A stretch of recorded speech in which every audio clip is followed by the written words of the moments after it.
all the things that I prepare for, what do I forget? The coffee!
I live. I think I live anyway.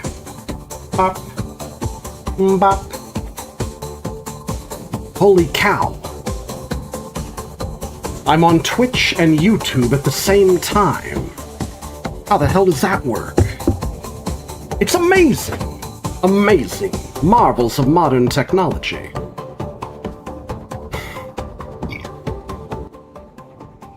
Incidentally, I am not using any restreaming services. I am using an OBS plugin that allows me to cast to 2 sites at the same time, which has the benefit of being free. Although depending on how good my internet connection is, this might be a problem. Though, I have a direct Ethernet connection at the moment, so it shouldn't be that big of a problem. Now I can build an audience on 2 platforms. Though if this goes the way that most of the other people I've seen goes with, Twitch will continue to be the primary. And YouTube will just have, like, maybe 3 people there, max. Though considering I have trouble getting 3 people to watch me simultaneously for a long enough period of time to make affiliate, we'll see, we'll see. But maybe I'll be picked by the algorithm. Algorithm, choose me! Choose me, algorithm! Who am I kidding? At any rate, I've had an interesting morning.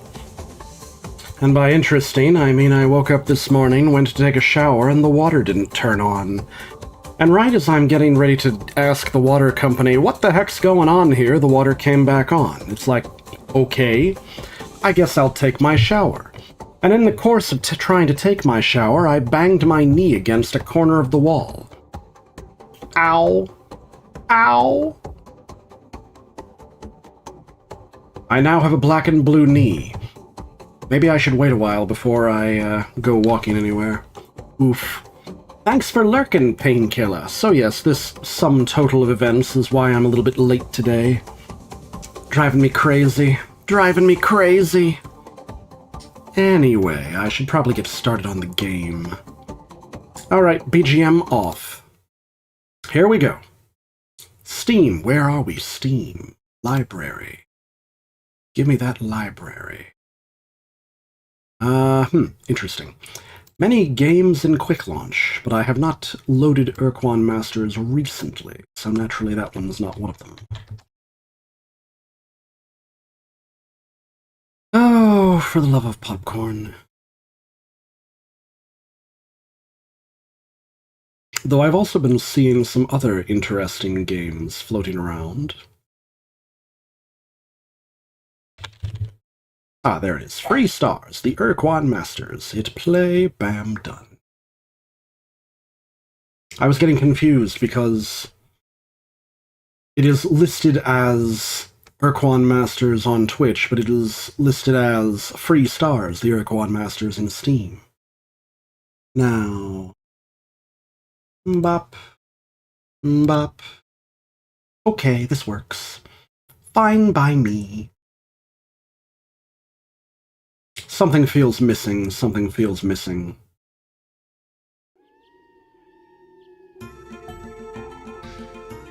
No, wait, that is there. Okay, never mind, it's not missing. It's just the game itself invokes a black bar above my head. Also, no, I don't need that. Let's go, let's go. So, load game, clearly. I only have one game to load at the moment, so early resource gathering.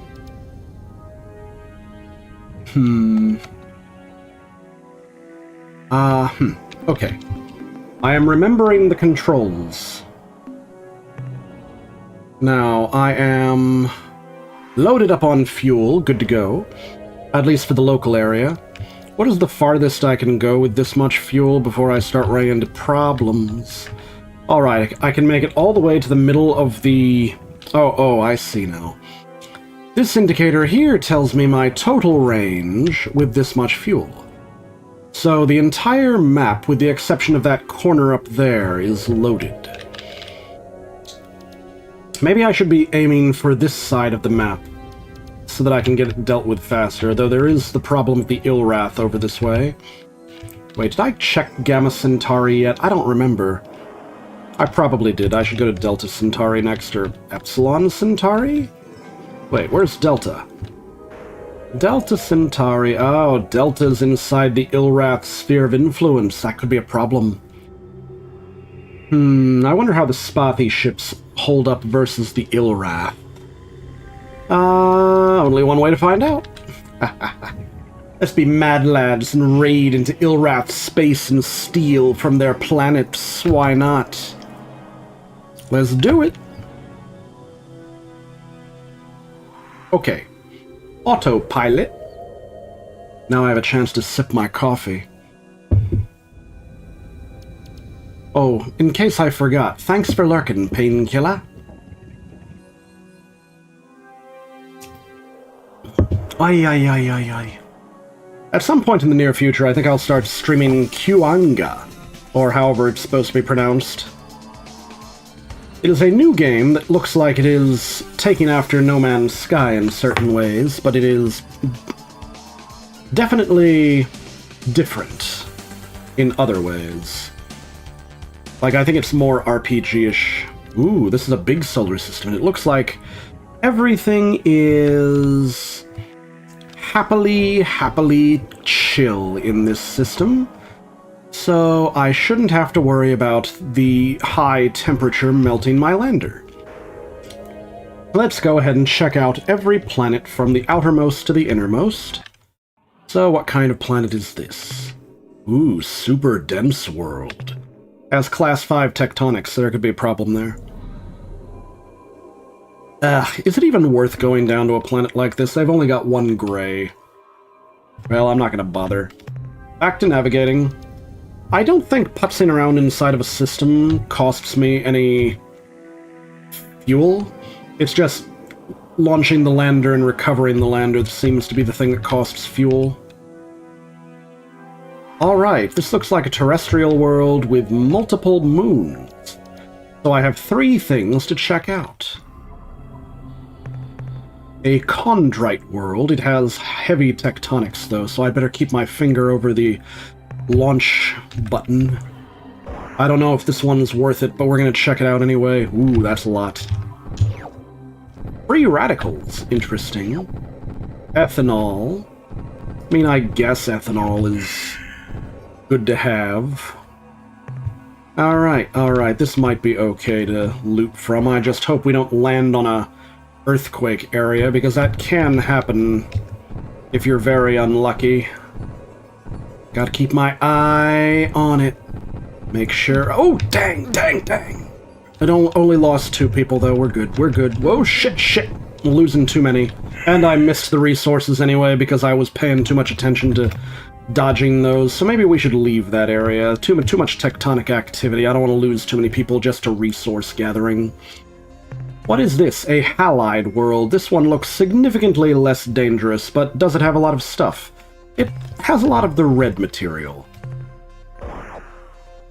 Not sure if the red material makes any difference.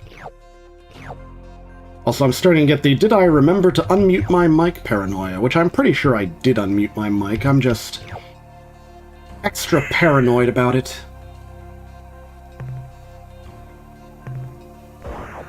Pow.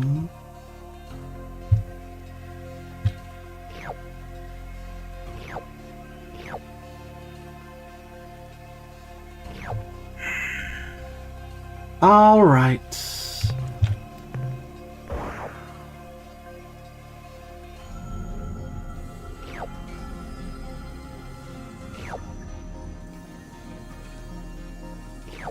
Okay, only one more thing to grab and we're done. In this system, at least. This planet, this moon.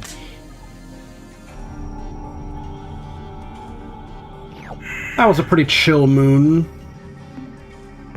Alright, let's go to the next area. Now we're gonna actually check out this planet. What is this? A primordial world. Oh, dang, those tectonics look a little bit, rough for me, and it's just for a bunch of base metals, so let's just leave. I don't think I want to risk my lander for just base metals. Okay.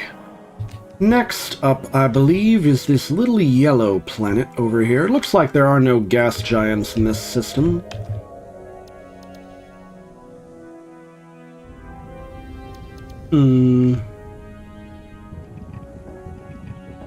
Here we are.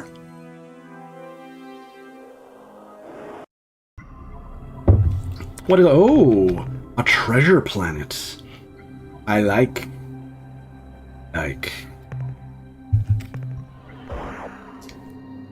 The tectonics are slightly above Earth standard, but it's okay. It's okay. We'll just go around grabbing all of this cool stuff. I want to make sure I have the ability to grab the entire... Okay, nice. Nice.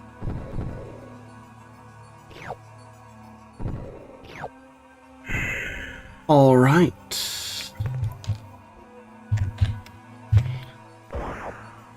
I think the plan should be to deck out the mothership with as much goodies as possible so that it's a veritable dreadnought that can beat up any Ur-Quan we come across. That should be the plan.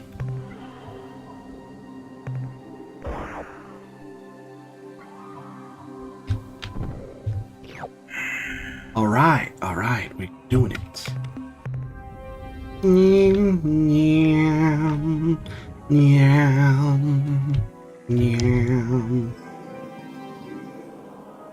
Let's see what we got.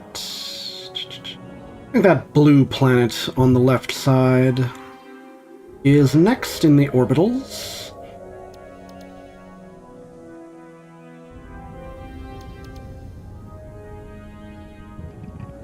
It's kind of funny how this is represented by just zipping across the planet in your speeder, but like, what am I to assume is actually happening?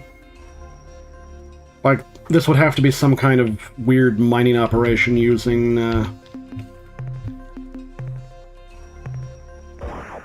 using some kind of high-tech mining equipment.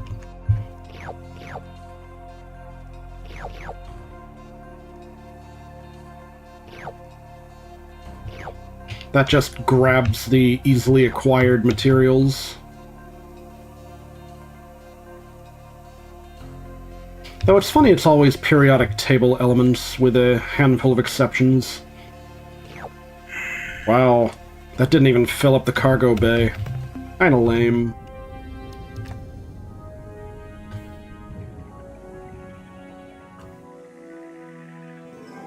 Was it even worth it? I am not sure. I believe next should be this green planet up here. What is this one? Planet 4, so we got 4 planets left, unless one of them has moons, and we got extra. A halide world. It looks fairly safe, so we'll just collect the halides and have a nice day.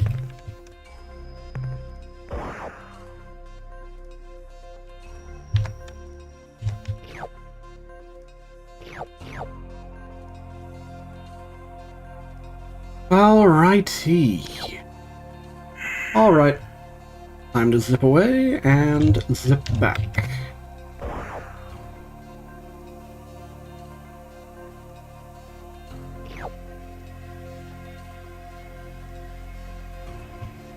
Okay, halide. What is this? Astatine, bromine.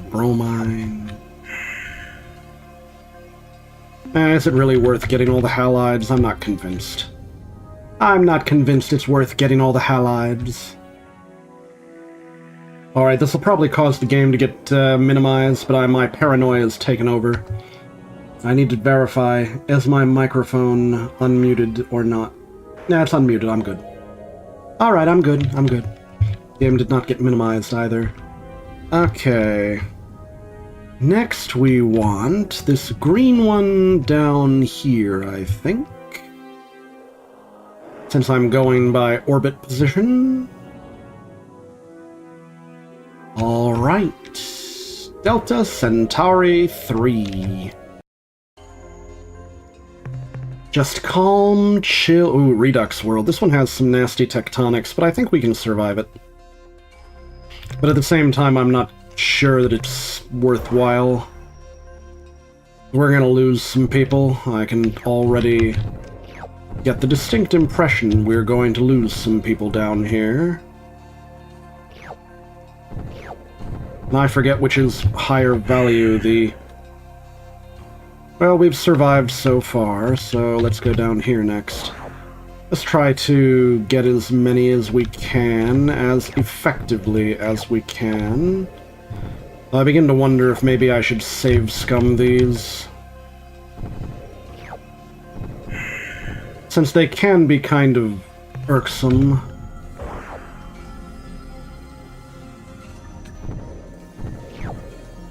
Kind of feeling like I might want another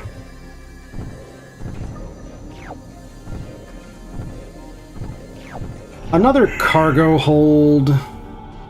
Alright, I'm not inclined to grab any more from this. I think I might want to add another cargo hold and another fuel tank. Because I think the third fuel tank is necessary to make sure I always have enough fuel to get home, without having to rely on the Melnorme coming by to help me out. Ooh, an orange moon. I wonder if it has radioactives. That'll be helpful. I think our second cargo bay is half full now. Yeah, this is definitely a good one. Got a lot of... Ooh, it also has biologics. I better watch out, though. Sometimes the biologics can be hazardous. Oh shit, they might... Yeah, these look like hazardous ones. Alright. Ooh, the bee thing. The bee swarms are definitely hazardous, I know. Gotta get away from them. Alright, maybe if I go in a way that brings all the bees in the same place... They're taking more than one stun bolt.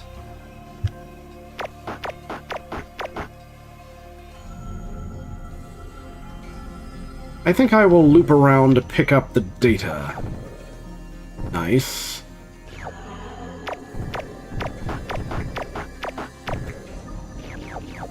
Nice.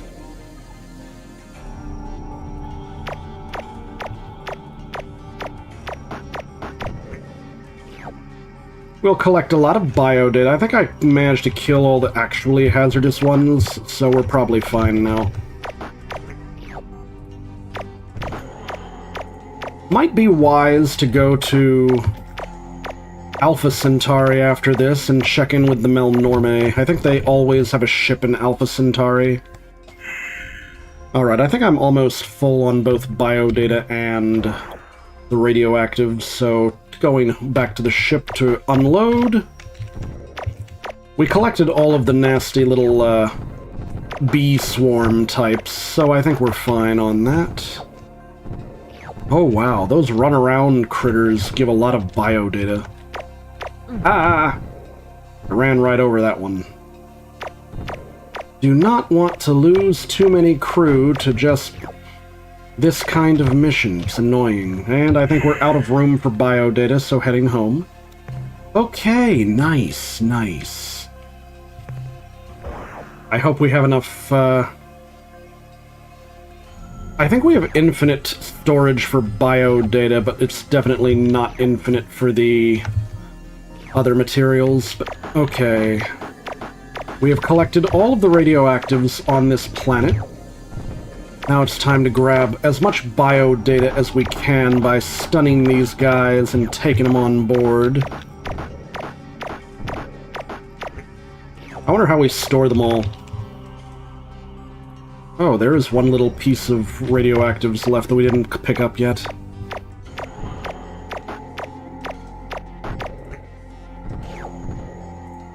Okay, let's go, let's go, let's go. Nice. Hey, it just ran right by us. Come back!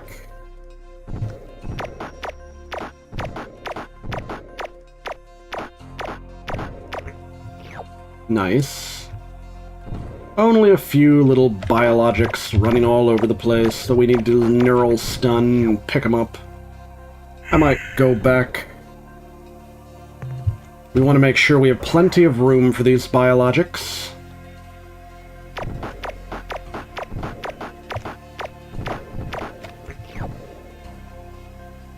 And pick up the last little piece of radioactives. Yeah, I think this was a pretty lucrative one. I'm hoping that this gives us enough biodata to buy the cannon upgrade that that Melnorme guy was talking about earlier. Ah, darn it, not again. Alright, let's try to intercept this guy. Got him. Alright, we're done with this planet. That was more interesting than normal. Now what is this cyan-colored planet? Let's take a look here. Xenolithic world. I see. Yeah, the tectonics aren't that bad. Going down. I'm starting to wonder if it was worth coming down here.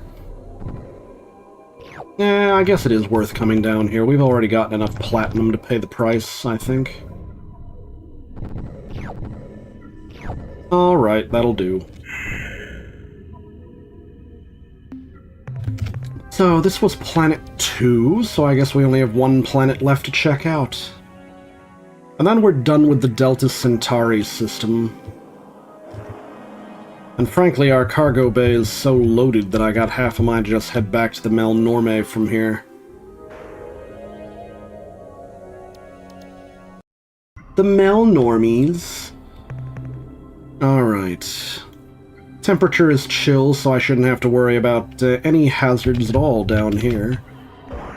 This'll be fine, this'll be fine. Just grab the material and be on my merry way. And there's a lot of material down here. Getting very close to filling up the cargo bay, I think. Yeah, I think when we're done here, we're just going to go pay the Melnorme a visit to turn in the biodata. And then we're going to head home and unload.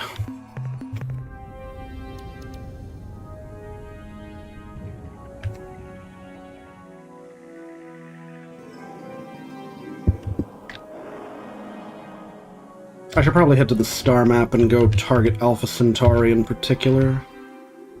Okay, that gets us going a lot faster.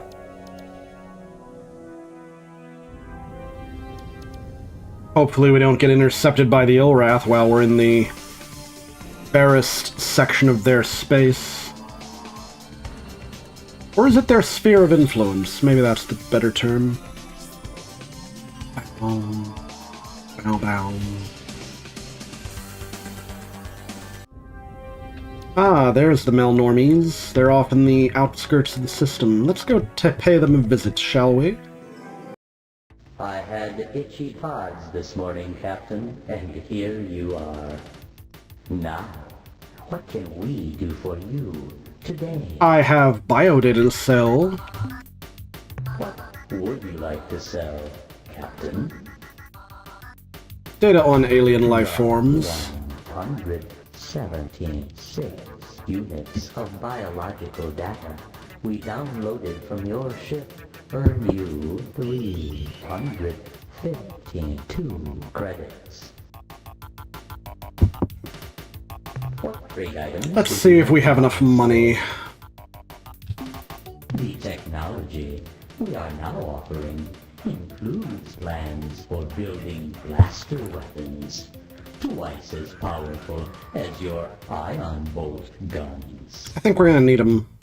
Please remember that these weapons consume energy from your combat batteries faster than your familiar ion bolt guns. Might need more dynamos. We wish to compensate for this by building additional dynamo modules for your flagship.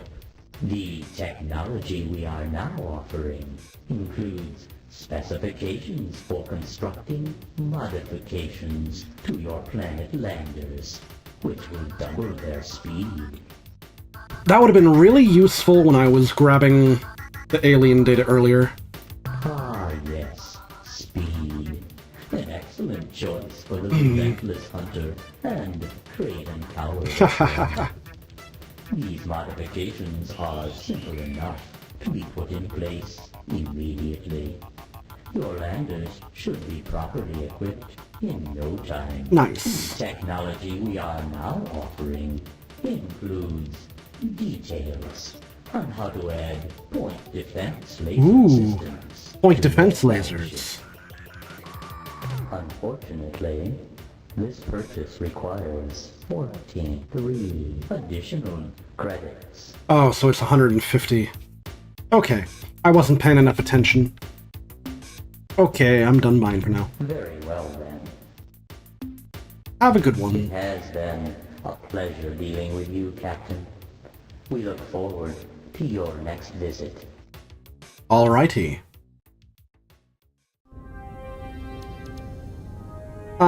Let's see. Let's go back home then. I think I'm going to want to swap out the ion bolt gun for that new one and make sure I build a dynamo. Wonder how much material I have. Da na na na na na. Da na na na na na na na na na na na na na na na na na na na. All right, back home to Holy Terra, or at least the space station.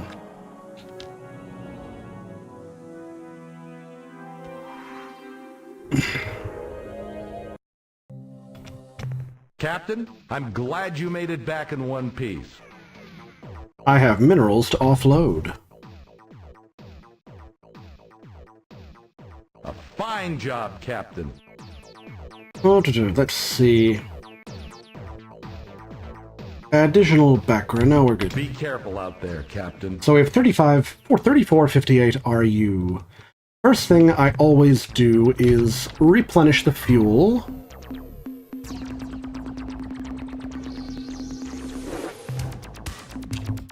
And replenish the lost crew. Alright. Our current escorts are the two Spathy eluders, because I'm pretty good at using their butt torpedoes.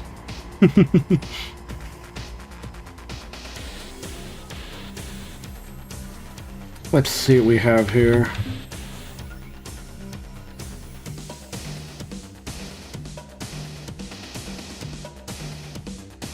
The dang BGM gets me. Okay. Doodly-doot. Now let's see.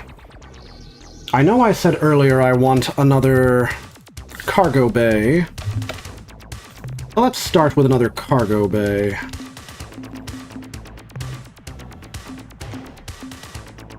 Alright. And I also want another fuel bay, so how about that? Alright, fuel tanks are pretty easy. The problem with fuel tanks is filling them up! Okay, now what?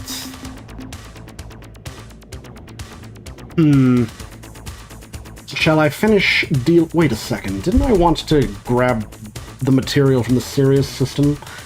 I think I was gonna do that, but I was so low on fuel I just beelined home. Painkiller, too sick to game. Sadness.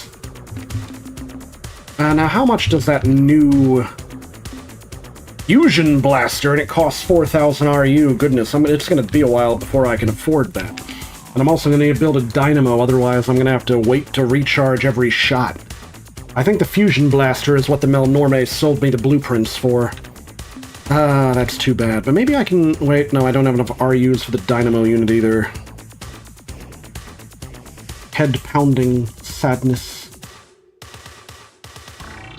I recommend the Painkiller Cocktail. The Painkiller Cocktail consists of pick your favorite NSAID and just add Tylenol and caffeine. It's basically what Excedrin's made out of, though the Excedrin version uses aspirin, Tylenol, and caffeine. Although you can get away with swapping the aspirin out for Advil or naproxen, but you cannot mix them.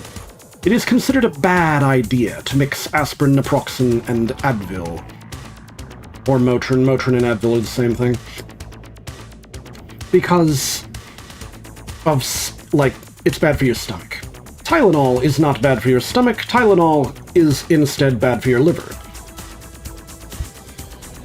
In excessive quantities. So in the case of Tylenol, you're not supposed to mix it with any other medication that contains Tylenol. And with respect to the others, you're not supposed to mix them with any medication that contains one of the trio. I speak only of the over-the-counter meds. I don't speak about the prescription stuff. If you want to talk about prescription stuff, you gotta talk to your doctor. And then caffeine makes the painkillers work faster. So that's the plan. Alright, dynamo. I don't even have enough RUs for a dynamo. Dang.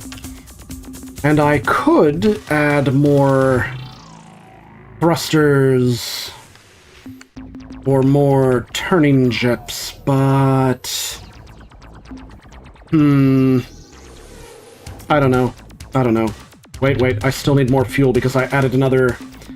I can't leave before I try my best to fill my fuel tank to maximum, which is going to use up the rest of my RUs. Okay.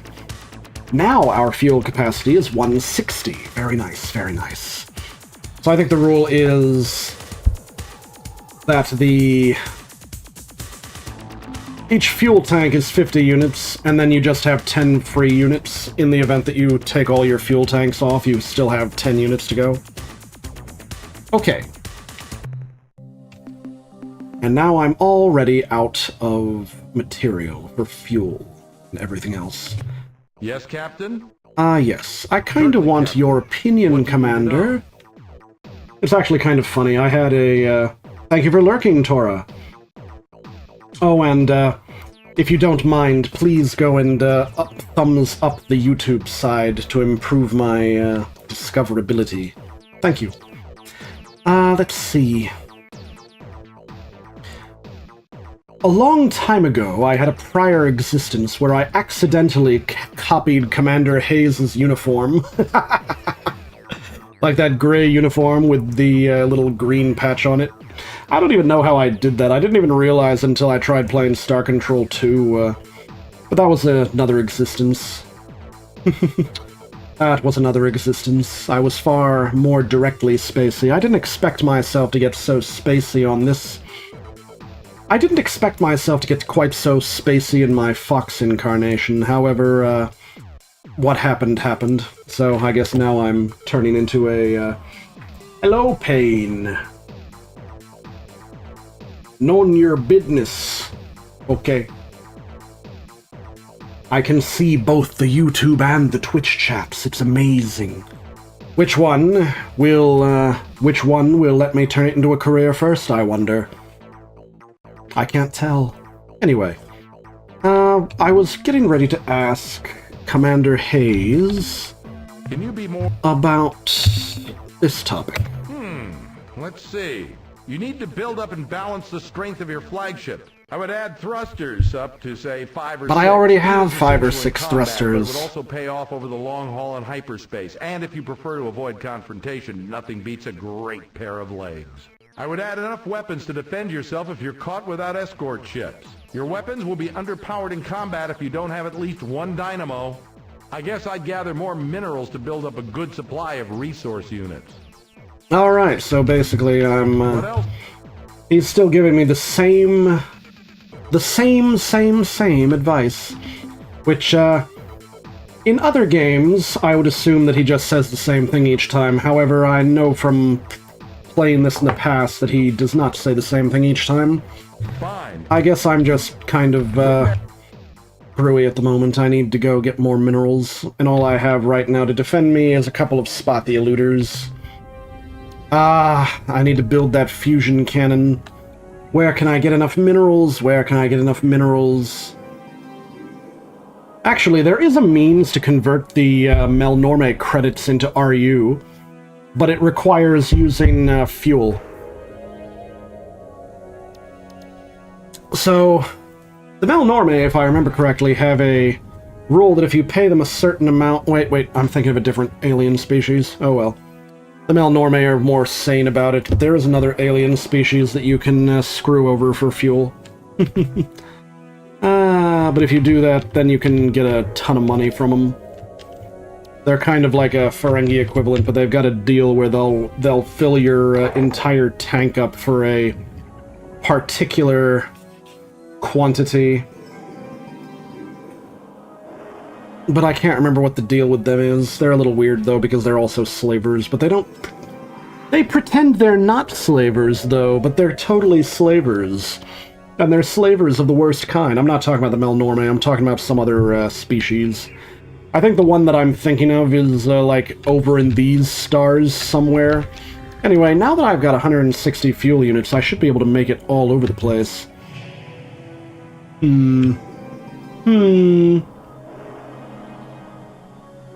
I should probably can my intermission text and come up with a be right back text instead at some point, because good grief, every once in a while I just have to be right back, and this is one of those moments.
Okay, I didn't even remember to put the intermission text up.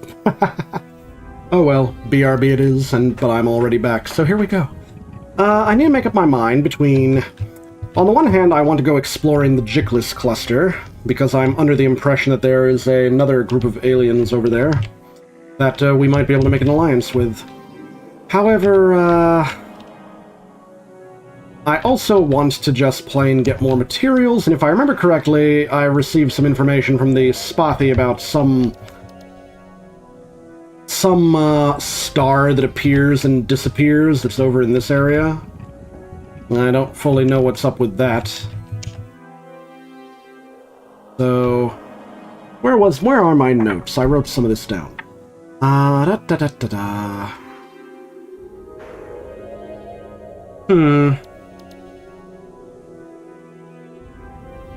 Jicklus and Corward from Procyon. Where is Procyon? I suppose I can... Is this Procyon? No, that's Rigel. Is Procyon Spothy territory? I don't actually know.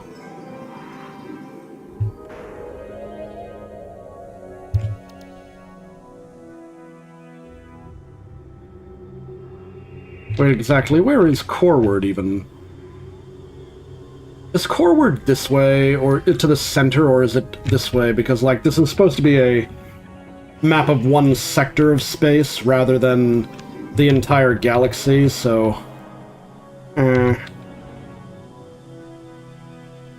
Saurus!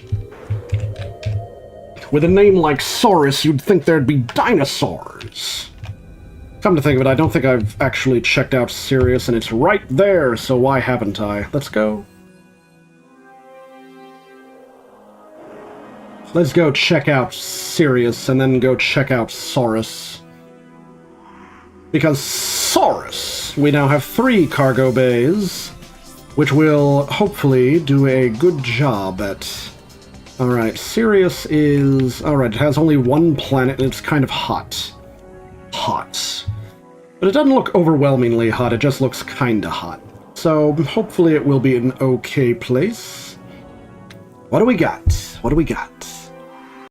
And we have scan, class 3 weather, and class 6 tectonics. We might be okay. But it's also over 1,000 degrees, so maybe we're not okay. Never mind. Never mind, I don't want to land there after all. Let's see, how about we just go check out the... We already went to Rigel earlier when the ZFP contacted us. So maybe we just want to go to the Saurus.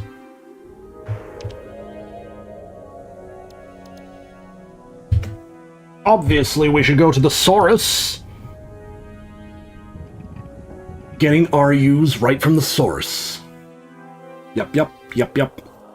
Let's go, let's go, let's go! Sirius was kind of an unserious place. Couldn't get anything there because it's too hot. Too hot. Da-na.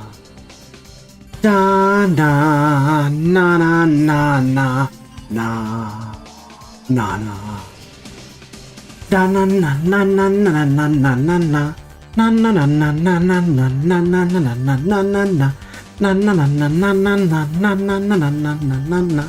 Na-na-na-na-na-na-na-na-na-na-na-na. Na-na-na.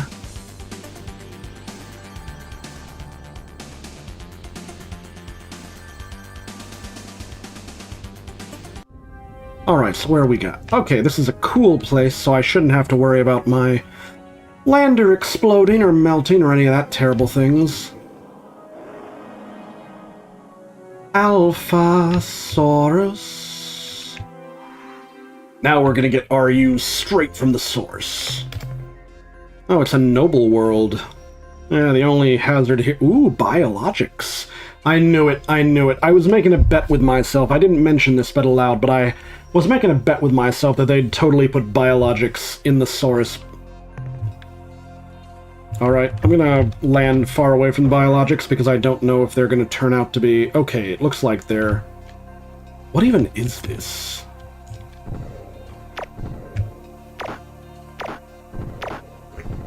Okay. Oh, so some of them are mobile. I do not know if they are hazardous or not. I think the trees are hazardous.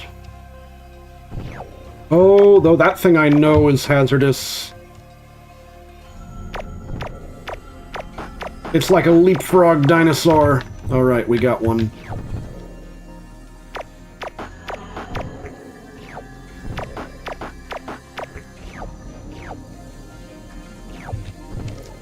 I am pleased with the opportunity to get additional materials. Oh. Already full on resources. Now we gotta go back down again. This place is okay. The tectonics aren't that hard to avoid.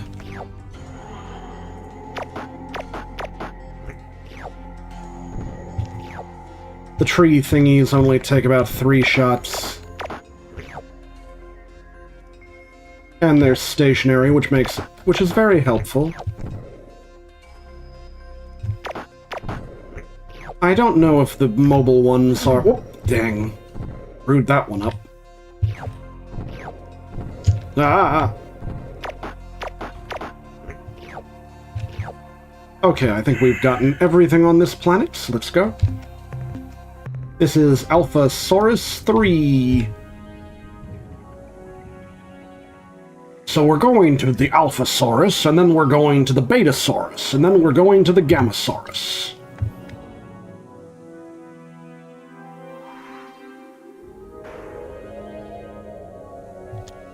Alphasaurus Rex Prime.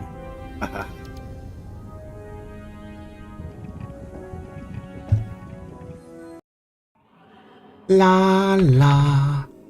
Super dense world. Tectonics too high. I don't want to deal with it. Maybe if I buy some, like, lander shielding, I'd be willing to deal with it, but not with class 8 tectonics. It's like, that planet is not calm enough for me to want to have anything to do with it. What about this one? Ah, this one looks fine. It's an infrared world, but there's no biologics. Oh well. We'll just grab the base metals and be on our way. Ooh.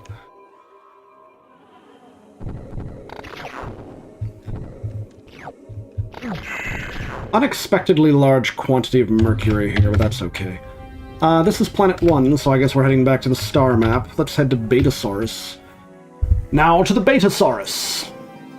Because clearly we wish to visit all the sauruses. Alphasaurus, Betasaurus, Gammasaurus Rex.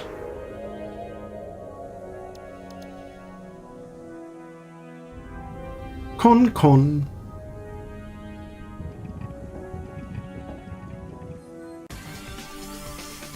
Na na na na na.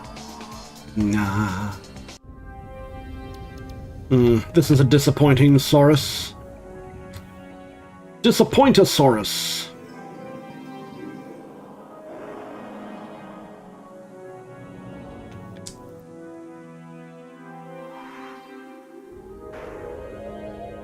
I see that the non-your business is dying. Painkiller of YouTube, do not die. May figure out how to get a chat overlay in here. I think I will make it the Twitch chat overlay, because theoretically the YouTube viewers will be able to view the... Theoretically, YouTube viewers would be able to view the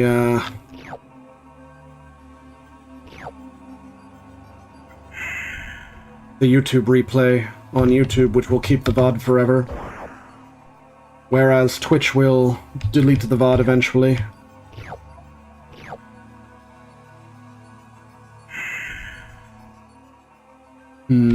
Haven't even filled up one cargo bay yet.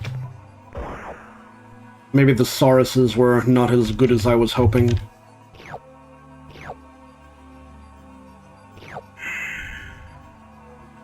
Sadness. And there was only one planet in Betasaurus, so I guess we're down to Gammasaurus. Ah. Oofening. The Alphasaurus, the Betasaurus, the Gammasaurus Rex.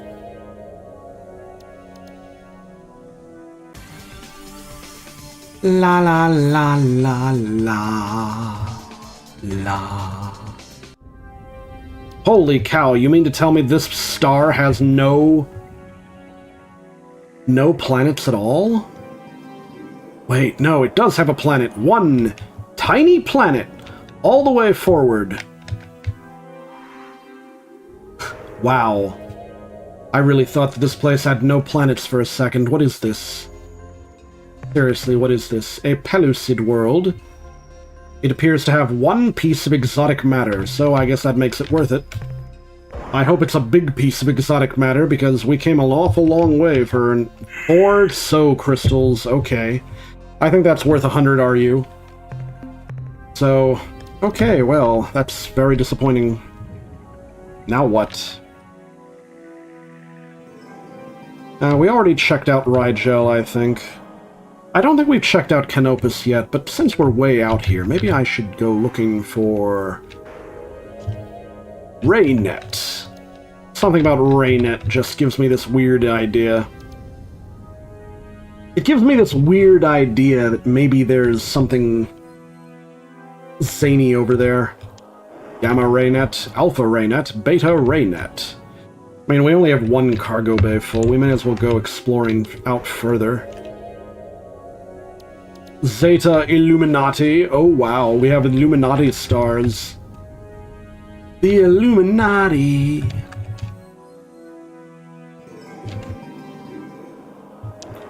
Ooh, Vulpeculae. But I think we were warned that the Androsynth are in the Vulpeculae constellation, so,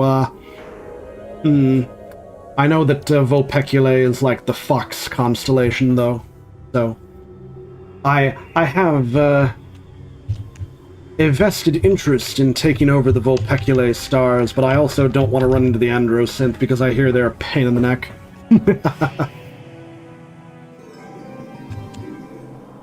Z-Man! I feel like we should go visit the Raynets and then visit the Z-Man. Let's start with Gamma Raynet because it's closer. I have plenty of fuel. We'll be fine. We're just gonna do this until we run out of space in the cargo hold.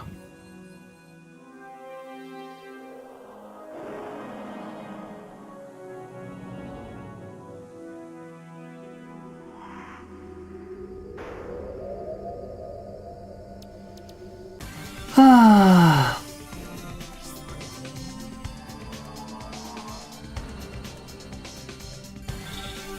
Need more RU.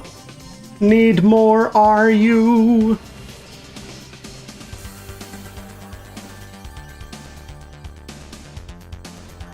I think that something about the hotter stars means that they have better material. However, the problem with the hotter stars is that they're, I don't think that my lander can handle the heat.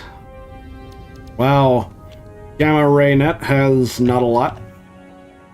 This is... oh, no, no, no, no! It's them.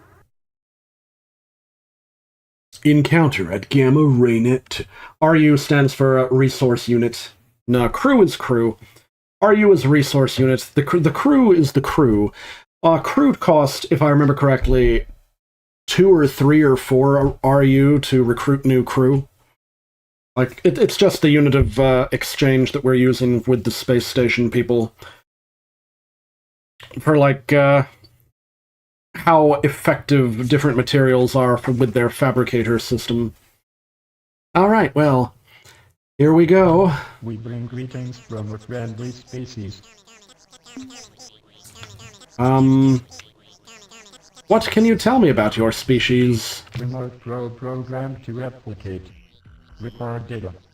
Contact alien species. Priority override.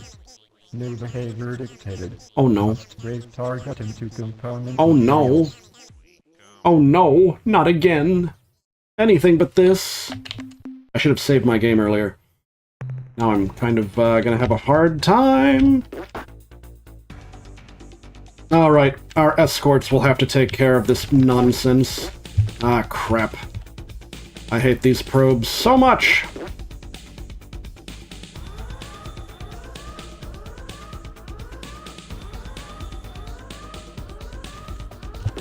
Ah, this probe is such a nuisance to fight against.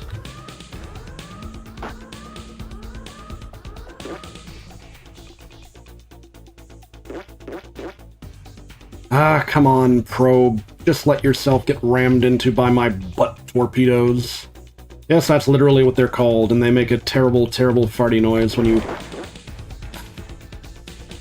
The evil probe has gotten the first hit. Also, you'll notice that the probes is, in gray, probably to represent that it doesn't have a real crew.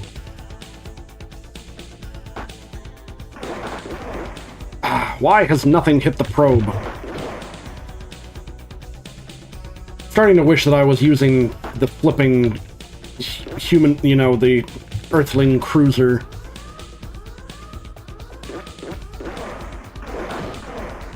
Ah, this is so painful. Ah, painful.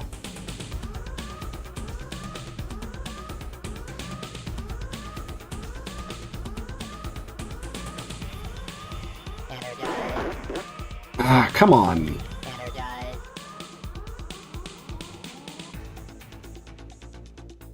This is a bit of a nuisance.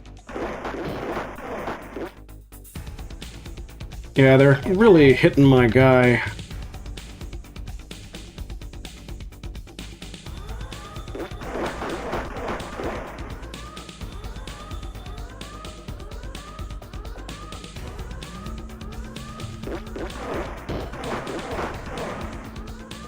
Why is it not dead yet?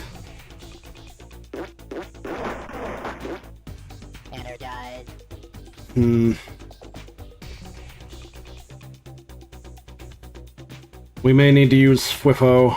Like, swap this Spothy out for FWIFO after this.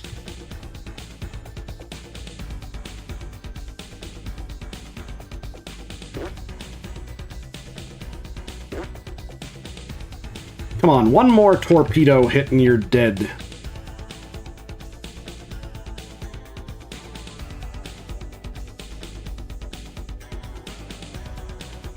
Maybe if I do a quick flyby of them...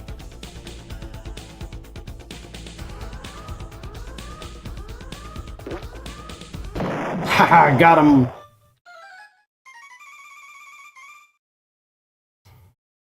Alright, that worked out.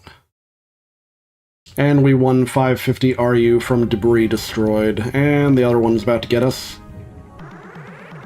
I knew it, we're gonna have to save game here. Game, save game. Sure. I wish it was easier to kill these stupid probes, because I do give a decent amount of RU to destroy them. Dealing with the probes. Do not fear. We shall not harm you.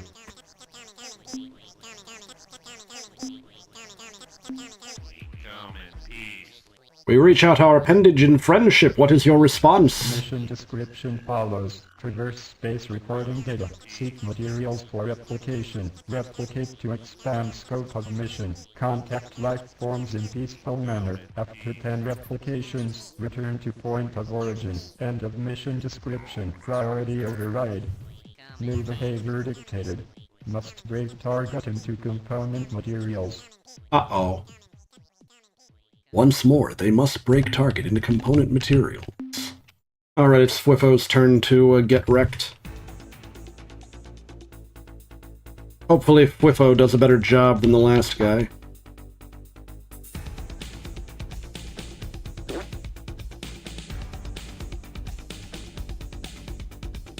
Maybe I can just do some flybys.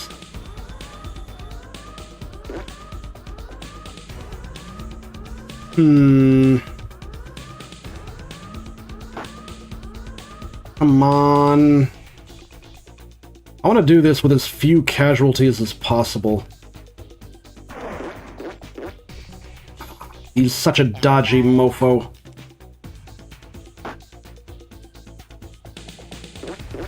Come on.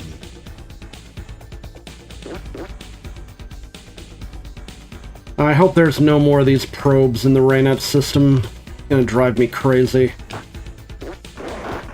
No, no! These probes are a royal pain. If I had enough RU to make the fusion cannon on the mothership work properly, then I could just fusion these guys, and I wouldn't have a problem. I think I gotta hit him for, like... I think each torpedo deals 2 crew equivalents of damage to them.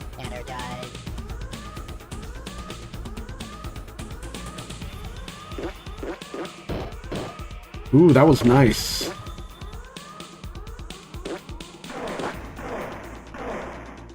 Dang it. Ah, darn it.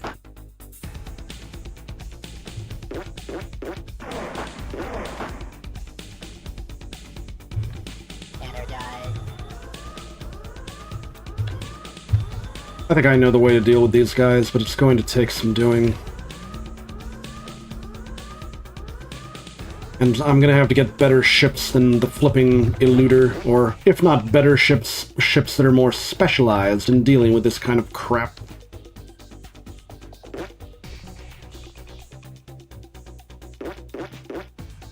Ah, come on. Stupid probe, I just need 3 torpedoes to hit you and we're done. Let's just keep flying like so.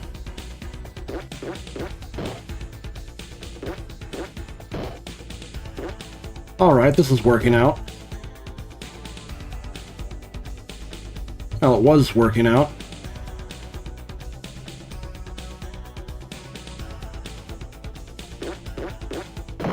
Got him!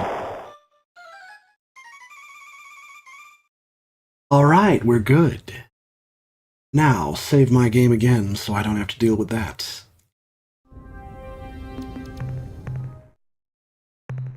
Alright. Net resources. Okay. Now to resume my resource gathering mission. Oh man. A Uria world, really? I hate these. They're so not worth it. Imagine going to a world, looking for resources and discovering that the only resources it has are the same resources you can get by re-harvesting your own biological waste. Now, where was I?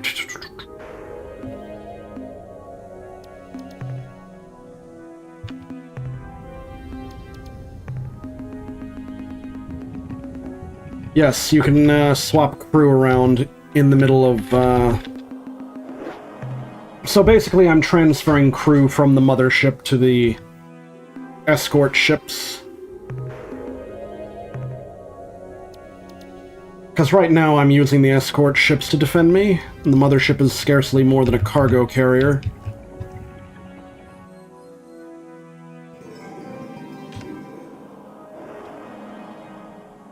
Hopefully this planet has better stuff than the earlier one. A Pellucid world. Oh, it's one of those worlds that'll give me like 100 RUs and 1 piece of exotic material. Lovely. Ooh, 10 Zo crystals. That's gotta be what, 200 and something? If the mothership is destroyed, then I lose the game immediately. And also, the way I currently have the mothership configured, it is not a very good fighter. I don't have the RUs to make it a battleship yet. But when I can convert it to a battleship, it will be the best ship in the game. Especially when I use some of the tech improvements the Malnorme sell us. Ah...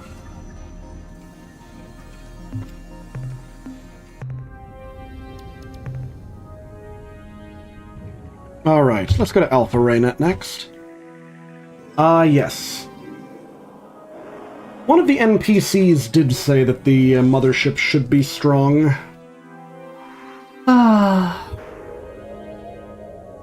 However, the issue has to do with what this ship was designed for. It's a modular ship. that can be adjusted for any mission. But I don't have the resources to turn it into a battleship yet.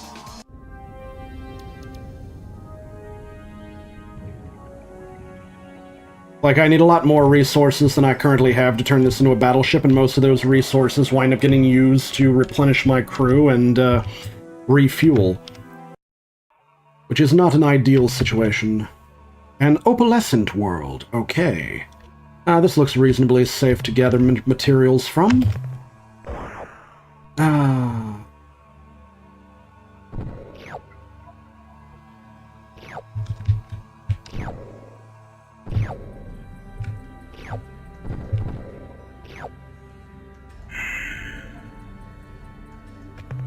Alright. My plan right now is to gather as many resources as I can.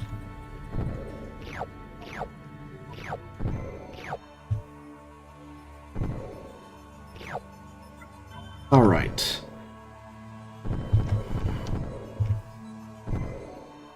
Almost there. Okay. That's it for this planet, and this was the only planet in the Raynet system? That's kind of sad. Well, I guess we'll head to Beta Raynet next. Actually, I should probably be going to the Jickless cluster in the lower left corner of the map, because I know there's a alien race there that might join us. Might.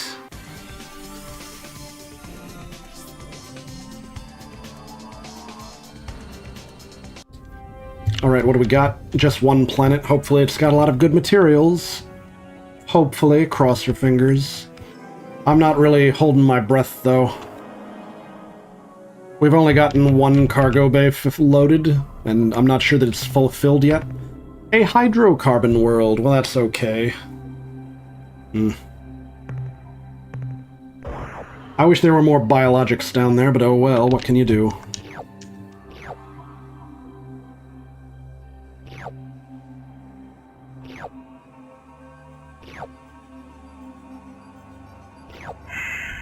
Alright. Alright. Back to the star map. I think I might go to Zeman just to see what's over there, but then after that I'm turning my tail and heading back to, I'm gonna turn my tail and head back to the Centauris after this. Or even back to Earth. Sadness. Oi, oi, oi, oi, oi. La, la, la. La, la. La, la, la, la, la. La, la.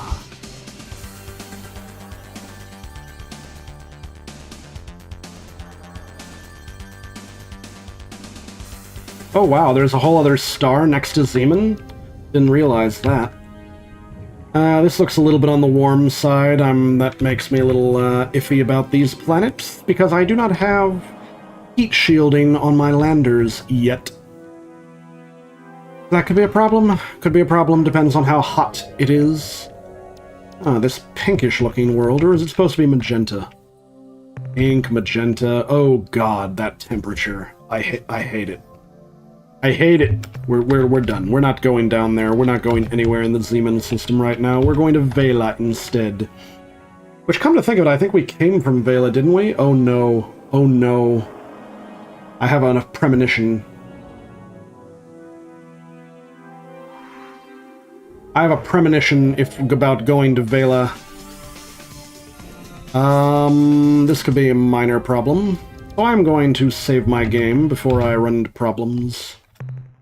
Okay, I'll just enter this as investigating Vela. Because I do have a bit of a premonition about this. Where is that planet? On the outermost... Okay, it's gotta be this purple one over here. A little off center of the orbit it's supposed to have. Vela 6, okay. It looks pretty decent. What do we got? Simple minerals, okay. So Zeman was kind of a wash, but it looks like we'll get some decent mineral materials from Vela. Well, I thought we were going to get decent materials from Vela, but maybe not.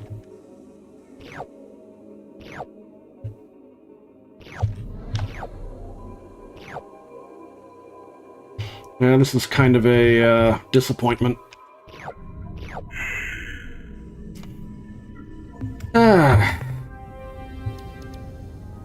Well, Planet 6 was a disappointment, but we'll see what we have in Planet 5. Alright, that's over this way.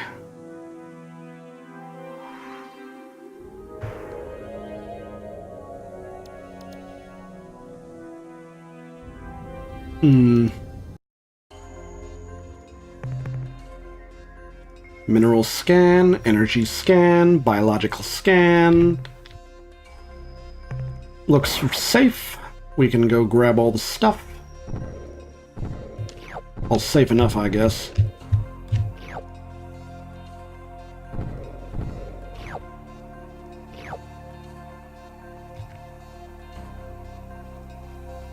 I think it's got reds and oranges, but I think the oranges are more valuable than the reds.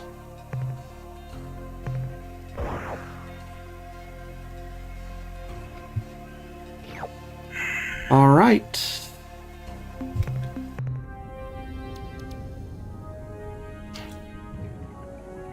Your Twitch crashed. Oof. Thank you for lurking. Yeah, Twitch has been having issues lately. I just hope those issues aren't the reason I'm being delayed getting affiliate. This is Gas Giant, has no moons. Moving on. Or no moons that are important enough for me to see. Next will be this green area. Of course, of course. Funny how the innermost planet is the only one in a habitable zone. A Redux world. I forget what the deal with Redux worlds is. I guess it has mainly reds and grays. I actually forget which is more valuable, the reds or the grays. Ah!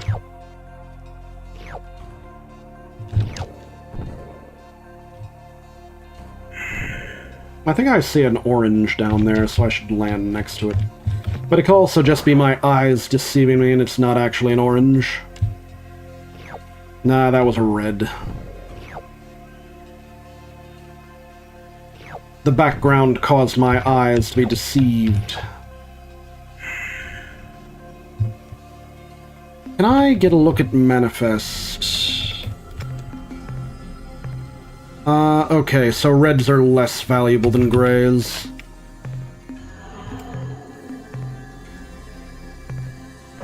Kind of sad that, because I'm so used to thinking of grays as the least valuable because I know that gray is the base metals.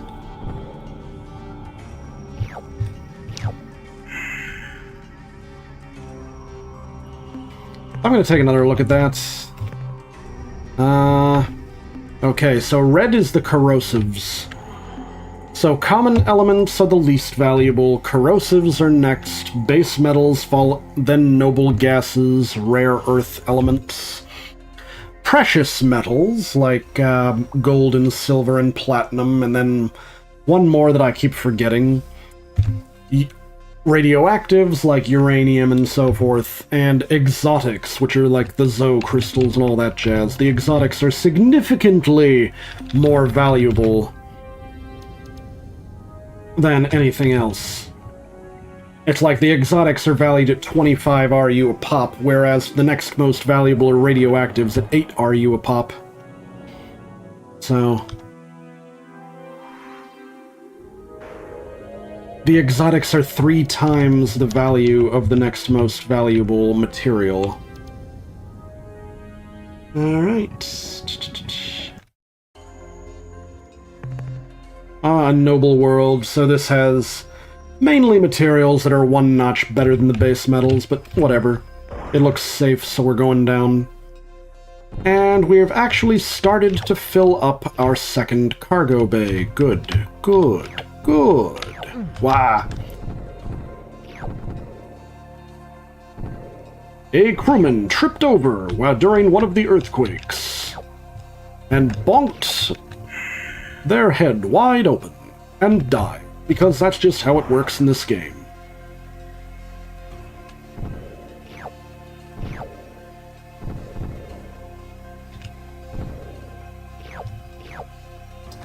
All right. This is Planet 2. Next up is Planet 1 in the Vela system, and I think I should save my game again because I have a premonition here.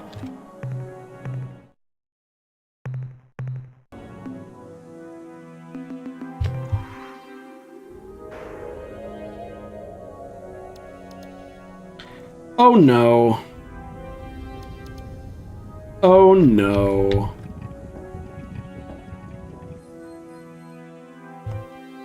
Wah!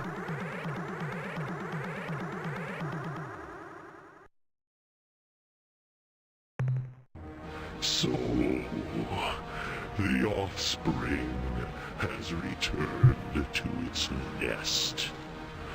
When you left this system, our ship was near enough to detect your translation into hyperspace.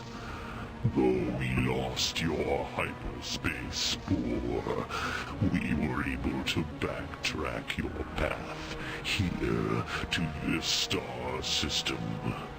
And what did we find? An outlaw culture. Humans outside of a slave shield. You will note that this oversight has been rectified. Now, we shall finish the job. Oh no. Apparently Vela 1 is where our protagonist is from.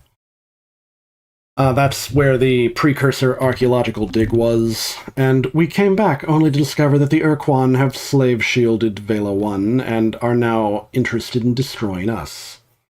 So, eat butt torpedoes, space slug.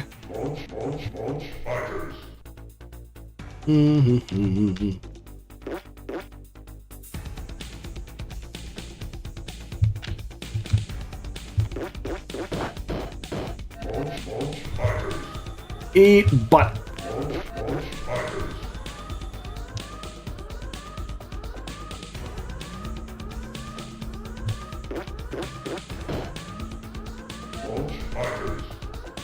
Oddly enough, if I remember correctly, if you're flying a ship that has the equivalent of a point defense system, the Ur-Quan don't even bother to launch fighters.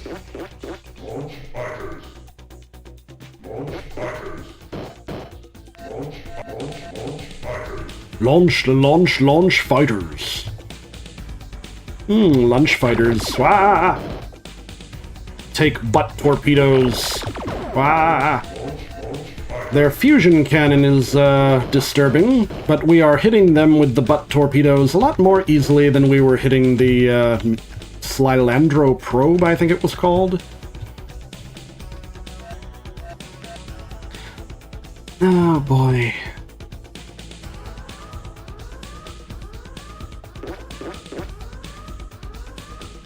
We weren't quite in range. Wah!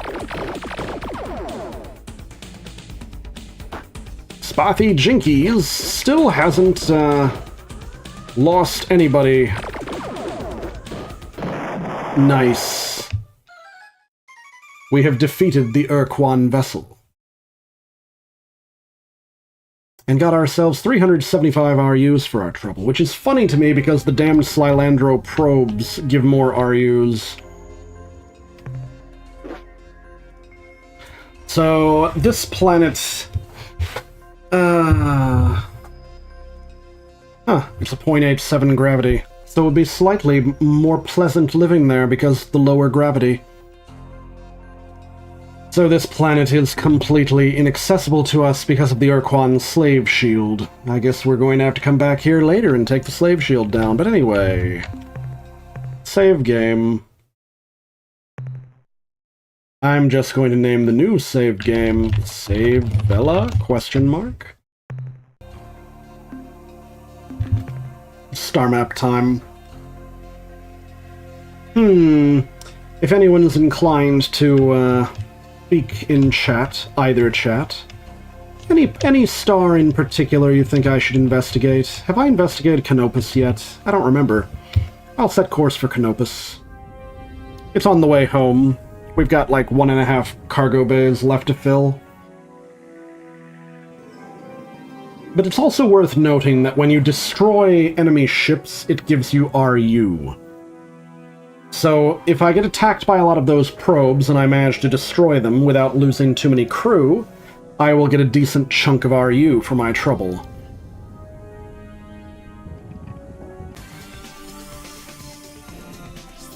Alright, we're heading towards Canopus, since that's on the way home. Hopefully there is some decent material there for us. I'm a little bit iffy about that thing on the scanner. I think my tail's hiding it. Yeah.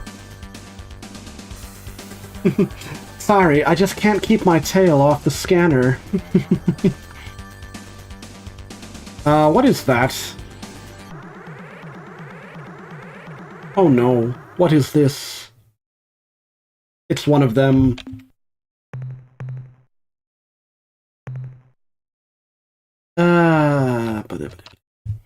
Probe on way to Canopus. This is Probe 2418-B on a peaceful mission.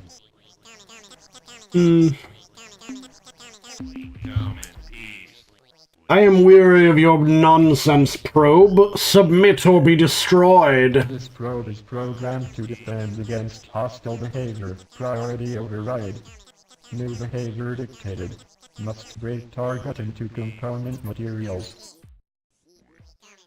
Well, I guess that didn't do anything different either. Let's let Spothy Captain Jinkies handle this. Ah, boy. Assuming we don't lose too many crew to this damn probe. For the love of popcorn.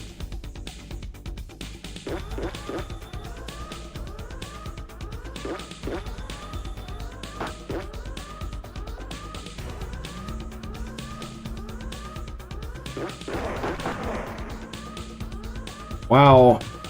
I think it point defense the damn butt torpedoes. That or they just couldn't hit it at that close range. Oh good, we got it for 4 points of damage. Would the butts please hit? There actually is a forward-facing weapon on the Spothy Eluder, but it's kind of crap in comparison to the butt.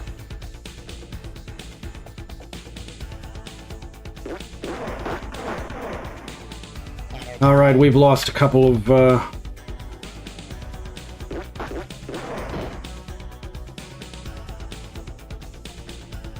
Alright, 6 more points of damage, and I think each butt deals 2 points of damage to them, so...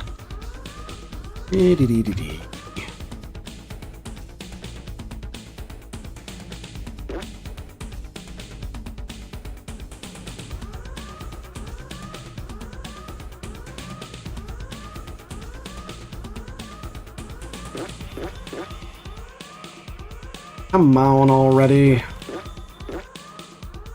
Oh, damn, that's bad. That was very bad. Like, extremely bad. Maybe not universe-destroying bad, but still terrible. I hate when that happens, and I kind of wish that the game would not throw those weird planet obstacles at you. Especially since we're in deep space, there's gotta be a rogue planet.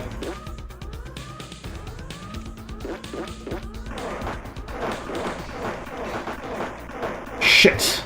Run away! Ah, crap.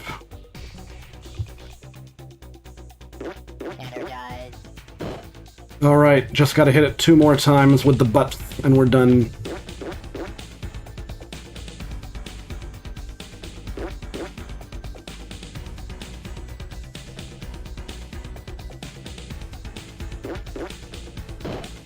One more time with the button, we're done.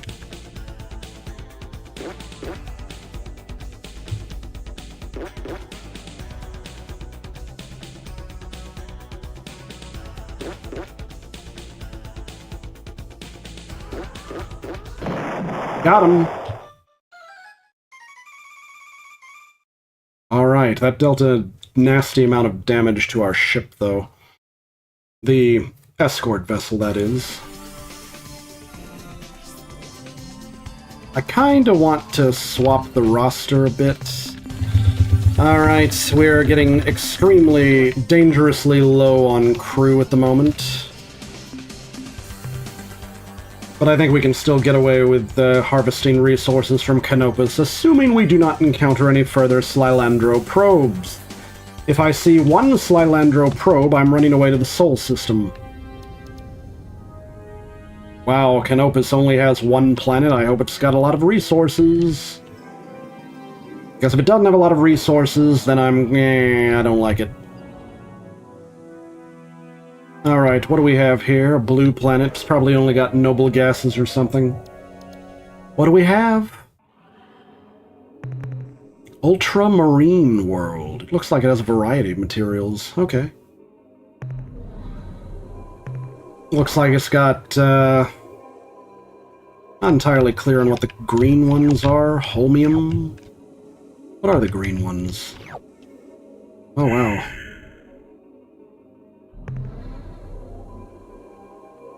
Well, I feel compelled to return to the Sol system regardless, just because of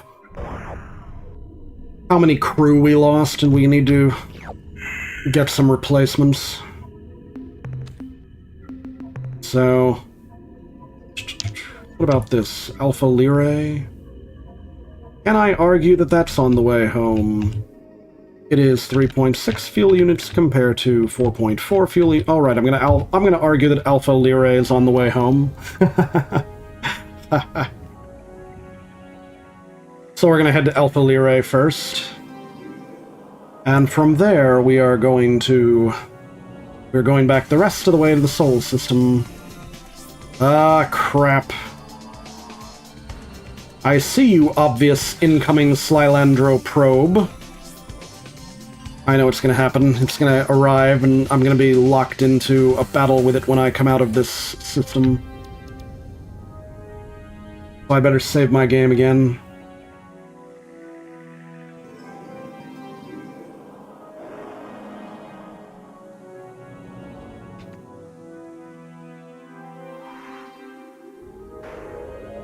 Alright, here we go. Noble world. Alright, this is at least more valuable than the base metals.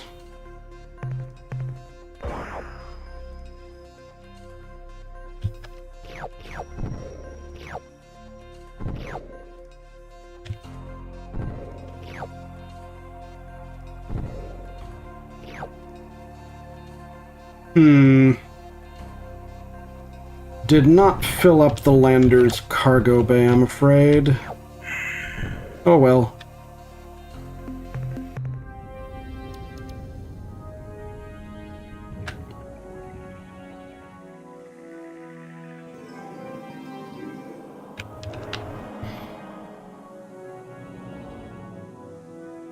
Well, every little bit counts, I suppose. And we do need a lot.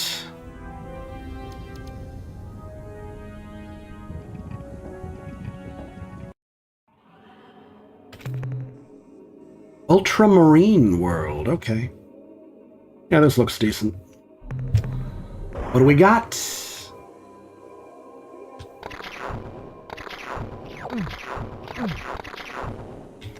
The weather is killing me, literally.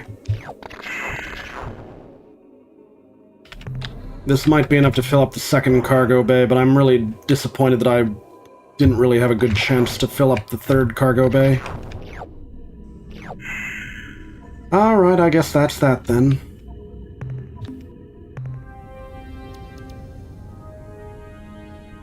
Let's head in this general direction to get out of here.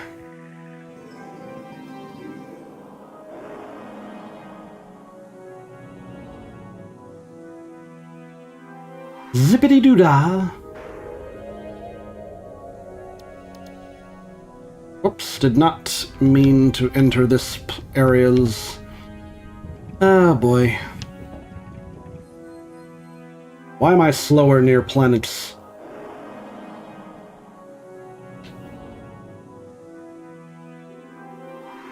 I think I might manual my way back to Sol.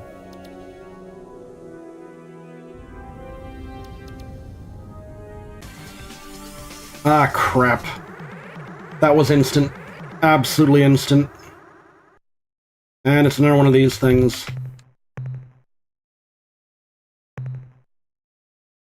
Probe on way home. We are not hostile and seek to establish friendly relations with your species.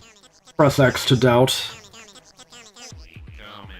Attention, alien probe! You must cease hostility. Is there something wrong? We seem to be miscommunicating. According to internal monitors, there are no malfunctions. Priority override. New behavior dictated. Oh no. Break target into component materials. Well. I will get better at dealing with these probes eventually.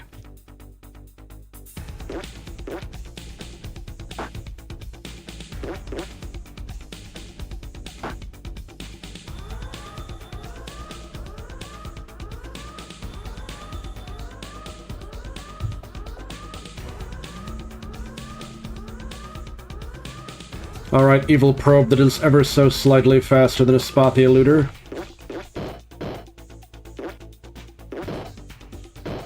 Oh, this is working out.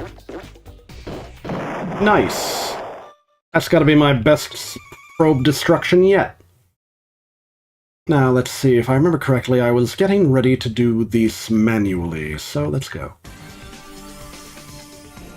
What? I didn't mean to come back here. Star map. No, let's just do it by autopilot then. To heck with it. Ah, an autopilot is going to make this happen. Okay.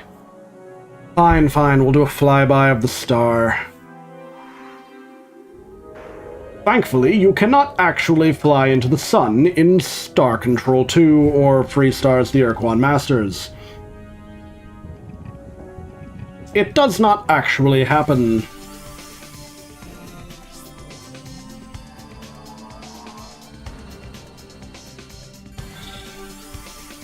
Da-na-na-na-na. Alright, time to head to Sol. Get some repairs, replacement crew, refuel. The works.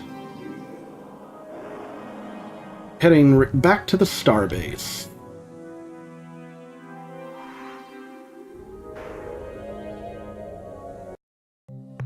Greetings, Captain. I'm ready to assist you. Before we proceed, I wanted you to know we're receiving a priority distress call from the Zokfot homeworld at Alpha Tucanae. The signal was urgent but extremely weak. The only portions of the transmission that we can be sure of are help, Black Destroyer, planet under attack, help, worse than Zabranki, whatever that means, and finally, help. Also, oh no. In the log of your voyage from Unzerwald, I read that you encountered a tumbling red probe that attacked the Tober Moon, killing Captain Burton. Over the past few months, we have monitored an increasing number of these probes entering the system, and I'm afraid their population seems to be growing geometrically. Oh no. If this continues, in a year, space will be crawling with these things. Oh no. I recommend you treat this as a serious problem now, before it becomes a disaster. Discover who is producing these probes and stop them from creating any more. That's gonna be a problem. Did we have... Oh, good. Wow, you really hit the mother load this time. I sure hope I did. The Zokfot have a problem. Major problem, actually. Now let's see. Outfit Starship. Well, obviously, the first thing we should do is replenish fuel and crew. Which is unfortunate. The reason I say that's unfortunate is I have a feeling that after I'm done replenishing fuel and crew, we are going to be out of... Yeah, after replenishing fuel and crew, we might not have enough material to do what I want to do. Actually, maybe we will have enough material. We might be okay. We might be okay. I'd almost forgot something important. Aha! It's worth 2,000. Remove the ion bolt cannon. Put down the fusion blaster. And then give me a dynamo. Now we're in business.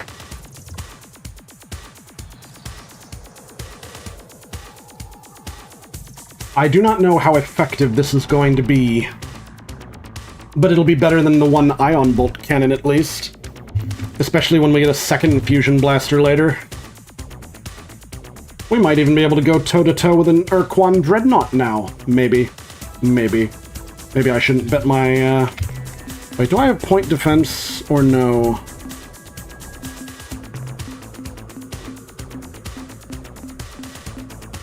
Oh, wait, I think they didn't give me point defense yet. Well, we'll continue to rely on the spotty eluders for the time being. Save game. Let's see. Let's name this one ZFP, Under Attack.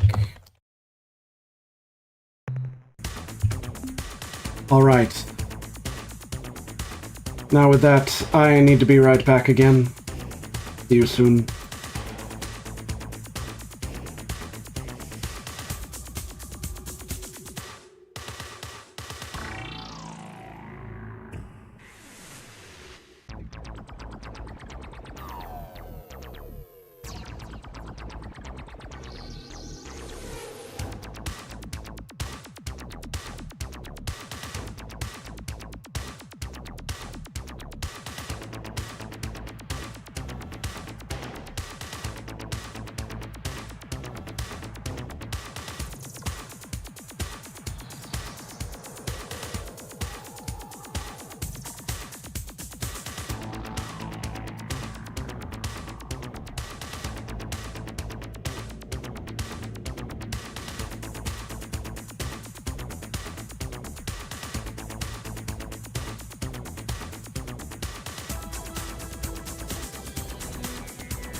I really should change that to a BRB. I rarely use it for a proper intermission. Alright, I think we have saved game. We are ready to go. Okay, star map. We need to return to Alpha Tucanae, where the ZFP are. Where is Alpha Tucanae? There it is. I wonder why the ZFP sphere of influence is not centered on Alpha Tucanae, but is like... it's kind of weird. Well, we are fully loaded on fuel, so I guess we have to go rescue the ZFP for now.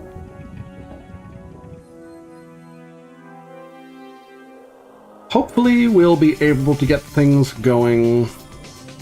Down, down, down. Na na na na na na na na na. Kinda wish I had enough RU left over to give myself better thrust. Like, we need more speed. We need tons more speed. But as it is, we just have to tolerate being escorted by a pair of spotty eluders. Thinking about getting a name change. I don't want people thinking I'm from Earth, so what do you think of Wayman? You want people to think that you're Brazilian?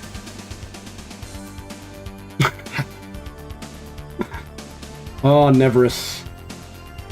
I am now simulcasting Neverus. You can find me on both Twitch and YouTube now. It's amazing. Naturally, my YouTube is at Kinske Tenko. Uh-oh, I see the shadowy thing behind us. Maybe I should get a quick glimpse. Okay, we're in Spothy territory. It's probably just one of our friends following us.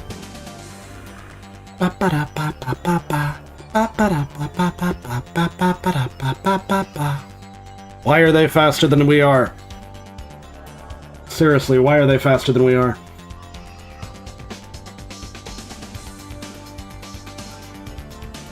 I really do need to get better speed upgrade. Wait, this is not the Spothy, this is something else. Oh no, it's one of them. Not again! Ah. Ah-dee-dee-dee-dee. Probe on way to ZFP. We wish to learn more about you. Please transmit data.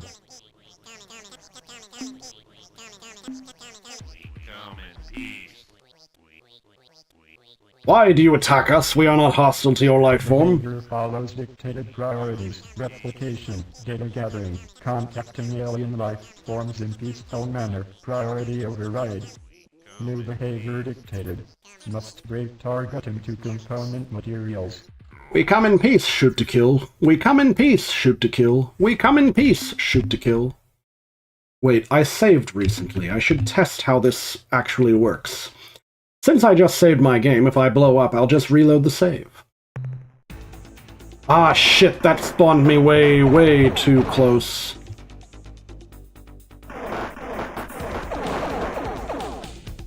Alright, the fusion blaster deals...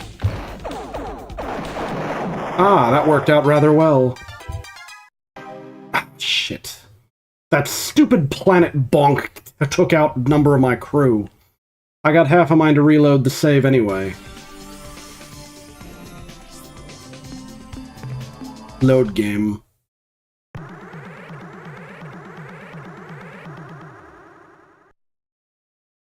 We wish to learn more. Survival system subroutine has been activated. Weapons engaged. Priority override. New behavior dictated. Must break target into component materials. Well, there we go. Alright, alright. I have determined that I can kill the probe really fast, but I still take a stupid amount of damage in the process. So... like, that was a third of my crew, but at the same time... nah, let's go ahead and have Jinkies do it.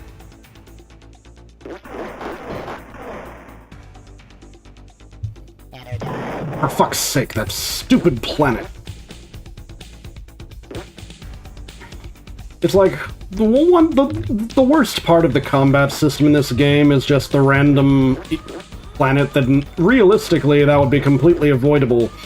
But nah, just bonk right into the stupid planet. Bonk! Well, not only would it be avoidable, but, like, in the real world, you would also be destroyed bonking into the planet. So we're gonna have this Spothy guy destroy the probe instead of my, big dreadnought. Wait for the bat charge. Nice. That's far, far better. So, I need turning jets. Turning jets! Ah. So I think what I want is another dynamo, another blaster unit, and more turning jets. And I think I should prioritize the turning jets. Maximize the turning jets, in fact. We're currently on our way to the ZFP homeworld, because they reported being under attack by something worse than the Zabranki! So we are going to defend them. Uh-oh, something is coming towards us.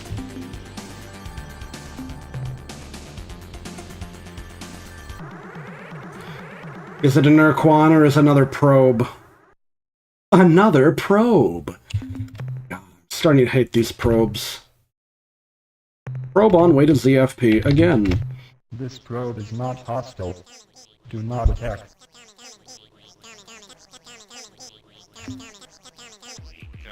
We too come in peace, please believe us. This is Pro 2418-B. We seek to make friendly contact with alien life forms. Priority override. New behavior dictated. Must break target into component materials. Okay. Whiffo will destroy you. Ah! Can we not wind up that close when we come in? Energize.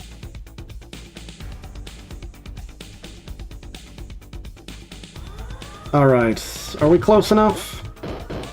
We are. 2 more butt torpedoes and we win.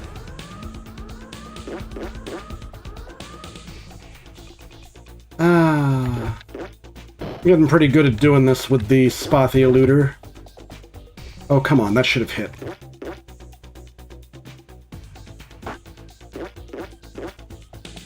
Oh, come on. It's like I'm ever so slightly off target. It's reminding me of how my torpedo keeps missing the TIE bombers in X-Wing. Ah, don't want to hit the planet, don't want to hit the planet.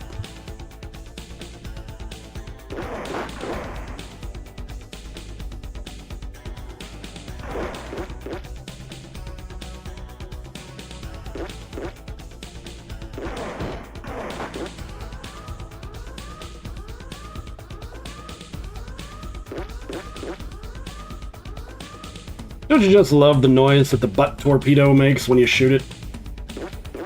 Got him! And another 550 RUs or hours. Ah, happiness. I think I need 6,000 plus RUs, subtracting the number I need for fuel. Do-do. Bum bum bum bum bum bum bum bum bum bum. Bum bum bum bum bum bum bum bum bum bum. Oh no, not it again. Is it another one? Where are we? We are entering the sphere of influence of the Ur-Quan, which overlaps the sphere of influence of the Korra. Ah, crap. We're gonna have problems, aren't we?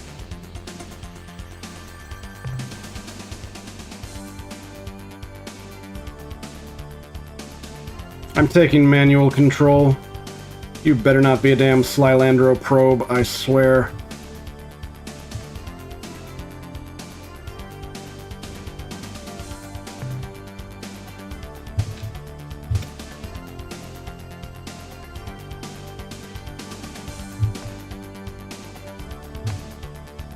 Yeah, I think it's this one up here.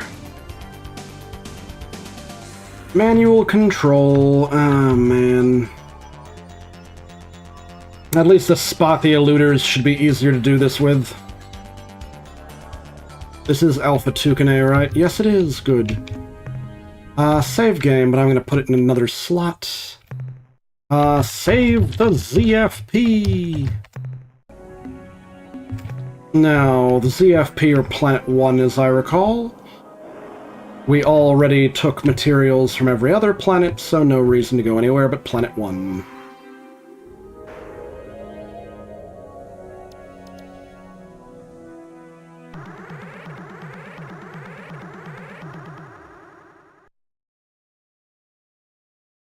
Converse. Wait, game.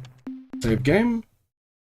Save the ZFP. Converse. We are the Ur-Quan Korra. Your presence here is premature. We fight the Kazar for supremacy of doctrine and possession of the Samatra. When the battle is won, our task is simple. We cleanse. You are the filth. Oh no.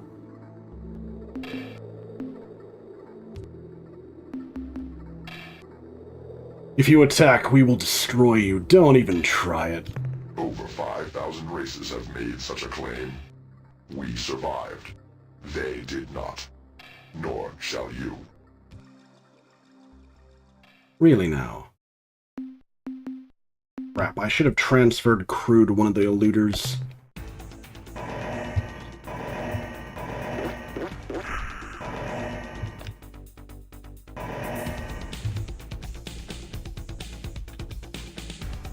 Please don't kill Fwifo.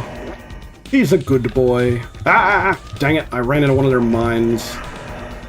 And they've got a point defense kind of thing, but it looks like it has a charge-up time. Crud.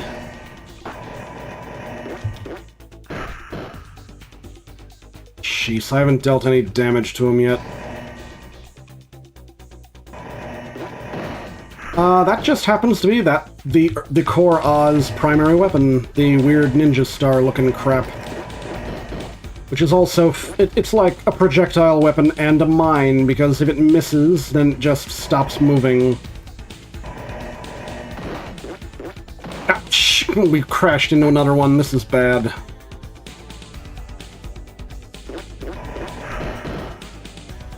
We have only got one good hit on the Korra.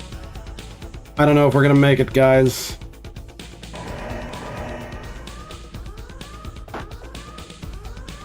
Maybe I should have used the mothership, but the mothership doesn't have good enough defenses for this. Like, I think the mothership's defenses right now are in the area of just barely passable. Fwifo has a forward-mounted gun, but it's that. It doesn't do the same kind of damage. And it has a shorter range than the butt torpedo. Remember that this whole deal of the Spothy is that they're cowards, so their most powerful weapon is in the back. Okay, that went rather well. Unfortunately, they have more hit points than we do, so it'll take longer.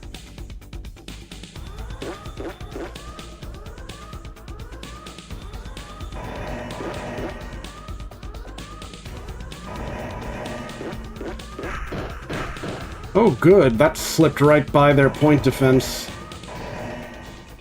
Yes, it does. It's called the butt torpedo, and they really lean into the joke. I forget, it's actually an acronym, but I forget what the BUTT stands for.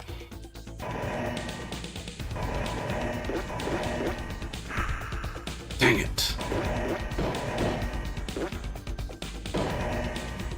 We're actually getting a number of hits on him.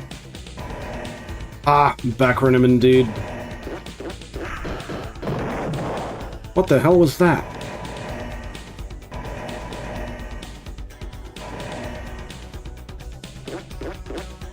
Ah, the Korra is going another direction now. What are you doing, Korra?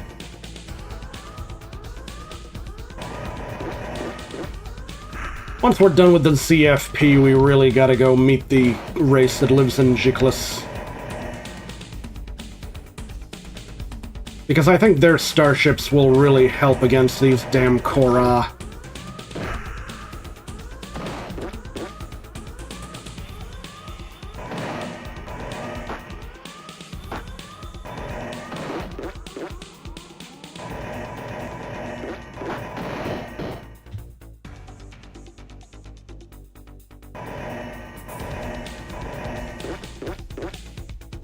No, they have longer range, just comes across like they have less because they're, yeah. When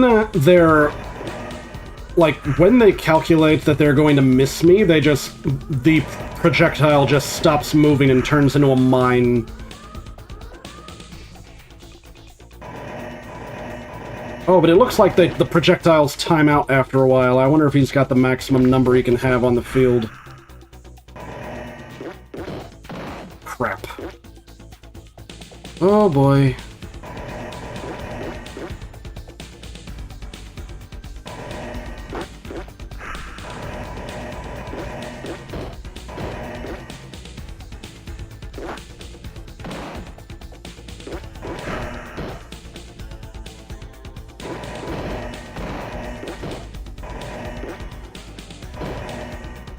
So close to annihilating this guy, but it's such a royal pain because he has so many more HP.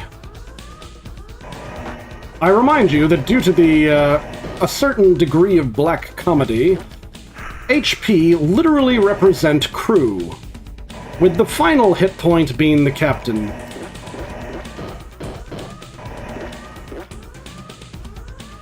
Essentially, Crew keep dying until the ship can no longer tolerate consoles exploding in people's faces. Which, yes, that is a Star Trek reference. An intentional one on the part of the game developers when they, I think it was in the manual that that's how it works. Come on, one more hit and you're dead, Korra. One more stupid hit and you will have been defeated by Fwifo. I can think of no greater humiliation for a Korra jackass like you. Come on. Got him. Finally. Got him. Happiness. Our savior, you have rescued us from certain destruction. Howie, baby, that was a close one. The black ship appeared in orbit several days ago and began raining down bolts of destructive energy on the surface of our planet. Fortunately, We were able to focus our planetary shield to deflect the energy blasts away from our cities. unfortunately, Large sections of our planet's beautiful wilderness have been annihilated, entire ecosystems destroyed. oh, that makes me really mad. I mean, attacking helpless, intelligent alien species, that's one thing. But toasting our cute little wood jukes and tree narfs, that is really low. If the black ship had been accompanied by others of its kind, we wouldn't have been able to stop the rain of destruction. They would have killed us all. Well, in that case, better those jukes and narfs than us, right? Captain, it is clear that in matters of war, you are more capable than ourselves. With this in mind, we would like to give you our 4 finest starships and crew. I hope they bring you many victories. Try not to lose them all right away. They have just added 4 ships to our fleet for free.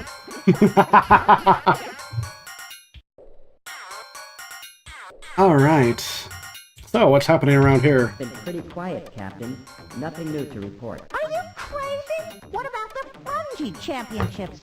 Why should we tell the Earth Captain about that? He wouldn't be interested. Oh, yeah? How do you know? Because I'm not even interested. Nobody with any brains is interested in fungi. Well, what about me, huh?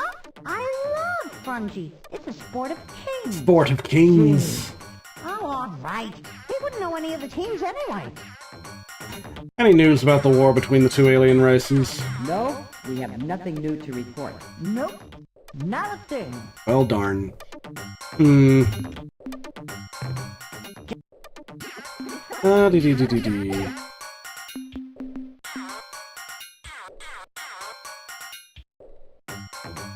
I think I've asked him about other races before, but I don't remember if... I don't remember. Was there anything more? I'm looking through my notes trying to find anything. Come to think of it, I should have been using Notepad this whole time, shouldn't I? I probably will have to use Notepad later. Not much. This space, Besides the which have, the only other starships we have are which have some result. and what? Yes. Hey! Then, Oh no, they know about the probes too, okay. Goodbye, Captain. see ya! Well, since we're way the heck out here and we have 113 units of fuel, actually I think the first thing I should focus on is getting the hell out of the Ur-Quan and Korra controlled area. So I think the best way to do that is to focus in the northern direction and run like hell. Okay. Save game.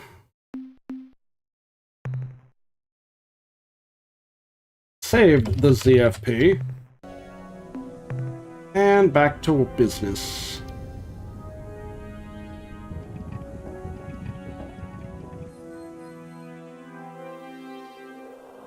I am concerned that they're going to catch us as we're leaving the system.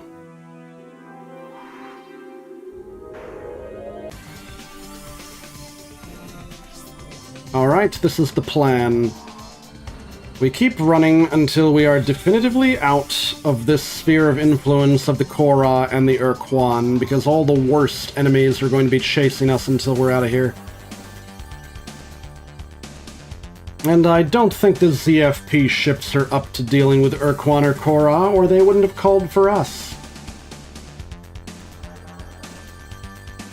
Ah, shit, this one's faster than everybody else. What is this? Let me guess, it's a flipping probe, isn't it? Of course. Those probes are fast. Oh, man. Alright, well, we'll save game again.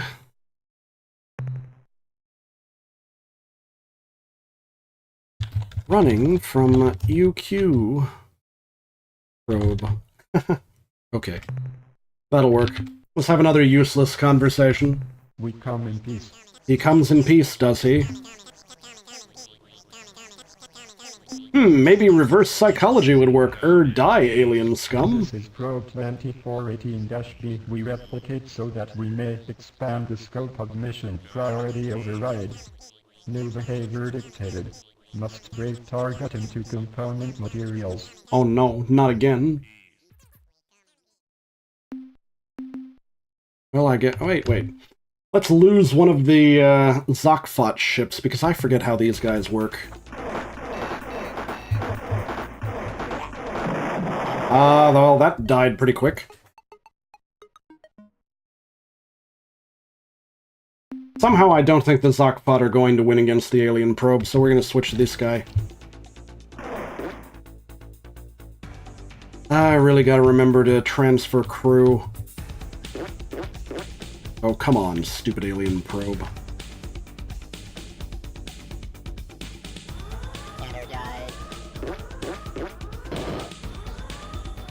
Huh. Okay.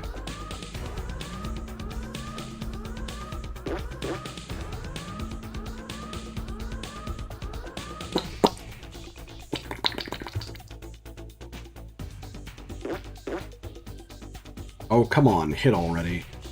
That probe jinks around so much, that makes it hard for the torpedoes to hit. Alright, one or two more hits and the probe is destroyed, and we'll have a happy day.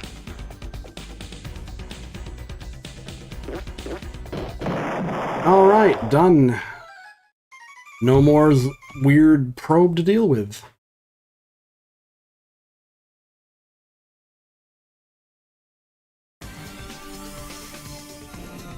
Keep running from all of the weird Ur-Quan enemies that are chasing us.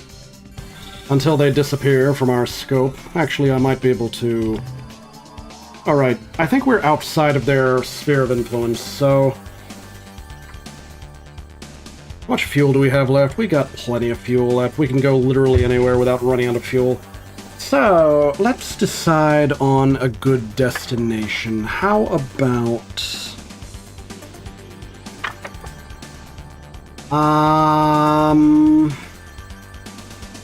Where was that area that the Spothy said a new star was appearing? Wait, the source of the probes is a direct line from Alpha Tucanae to Epsilon Muscae. So... Alpha Tucanae, Alpha Carinae, Beta Cafe, Alpha Cephae... Where is Epsilon Muscae? Am I in the wrong place? Is it this way? I don't know. Maybe I should,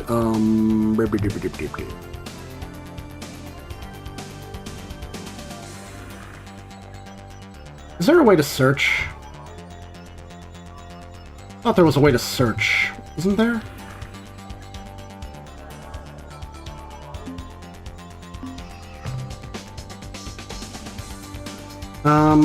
No. Maybe I'm...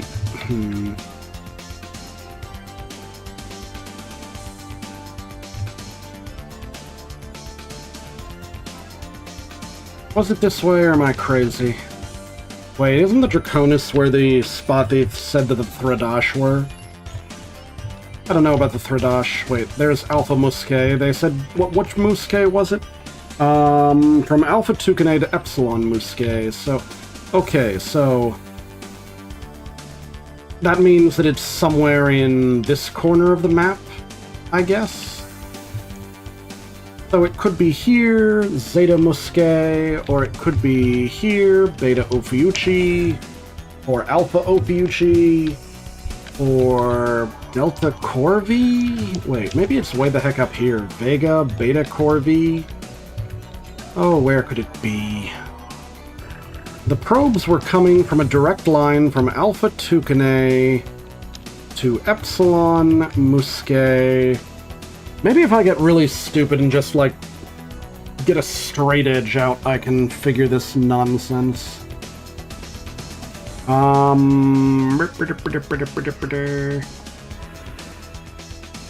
my guess is they're coming from one of these stars. Delta Corvi, Beta Corvi, Vega. Actually, they might even be coming from Epsilon Muscae. Maybe I should aim there first. Yeah, let's aim for Epsilon Muscae first and hope for the best. There, now that I'm aiming this general direction, give me that Epsilon Muscae, please. And cross our fingers that we have enough fuel for this expedition, because this is going to be a long one. We need to shut down the probes before they cause us too many problems. And I think the best way to do that is to head in this general direction.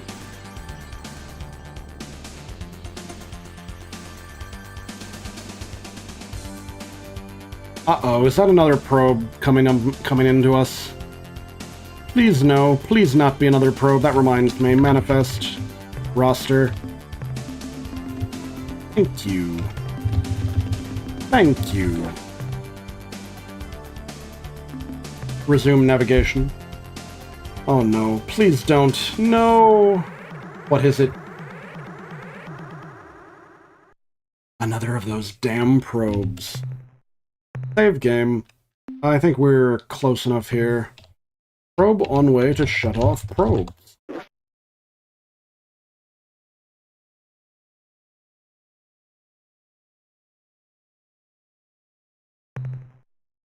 Okay, converse. We come in peace.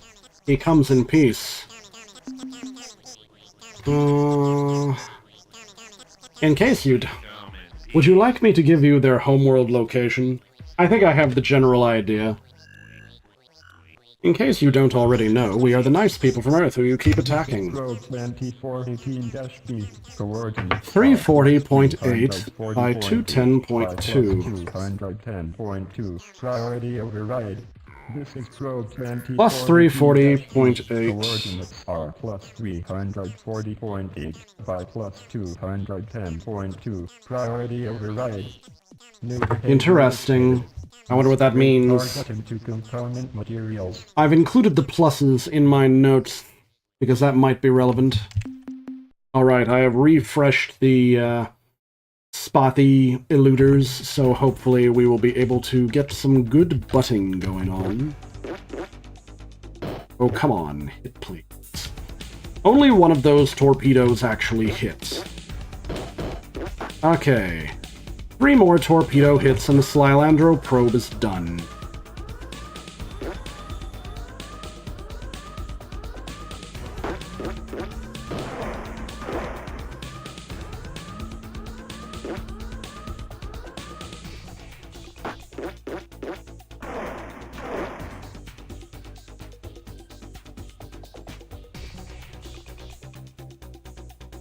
Alright, might be able to get this figured out.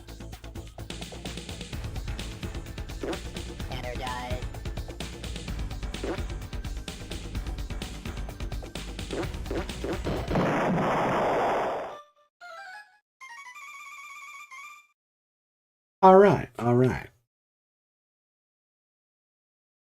And another one bites the dust. We're actually getting a lot of RUs just from destroying these damn probes.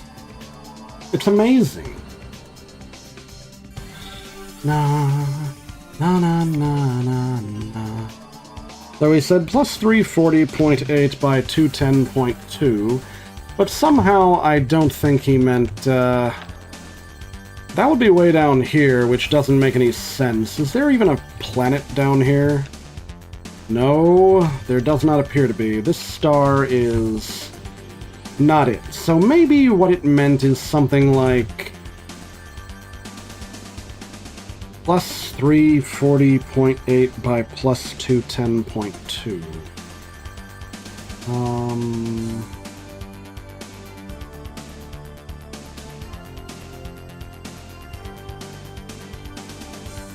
Yes.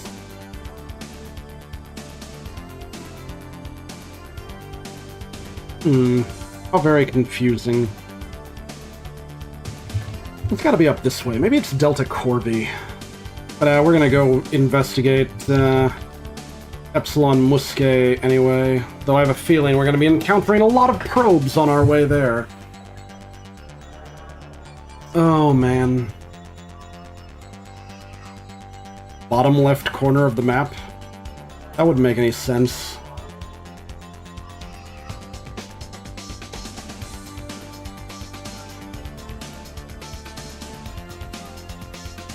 If we believe the probe.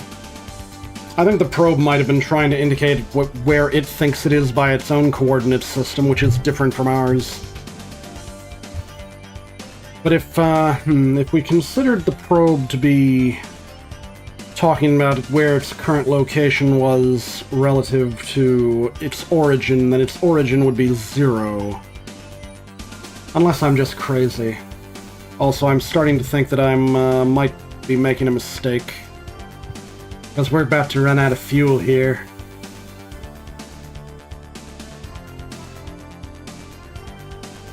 Oh well, we've got some leftover, we have some leftover alien data. So if we run out of fuel, we can just wait for the Melnormies to come and pick us up. Alright, anything here or no? I have a feeling the answer is no.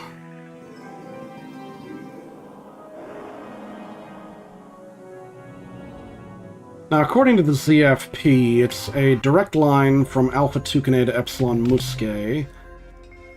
This has some decent material we can go pick up.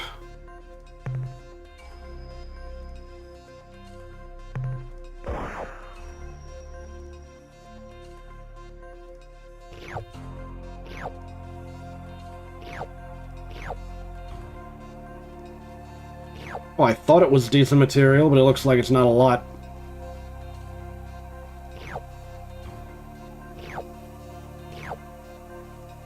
My disappointment is immeasurable and my day is ruined. Let's go. So if I'm pointing in this general direction, it will hopefully work. Star map, let's go a bit further this way. Now, I believe it is... Let's see, a straight line from... That's approximately a straight line, unless it's up here. It's probably up there, who am I kidding?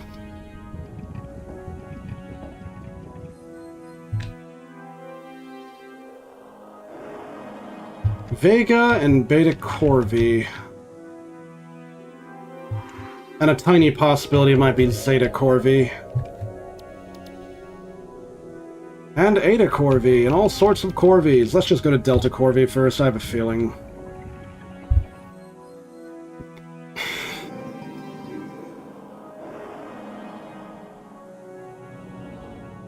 $50 to $800-ish area. I mean, probably, but we're also gonna have to deal with more of these stupid probes on our way there. Here we go! Proby, leave me alone, eh? Alright, I'm done talking to them. We're just going to destroy them. I am sick of this. Probe on the way to stop them. Let's just go. We're getting good enough at this that we can take them out without having to, We're getting good enough at this to take them out without needing to take any damage.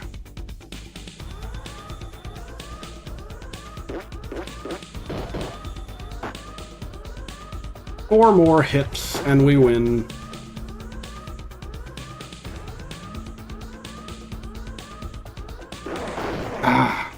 Well, I took some damage there. Damn it, I'm pointing the wrong way. No, back. Would that stupid planet get out of my face?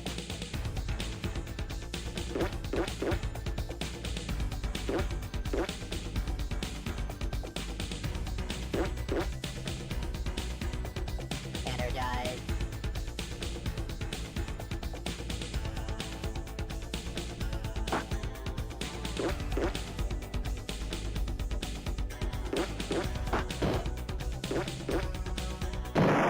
Got him!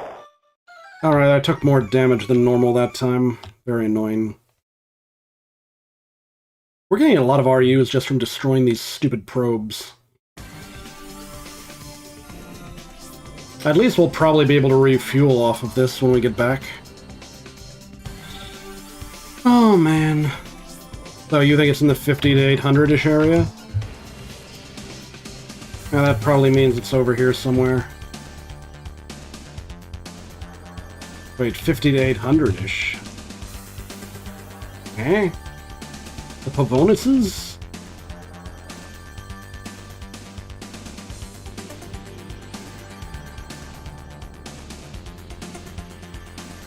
Do you think that the ZFP was off in their estimation? Oh, a direct line from Alpha Tucanae to Epsilon Muscae.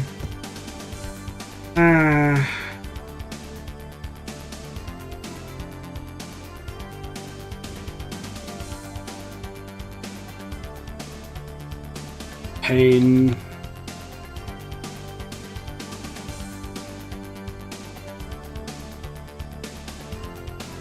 We'll figure it out eventually, I think.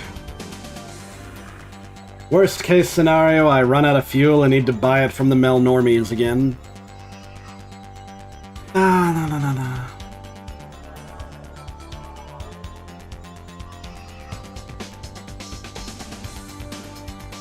I do like the hyperspace theme.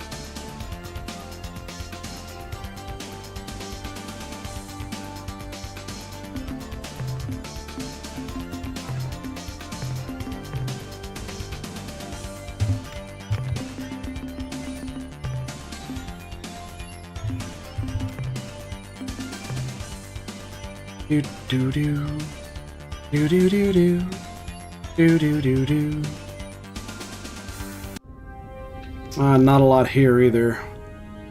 Maybe we'll get some decent material? Probably not, though.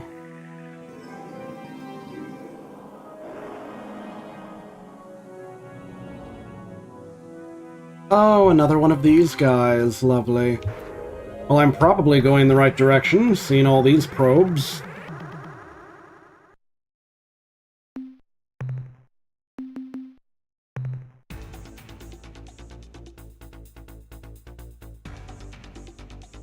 Another 550 RUs, assuming we don't lose too many people.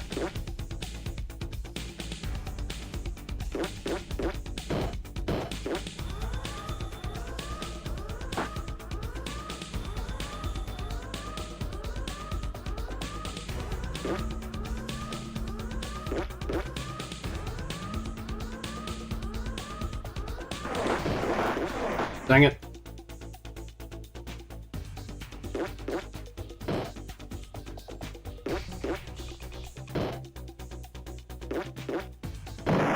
Nice.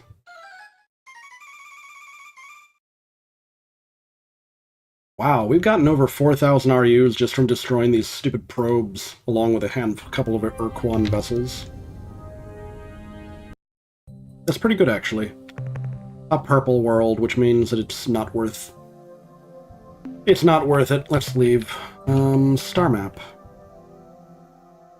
I have a hunch that it's one of these planets up in the upper left corner.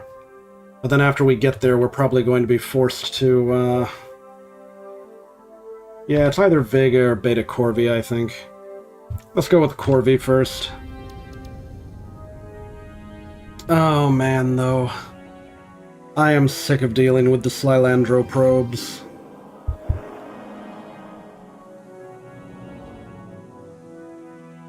Let's go find them.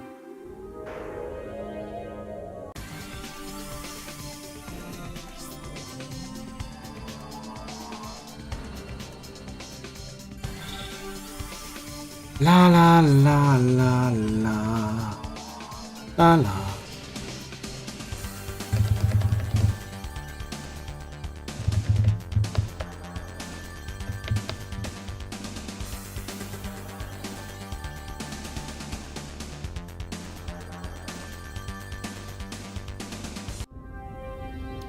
Wow, there's a lot of them here.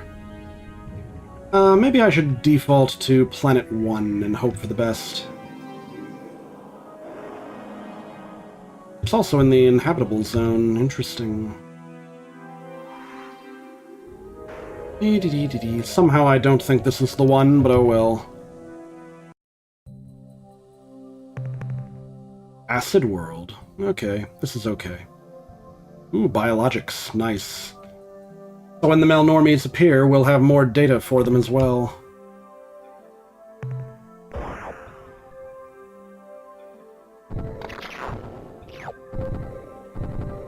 Sheesh. Tectonics and annoying,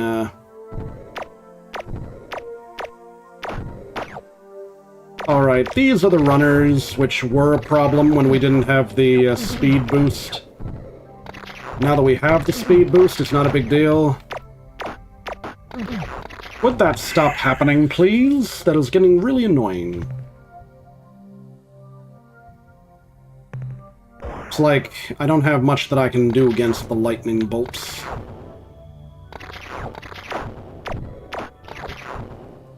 I mean, I can see the tectonic crap coming.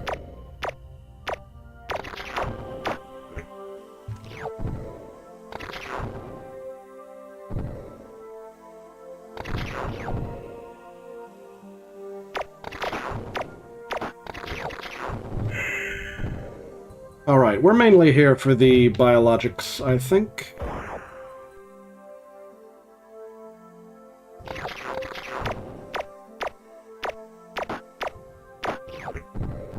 I think I might just have to rely on,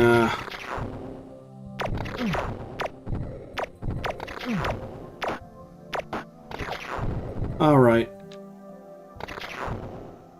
Would you stop zapping me, please? Alright, that's everything on this planet. They do not seem to be here, but I'm inclined to... Thank you for lurking, Painkiller. I am inclined to keep looking anyway. If I don't find them, I don't find them, whatever.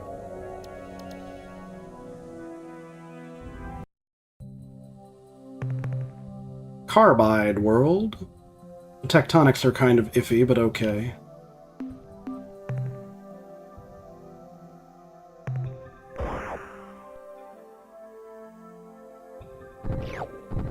I'll just have to tolerate a slight delay in getting my higher tech material, because I'm going to be buying fuel from the Malnormies. They inevitably go and pick you up if you run out of fuel in hyperspace. Well, I'm not exactly clear on how long it takes them to pick you up. I think this is just the bottom of the barrel material here, but it'll fill my cargo bay, so whatever, I guess.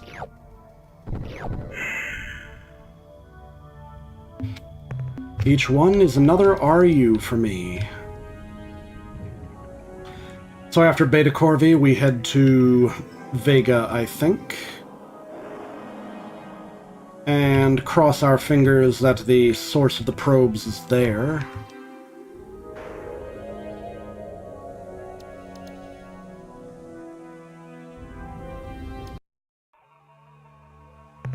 What do we got here? Azure World. It's... Ooh, biologics, nice. Maybe, just maybe. Some of these look hostile to the landers, so I should probably avoid running into them.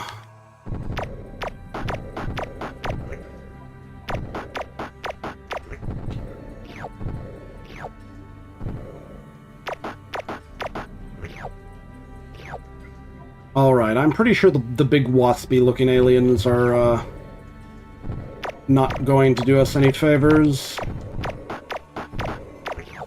That one was heading in the opposite direction of his normal. Okay, Earthworm, definitely not Jim. I'm not clear on those flying ones. They might be hostile or not. What? Whoa.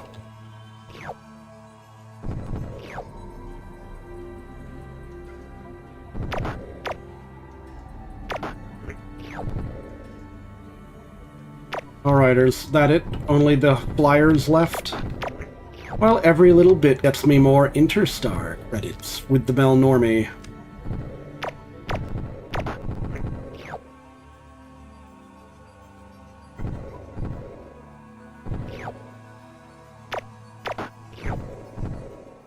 Alright, is that it? I think that's it.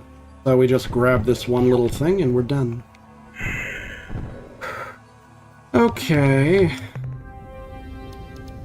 Few biologics, so we can hand over that over to the Melnorme for fuel to get us home, probably. Oh my. Did we go to the Red World already? I think we did. Alright, there is a red gas giant over here. Let's go to the red gas giant and hope for the best.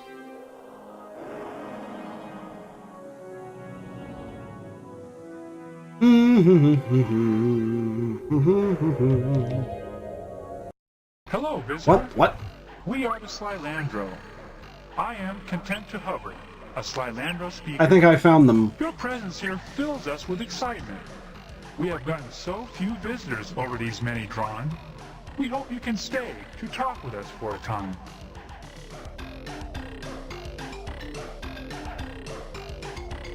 I am Tenko, captain of the Earth starship Inari 1. What the heck are you? Oh, this is terribly exciting. We will be happy to tell you about Okay. ourselves if you would please do the same. Okay. You see, we Slylandro have been extremely interested in learning about the galaxy, but our physique makes us incapable of leaving our gas giant home. Therefore, we are totally reliant on our infrequent visitors to keep us informed about events outside this planetary system.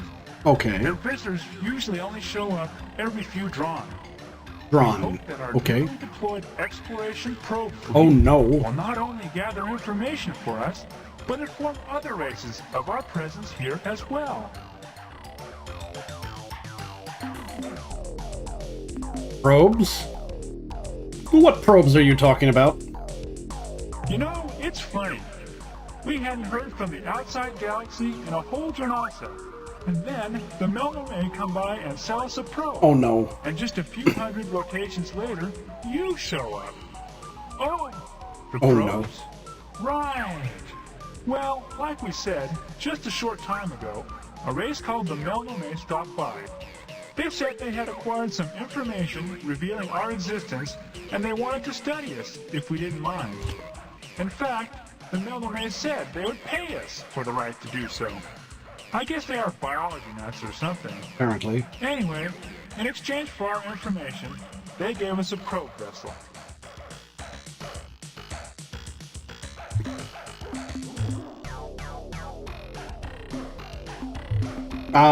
We'll probably have the opportunity to talk to them about all of these topics, so I'll just talk to them about all the topics. Tell me about the other races who have visited you over the years. Years? Oh, you mean drawn. Well, let's see. There was the Melnorme just a few rotations back. Then we go all the way back over 3 drawn ago to the Ur-Quan and the other milieu guys. Milieu guys? Yuli and the Draw, I think. Yuli and Drawl. Milieu? What is the milieu and who are the Yuli and the Drawl? Let me remember. That was a long, long time ago. I was only a nymph then. Oh yes, that's it. The Sentient Milieu was a cooperative association of sentient alien species. The Yuli, the Draw, the Taelo, the Mailman, the Foz, and the Ur-Quan lived across a wide section of the galaxy. They talked with us fairly frequently for almost half a drawn. Then suddenly, the visit stopped, and we haven't heard from them since. Were there any other visitors here besides the Melnorme and Milieu races? Yes, there was another race. A highly sophisticated species of shaggy giants who made repeated trips to our world over a period of several Tron. They even installed a broadcasting satellite in orbit around our world, which let us talk with them whenever we wanted. They were called I'm sorry, I can't remember their names. It was a long time Long time ago. Okay, I think the shaggy giants are the precursors. Oh wait, the dialogue option says about it. I wish I knew more of the information you seek, Traveler. But we last saw the shaggy ones just over 39 Tron ago, and very little from that era has remained intact in our history chance. Hold on a minute. Let me consult with Associates Joyce Lifting and Sullen Plummet. Joyous Lifton and Joyce Sullen Lifting, Plummet. who has better memory than I, recalls that the shaggy ones were described as being worried. Worried. They were always hurrying from place to place, seeking knowledge as though they were in a desperate search for some important secret, some answer to a question that they never shared with us. Sullen Plummet remembers that the last time the shaggy ones visited our world, they came aboard a great circular starship, one even larger than your own. I see. They had discovered their answer and were leaving to go somewhere, and they didn't tell us exactly where somewhere was. This is extremely important to us. Don't you know any more? No, I have told you. One moment. Joyce Lifting transmits. Joyce Lifting has remembered something else, though it does not relate to the shaggy one's question, answer, or departure destination. What my associate communicates is the description of a set of 10 worlds, unlike all others. The shaggy ones either discovered these planets, or, this is garbled, assembled them? We were told the planets were, again this is confusing, organized in some pattern which in some way alluded to the shaggy one's ultimate fate. One of the worlds was described as orbiting one of a pair of blue stars, not far from here. Another of these worlds circled a large white sun. That is all we can remember. One of a pair of blue stars not far from there. If we find that planet, it will give us more Interstar credits with the Melnorme, probably. So...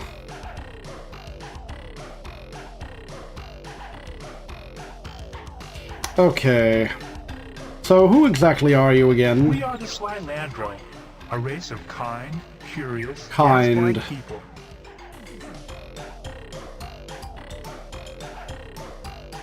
Sounds interesting. Tell us more. Certainly, provided you share with us similar information. What would you like to know? Tell us about your home, this gas giant Our planet. which we call Source, has no solid surface as yours likely does. Our world is the 500-kilometer band of atmosphere in which we can survive. Below this are the depths, a dark, hostile region, which grows increasingly darker and more hostile the farther one goes. A typical feat of courage for Slylandro juveniles is to sink far enough into the depths so that the juvenile's gas bag is almost ruptured by the pressure. The tissue scars left by the trip last many rotations and are thought to attract comely mates. Well then. Above our world is void. When we travel up too far into void, we grow giddy and behave inappropriately. I see. So, the edgelords sink to the depth, and get scars, which make them look, I don't know, edgy. And then you go up to the void and you get high. Literally. I'm guessing that's how it works. What can you tell us about your culture? We have an egalitarian society here. All are equal. Of course, that doesn't stop some people from being stupid fools or jerks. But on a world as huge as Source, where there are no barriers to restrict your travel, if someone is bothering you, you simply go somewhere else. As you might have guessed, we have no physical technology. In our long history, several of our people have tried to work with objects constructing weapons and other tools from the carcasses of dead beasts. But eventually, Whatever it was they were building got too heavy and dragged them down to the depths. Sadness. What about your Since we history? possess no technology, we have no permanent way to record the passing of events. Instead, we use the history chants, long songs whose rhythms and patterns help prevent the introduction of error into the record. When the Okay. Shaggy Ones first arrived over 41 drawns ago, we had no words for aliens or ships, for stars or planets. Our skies are an opaque swirl of colors. We knew nothing of the universe outside Source. The Shaggy Ones taught us most of the new words, and after they departed, we remembered them for the many long drawn, until ships from the sentient milieu arrived. Alright. Tell us about your biology. Our world, which we call Source, has been home to our species for many thousands of drawn. We evolved from simpler, unimodular beings who thrive in atmospheric convection cells. At first, we were little more than mindless consumers who glided at the edge of wind walls, straining the air for small animalcules. But even then, we were social creatures who invented language so that we could better cooperate when herding food into dense concentrations. There are many hundreds of species here in Source, producers, consumers, hunters, and parasites, but so far, we are the only species here to achieve intelligence. Thank you. My pleasure. Now let's talk about you and your peoples.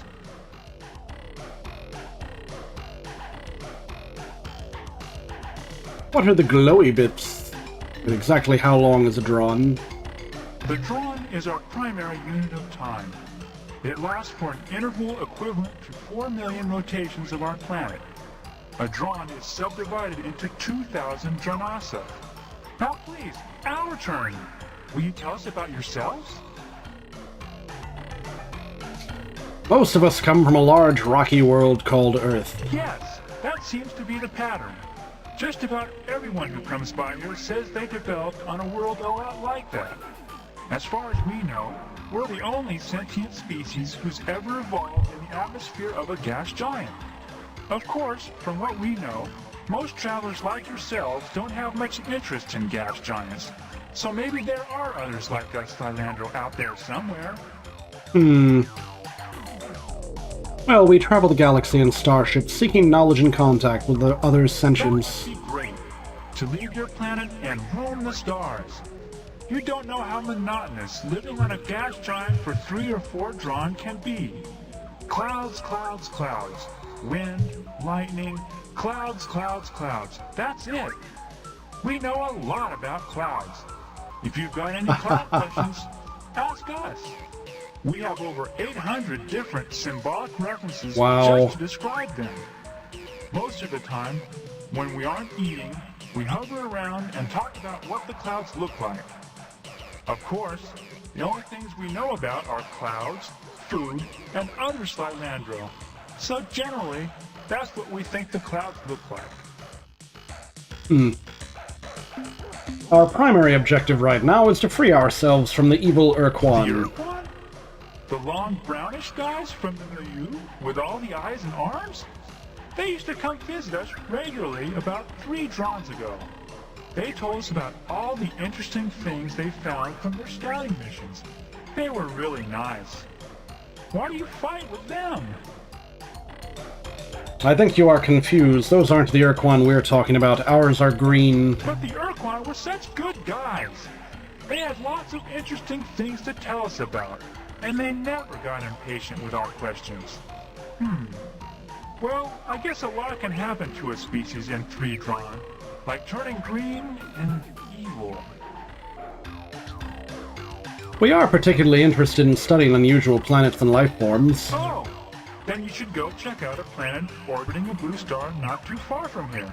I think there is another blue star right next to it. We can't describe exactly where it is, but the people who told us about it, the Ur-Quan I think, said that it was one of the rarest worlds in space, and that as far as they knew, there were only 10 of these planets in this part of the galaxy. That's enough about us for now. But please, can we talk about you some more later? Can you give me details about your probes? Sure. if you are interested. In exchange for information about the life on Source, the Melnorme offered to give us a remote exploration probe. It would roam the galaxy gathering information and contacting alien races, and when it had filled its data storage units, it would return here and reveal to us everything it had learned.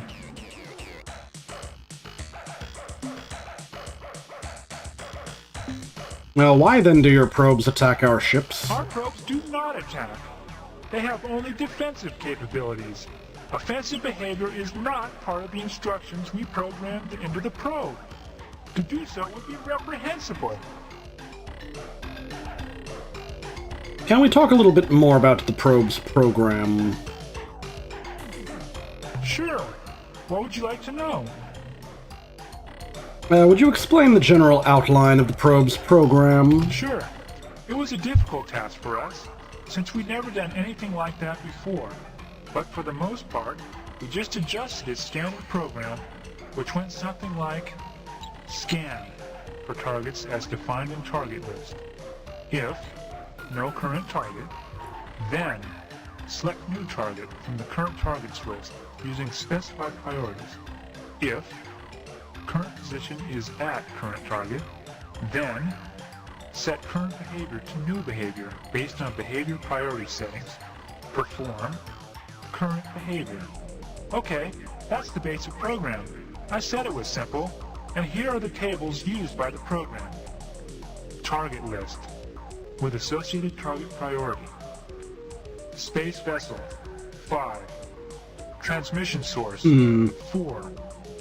Astronomical anomaly 3. Okay. Planet-bearing life signature 2. Raw replication materials 1. Probe behaviors with assigned priorities. Communicate 5. Record data 4. Analyze data 3. Seek replication materials 999. 999? Move to current target 1. That's it. You mentioned the probe's defensive capabilities. Elaborate. That behavior was hard-coded by the Melnorme. We couldn't mess with it. Essentially, the probe will only fire its weapons if it has been attacked and cannot communicate with the attacker. And when defending itself, it uses its lightning weapon? No. The probe is armed with a battery of missiles. It doesn't use its electrical discharge device in combat. Wait a second. What missile batteries had always attacked us with lightning bolts? That's impossible. It's inconceivable. The electrical discharge device is used only for breaking down raw replication materials into their component compounds for easy gathering. Really? Really? Okay. We'll talk more about this later. So, where exactly did you say you got your probe from? From the Melnorme Traveler Traders. It was catalog item 2418. Remote self-replicating robot explorer probe. The economy model. Economy model. So, why did the Melnorme sell it to you? The Melnorme traded it to us for data on the life on Source. They said the information was unique and was worth, I don't really understand their units of exchange. Something like 10,000 Greedots or something like that. Greedots. Fortunately, that was exactly the price of their catalog item 2418. Remote self-replicating robot explorer probe. Okay. So how long ago did you get the probe? 2 or 300 rotations, I guess. What was the probe's program? Or can we talk a little bit more about the probe's program? Sure. What would you like to know? Okay. Oh, okay. What was the probe's program? 500 rotation mission. To seek out new life and new civilizations. To boldly go where no catalog item 2418, remote self-replicating robot explorer probe, had gone before. Okay. Obvious Star Trek reference. Okay. Can you explain the probe's replication ability? Well, we're not hardware people, so we only know the theory. What happens is that while the probe is exploring space, whenever it's not doing something more important, it hunts for asteroids and similar space junk, zaps it into its component parts, absorbs the debris, and when it has enough raw I material accidentally stored inside, poked the bruise on my manufactures knee. a perfect replica of Ow. itself. So even though we only bought one probe, by now there should be hundreds of probes, maybe even thousands. Tens of thousands, more like. Don't poke the bruised knee. Oh, I really shouldn't. I tapped it by accident. It was just an idle tap. Bleh. Painkiller back to lurking after coming out of nowhere to tell me not to poke my bruised knee. Oh no. Sure. I'd be glad to seek out raw material. I'd be glad to. You see, the probe has the capability to seek out raw materials, process the raw materials. I think I'm talking in circles here. The compounds, and then, when it has a sufficient supply, it can build a duplicate of itself. We decided that since we had only one probe, we should change the replication priority and crank it up so that there would be more probes sooner. What priority did you assign to replication? Well, the factory setting was 2, in between movement at 1 and analyze data at 3. I told Joyce Lifting to set it a bit higher. Let me ask him what he set it to. Oh, my. That was a bit extreme, wasn't it? Joyce Lifting told me he changed it to 999, the highest setting on the dial. And what is the effect of the priority settings on behavior? I'm pretty sure the way it works is that every time a behavior is completed or interrupted, the program selects a new behavior based on the defined behavior target priorities and what kind of target is currently selected. I think a really high priority would cause a probe to focus its attention on that behavior. Your probe does destroy ships, and I can prove it. No, it cannot. It is not programmed for hostile behavior. What is your reasoning? Think about a probe's replication behavior. The probe seeks raw materials and processes them in preparation for replication. And think about the effect of changing the replication behavior's priority. The answer is simple. It would spend more of its time seeking raw materials for its replication process. So what? Now, what will it do to a ship given that its replication priority is set to maximum? I don't see what you are getting at, but I'll play along with you. Like I said, alien ships are the top priority target. Once a probe scanned a ship, it would instantly move toward it. Then, when it got to the ship, it would initiate communication automatically. When communications were terminated, a new behavior would be selected, and... a new behavior would be selected. And since the replication setting was set to maximum, the probe wouldn't get time to pick a new target. It would use the current target, the ship, for raw replication materials. It would process the ship, break it into component compounds with electrical discharges. Oh no! What have we done? Good job, Slylandro. Traveler, you must tell us what we can do! How can we stop the probes from destroying all life in the galaxy?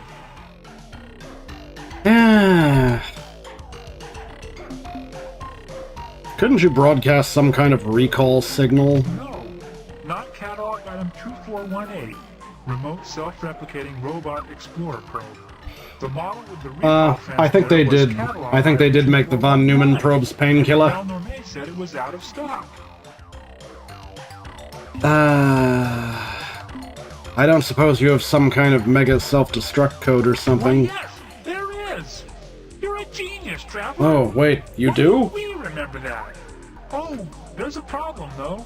How are we going to transmit the code? Well, while we ponder that problem, at least we can give you the code sequence. That way, if you run into a probe, you can destroy it without getting shot at. Well, that's helpful. Now that we've exhausted all other things to talk about, what are those glowy bits inside of you? Oh my! I forgot. You creatures see in the visual range. No, they didn't make the Mine Lane probes. You're thinking of the Koros You starships. can't see them. They made the probes that keep annoying us with the electrical discharge thing. They are... Well, we use them when the male and the female... Oh no. Well, look. I'd rather if you didn't ask about them, okay? Especially not in front of Soren Plummet. She's shy. Okay. I won't annoy you too much, Slylandro. See you later. Goodbye, human fluid sac. Goodbye, Slylandro gas bags. Goodbye, human fluid sack. Well, I guess that's that. A Uria world, really? I'm not gonna deal with a Uria world right now. Well, we found the Slylandro. They were at Beta Corvi 4.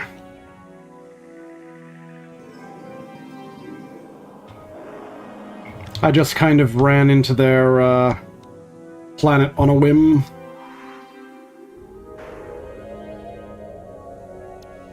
Who am I kidding? I have played this game before, though I don't remember... I didn't remember where they were off the top of my head. I did remember they were in the upper left corner, though. I didn't want to just beeline to their planet. I wanted to... you know... get information like, oh no, the blasted probes are destroying all life in the galaxy. What do? Before I went and did that.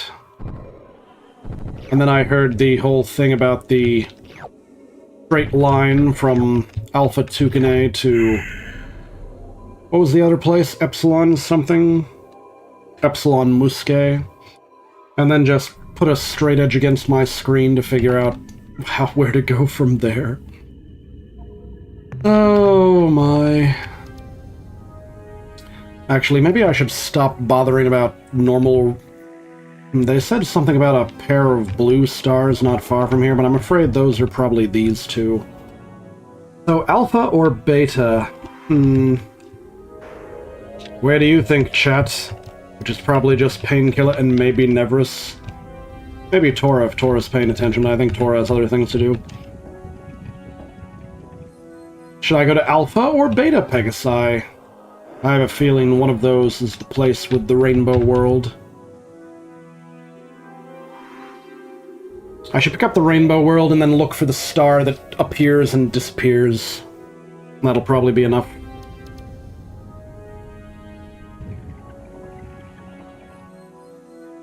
I don't know why, but I have a feeling it'll be Beta Pegasi. If no one replies to my inquiry, we're going to Beta Pegasi. Let's go. Let's go. Let's go. Beta Pegasi.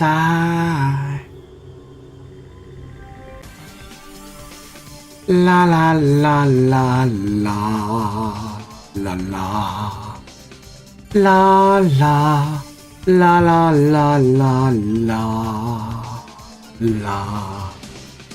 Do do do do do do do do do do do. Do do do do do do do do do do do do do do. Do do do do do do do do do do. Do do do do do do do do do do.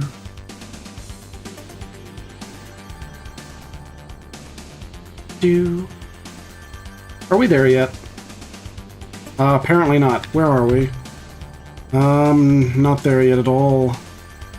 They said it wasn't far from there, but this feels further than they think it is.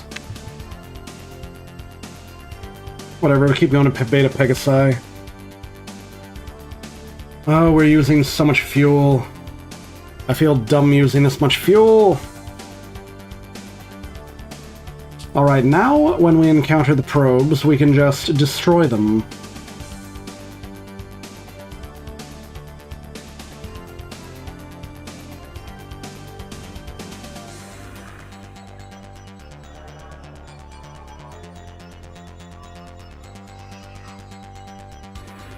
Ay, ay, ay, ay.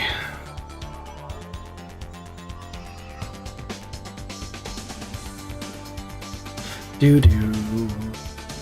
Do. Ow.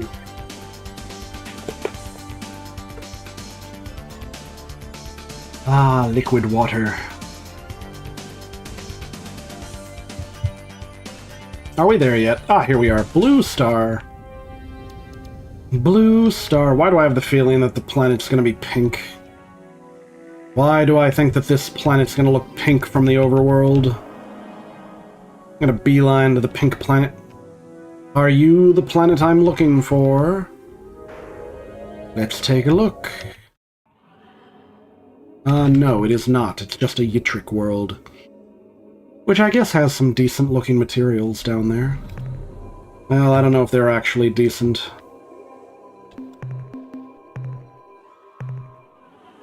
Well, greens are 5 RUs a pop, so I guess we can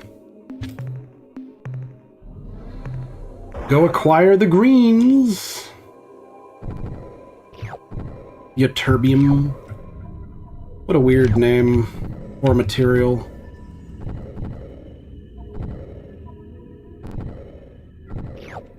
Yttrium. Yttrium this, ytterbium that.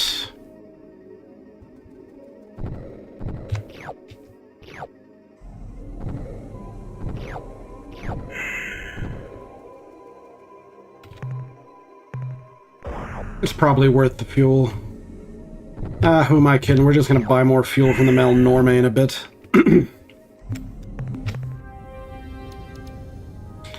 I'm pretty sure there are 3 ways to encounter the Mel Norme. You go to Alpha Centauri, or one of the other planets that they happen to chill out at. I really thought that would turn out to be the Rainbow World. Maybe the Rainbow World is the white one. It's either pink or it's white, I don't know. Of course, when you look at it up close, it looks Rainbow Selenic World. It's got nothing but base metals on it. That might be okay. Base metals are 3 a pop, I think. Nothing to sneeze at if I fill the cargo hold.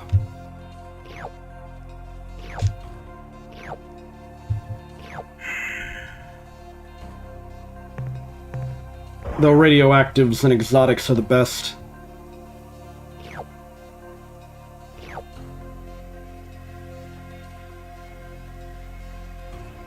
Missed. We are running pretty low on fuel, though. We'll probably want to hope for the Mel Norme's arrival.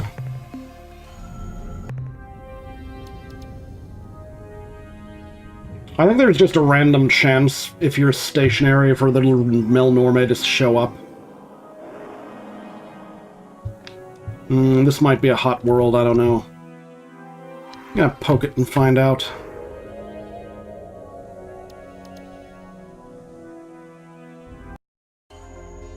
Wait, is this the one?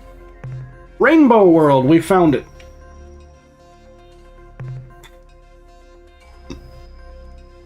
It also has minerals on it, so... But I don't trust the high temperature, but I'll take a look in anyway. Oh, that's a bit much.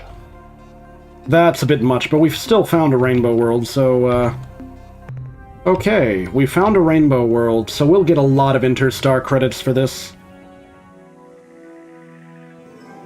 We should be able to refuel our tank and buy the new tech. Alright, we've been to Planet 2. I think we need to go to this yellow world because we skipped this one. I hope it's a treasure world. That would be great. No, it's an... wait, it's a world that's made of gold. That's perfect. That's just as good as a treasure world.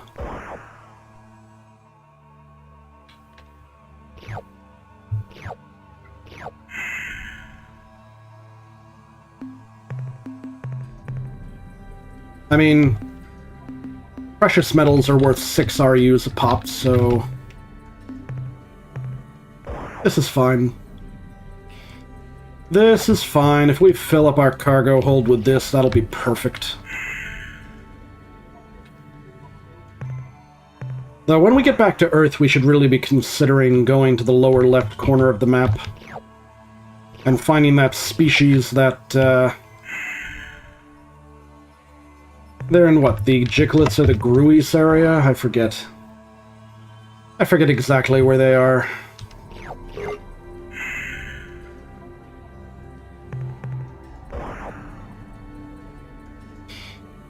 So much gold.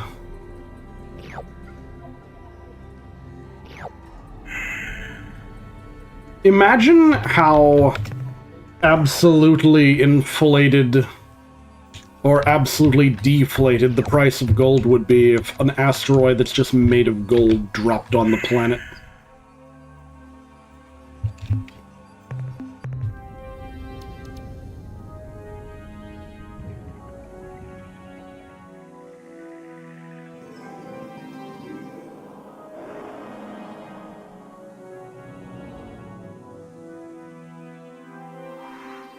Alright, all that's left is that green planet that's in the outer system.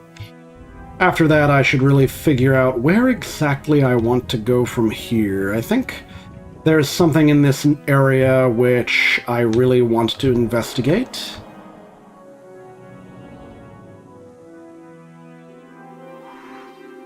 Take the green. Oh, it's an acid world? Okay, just some tectonics. Now that's not a lot of material, and it's all cyan, which I think is the least valuable. I don't really know if it's worth dropping in for all this stuff, but okay.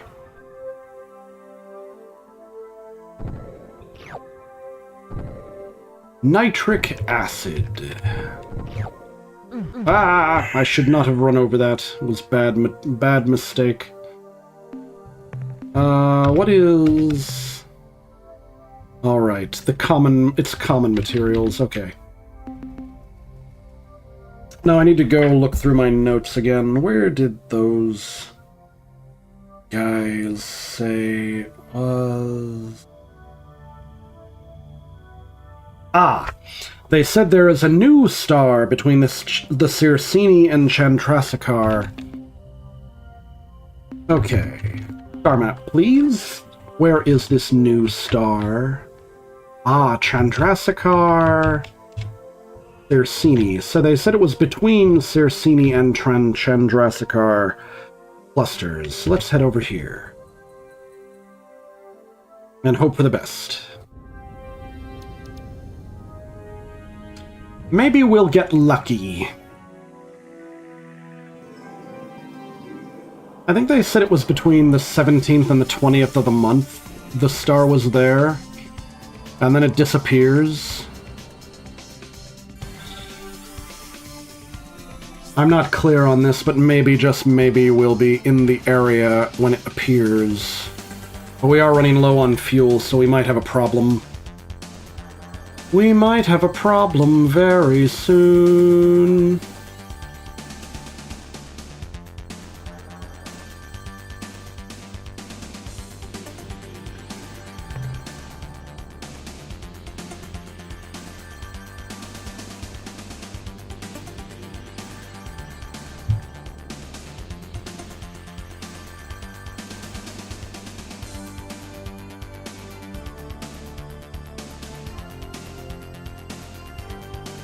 When we hit the 17th, I think we should aim for... Okay, you know what? I'm just going to say navigate and... Oh, wait, there it is. It appeared right near us, too. Unknown. Let's go. Let's go check out Unknown. Wait, what is this? What is this? Converse? Question mark? Hello, my little one. I am so pleased to see you. You have done well for yourself. It is gratifying. You sound as if you know me. Have we met? I forget myself. Of course you don't know me. You are from Unzerwald, not Earth. We are, however, how shall I say, related. Related. It has been many of your years since I have been to our planet Earth. We are known among your kind by many names, some of them flattering, some of them not. The one we use most often was given to us by the children of the Celts, a wonderful culture. They called us the Arilu, the Arilu Lalile. I do believe we've found the Arilu. Part of the Alliance of 3 Stars, along with your kind until we decided to return to our own, oh, how would you say, reality. When it became clear that your people would be safe enough under the Ur-Quan slave shield. What are you doing here in this region of space? We are many places at many times. This place is an easy place. One of the 10 easy places. At different times, we explore different easy places. That is our way. I see. Oh, I can see from the look in your eyes that I have confused you. I am silly. Please disregard my words. What are you exploring for in these easy places? We seek to trap Noon, but they dart and leap. You cannot trap Noon. Do not even try. I do not think you can even touch them. You are not quite solid enough. What exactly is your connection with Earth and humans, anyway? You are curious. That is a promising quality. How can I describe our connection with humans? Never doubt our motives, Captain. Your well-being is of paramount concern to every Arian. Surely you know that it was the day after humanity joined the Alliance of Three Stars that we appeared in the open for the first time. This was no coincidence. We wanted to protect you. Once we saw that you were, well, safe, we decided to tend to other business for a short while. Believe me, Captain, we have known each other for a very long time. You might even say that we knew the first human. We still struggle against the Ur-Quan. Can you help us? With ships and weapons, blood and bones? No. Too many shipmates were forcibly discorporated in the last conflict. Our cooperation is not necessary. You are the focus. However, knowledge transcends reality parameters, and this we can share with you. An example, to discover the nature of the red probes, seek creatures who inhabit a world with no surface. We already found them, so, yeah. You trap the Nunji things, then what? We let them go, of course. None do not like to be confined. Captain, these things we talk about, they are unimportant to you. They are as dreams. Our words should address your universe, not ours. Okay. So, goodbye, Arilu. See you later, I guess.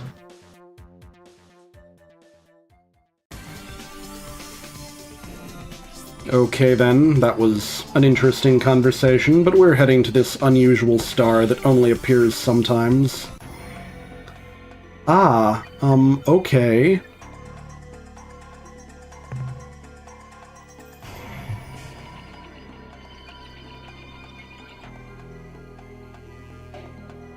I guess we found something new. I think... Oh dear. Oh dear.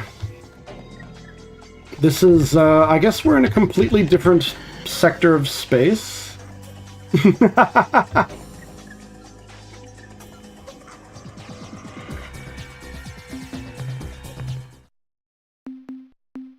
Let's save it over here, because we no longer need to save too. Quasi what now?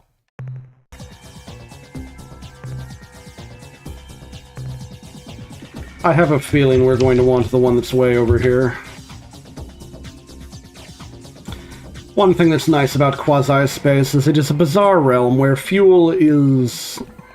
like, apparently in quasi-space you use an infinitesimal amount of hyperfuel.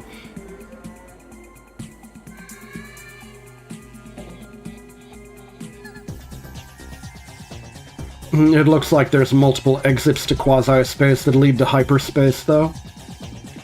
So that's fine.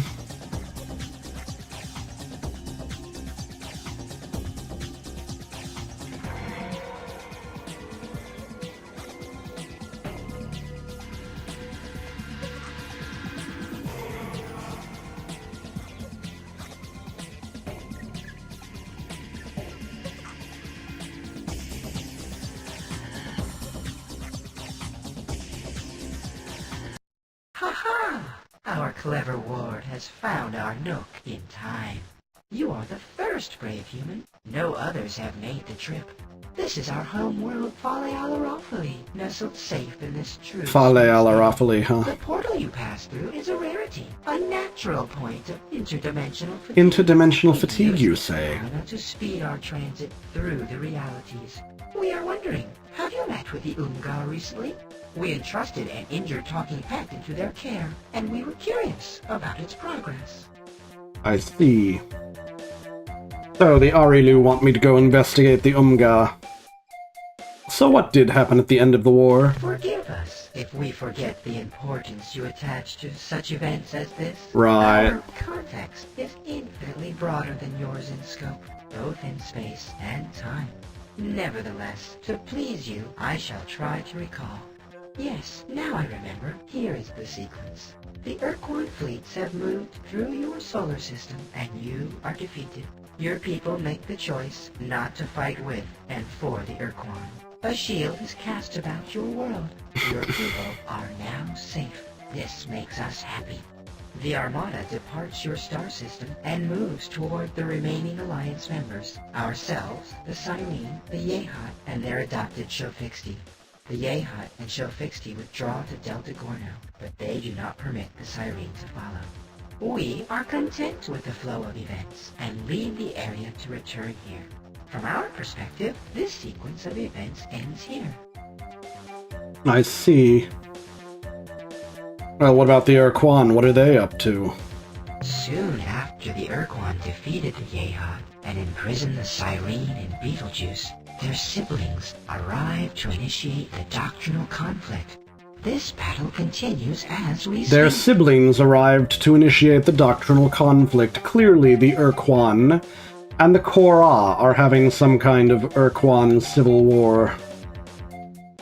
So what exactly have you been doing on Earth? You desire honesty. It is given. We have visited your world for many thousands of years into your species' past. We have changed things, made modifications. I see.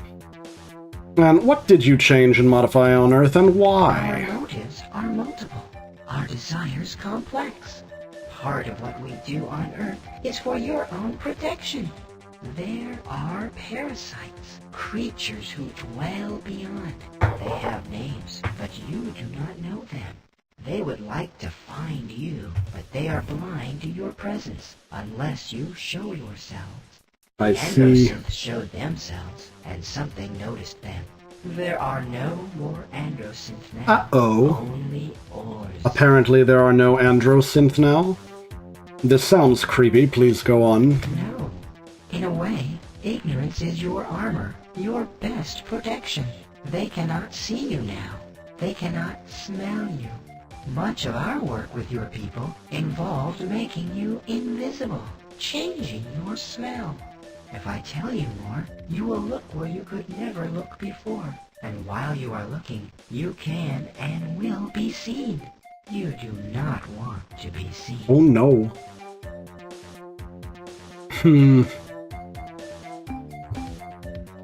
You said you had much to give my people. Can you be more specific? As you know, we live in a dimension adjacent to hyperspace, which we call quasi-space. Our ships move between these dimensions through weaknesses in the interdimensional fabric. Although many such weaknesses, or portals, exist which lead from our dimension, quasi-space, to various locations in hyperspace, there is only one naturally... Where did I put my pencil? Ah, there it is. Ship from hyperspace to quasi-space. We therefore find it convenient to generate our own portals artificially, with focused dimensional fatigue rays. As a sign of our long-standing relationship with your species, we would happily fit your vessel That sounds with a nice. corner of its own. But your ship is so massive, our units would be ineffective. However, we suspect you may find a sufficiently powerful warp pod, the key element in a portal spawner, in the wreck of the Ur-Quan Alpha Pavonis. world at Alpha Pavonis. Bring that warp pod back here, and we will prepare a portal spawner for your vessel. Alpha Pavonis 7.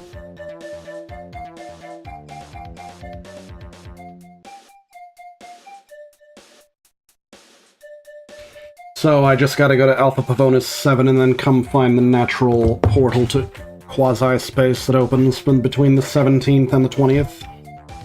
Alright, you mentioned a talking pet. How did you find one? We are an endlessly curious species, and we spend much much of our time on, how should I say, reconnaissance missions. During one such trip, we witnessed the crash landing of an Ur-Quan. Must have been pilot error. Of Alpha Pavonis 7. Normally, when an Ur-Quan vessel is disabled, it automatically engages self-annihilation circuits to prevent other species from learning the Ur-Quan's technological secrets. In this case, however, these circuits must have failed. The Dreadnought did not disintegrate on impact. We landed to explore the wreckage, and were amazed to find a survivor, a talking pet. As you may know, the Ur-Quan use these non-sentient creatures for the task of interspecies translation, a task the Ur-Quan find ultimately demeaning. The talking pet was severely injured, and we did what we could for the poor creature. But it grew clear that without superior measures, the talking pet would die. We turned to the Unga, whom we have known for many centuries. Their bioscience skills are far superior to our own. Interesting. They promised to do what they could and let us know how the pet fared. We have not heard from the Unga since. Perhaps, if you are traveling through their stores, you could ask them for us. Can you tell me about that portal spawner thing again? Certainly. We would be allowing. They're just saying the same thing. It's in case you forgot about Alpha Pavonis 7. Goodbye, my Arilu friends. Goodbye, clever child. Okay. Now, from here, I think it best if I... What is a good place from which I can exit quasi-space? I need to make a chart. So I'm trying to avoid looking at any wikis for the game, so I'm just going by my own memory. And anything I learn while I'm playing the game in this instance. So... I am not clear on where any of these go, so I'm just going to make a note of all of their coordinates from leftmost to rightmost. Or maybe I should go from right to left, I don't know. Right to left, top to bottom, maybe? I don't know, maybe that'll be the best. If I'm going right to left, top to bottom, then...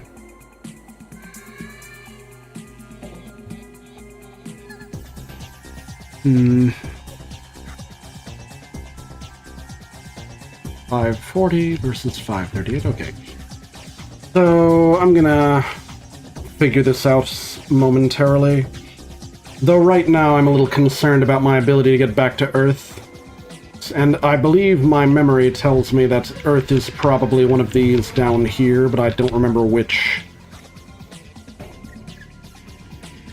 I could also be wrong, it might be something else like this one that's close to the middle. I need to go AFK momentarily. Funny enough, I think that the intermission text is, Alpha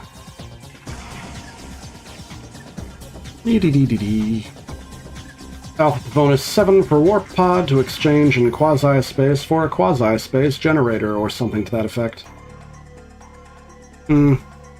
Let's see, we already, I take it that you have, yeah, we already visited the Slylandro homeworld, so we have the device which will self-destruct any Slylandro probe we encounter. Though Alpha Pavonis 7 will have to go there later. Right now I'm going to be figuring something else out. Give me a moment. I need to be right back.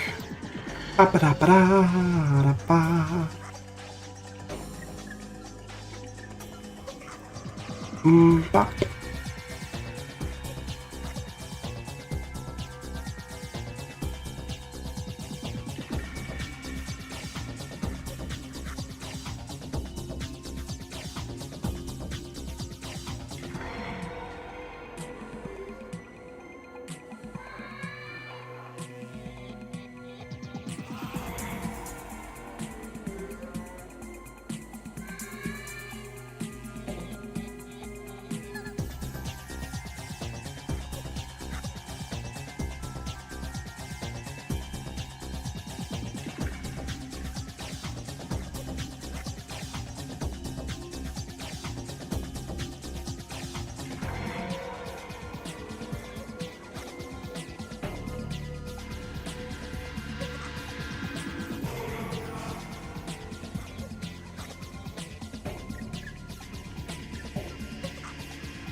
Bop.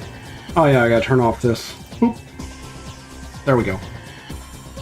Yeah, the probe, I don't know what the probe was doing. I think the probe was trying to come up with some other coordinate, like it was trying to indicate...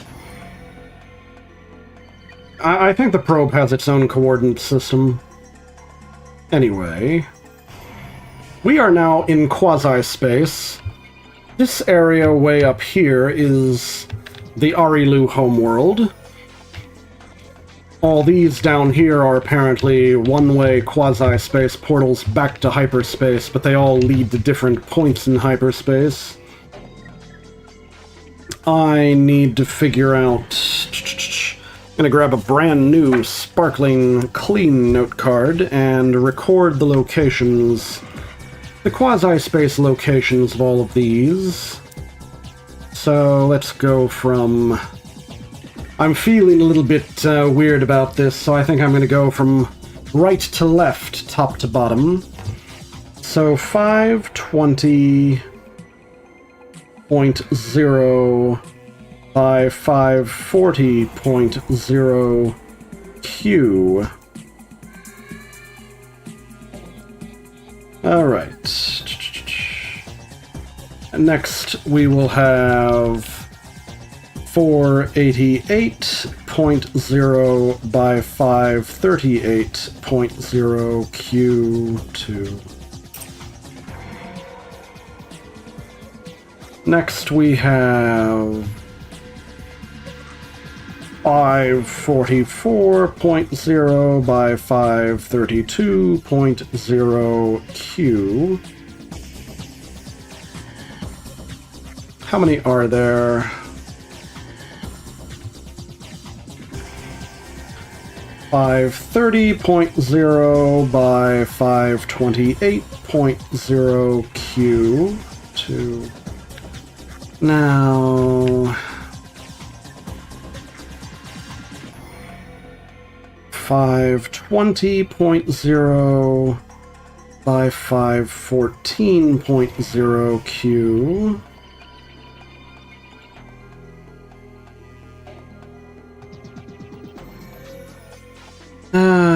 This could be a bit.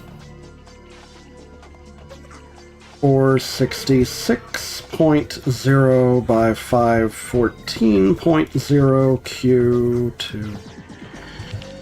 Alright, these two, and then next would be this one, since we're going top to bottom. 448.0 by 504.0 Q2.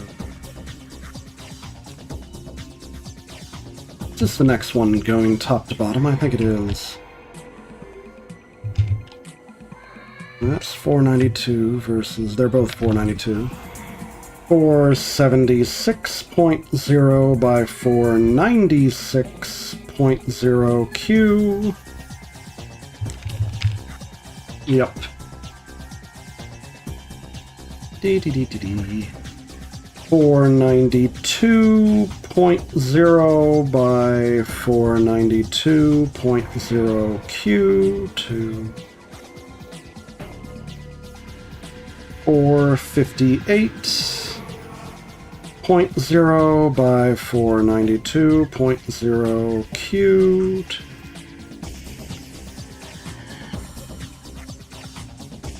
Alright, we're starting to run out of portals.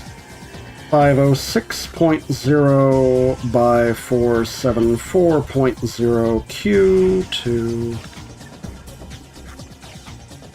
464 versus 466, okay.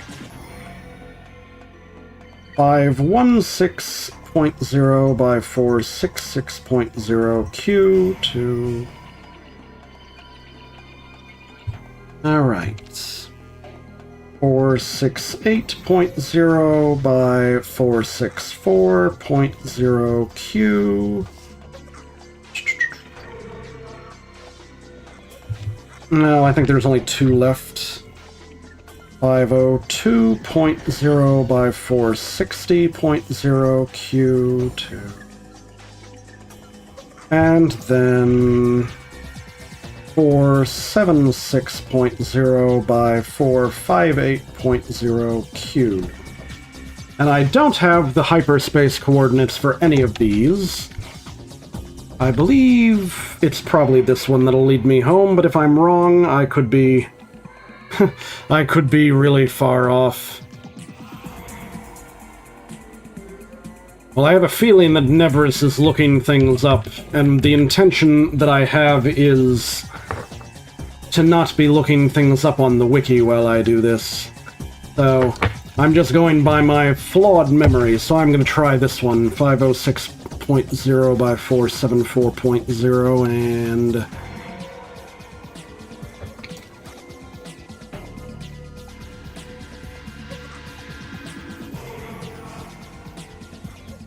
I could just save scum it, but save scumming it sounds kind of scummy. So we're gonna find out what happens. I only have 1 unit of fuel, so no matter where I go, I'm gonna be screwed.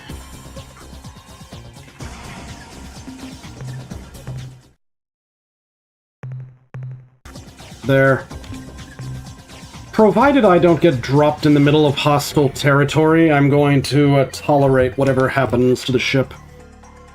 If I get dropped in the middle of hostile territory, we're reloading here and gonna go somewhere else. But regardless, star map going to 506.0 by 474.0. Alright. So we're about to learn exactly where this leads us.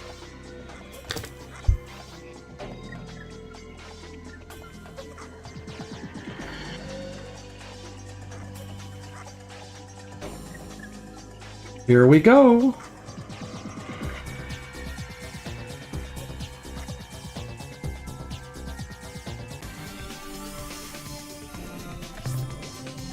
Oh, we are pretty close to Earth. I picked correctly. I guessed correctly! We're practically right next door to Earth, or to Alpha Centauri for that matter. Alright, so 506.0 to 474.0 leads to... I guess my memory is better than I thought it was. 192.9 by 094.6H. Now, no matter where I go, I think I'm going to run out of fuel, so I'll just... What is this? Beta Lyrae? It doesn't matter, I'm not going to have any fuel here. Let's head in the general direction of Alpha Centauri, and then run out of fuel, which, yep, we were already out of fuel. Now I gotta wait for the Melnormies to come and pick me up.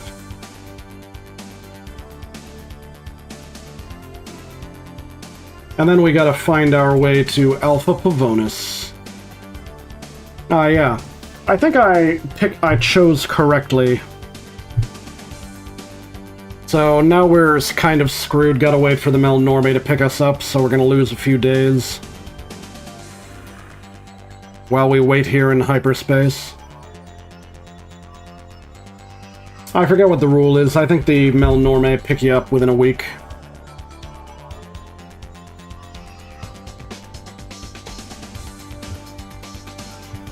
So we're going to go ahead and refuel to full, and then we are going to... Alright, here we go. What a coincidence. I was just talking about you to the Keel Varese captain. They expressed great interest in your explorations and struggles against the Ur-Quan. But, like all of Varese, I'm afraid they were hesitant to introduce themselves for fear of, well, frightening you. In any event, it is our pleasure to meet you once again. Now, what can we do for you today? I have some items I would like to sell. What would you like to sell, Captain?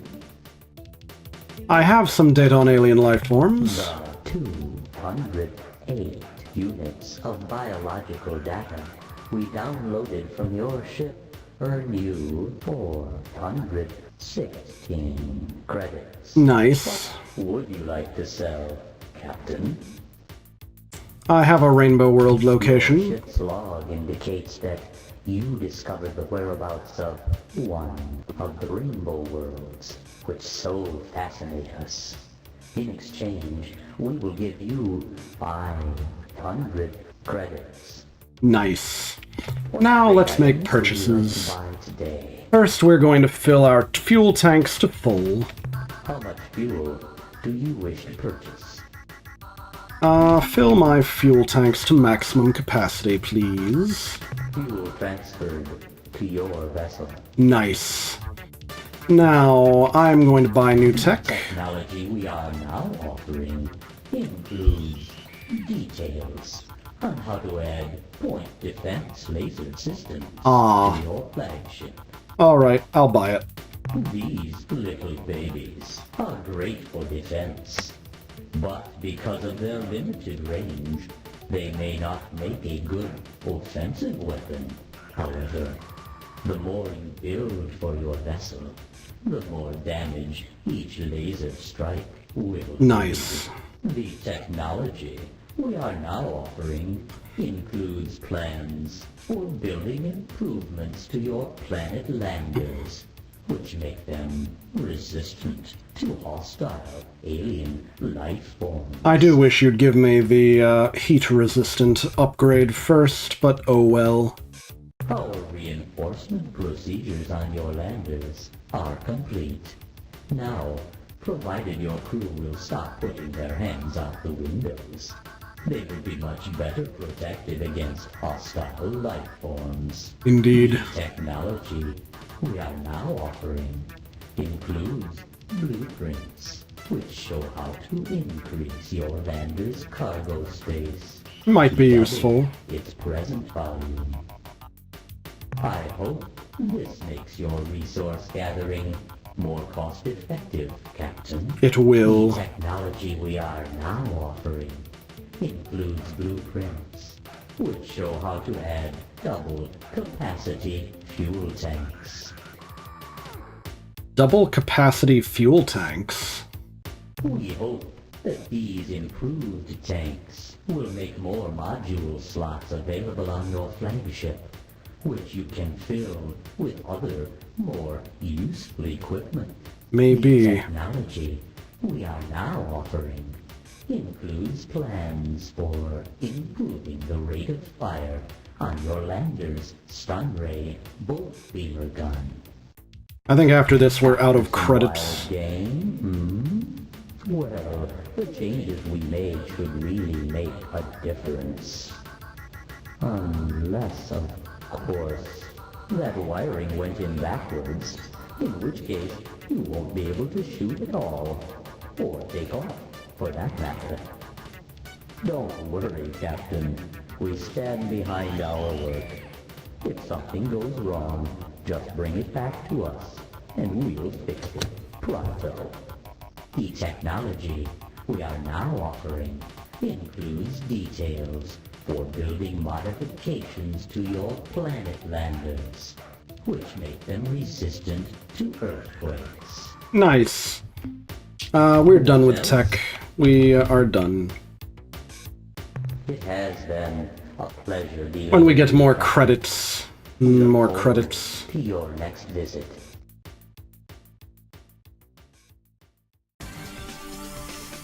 Alright, no more need to go to Alpha Centauri now. Since I'm already out and about, maybe I should head down to the Gruis area. What was it? The Jicklus cluster? Epsilon Jicklus? Let's go there.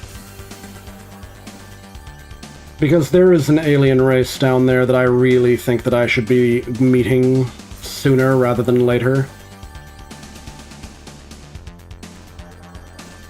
In fact, I'm kind of tired of not having met them yet. In my first playthrough, I think they were the first alien race I ran into.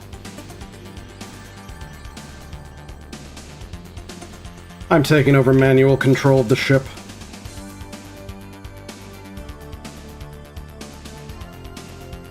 No, I don't want to miss it. I want to... Oh, for the love of popcorn, come on. Oh, just the one? Well, that's disappointing. I thought there was more than one planet in this system, but okay.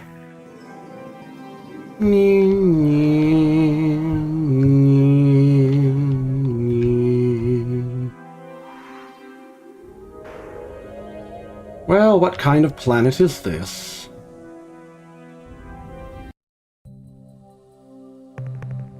Ooh, light. Alright, I think we want the gold stuff. Oh, for the love of popcorn.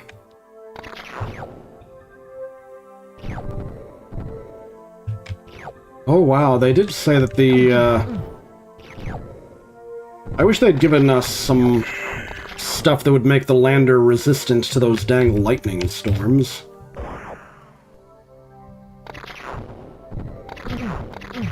Would you quit that, please?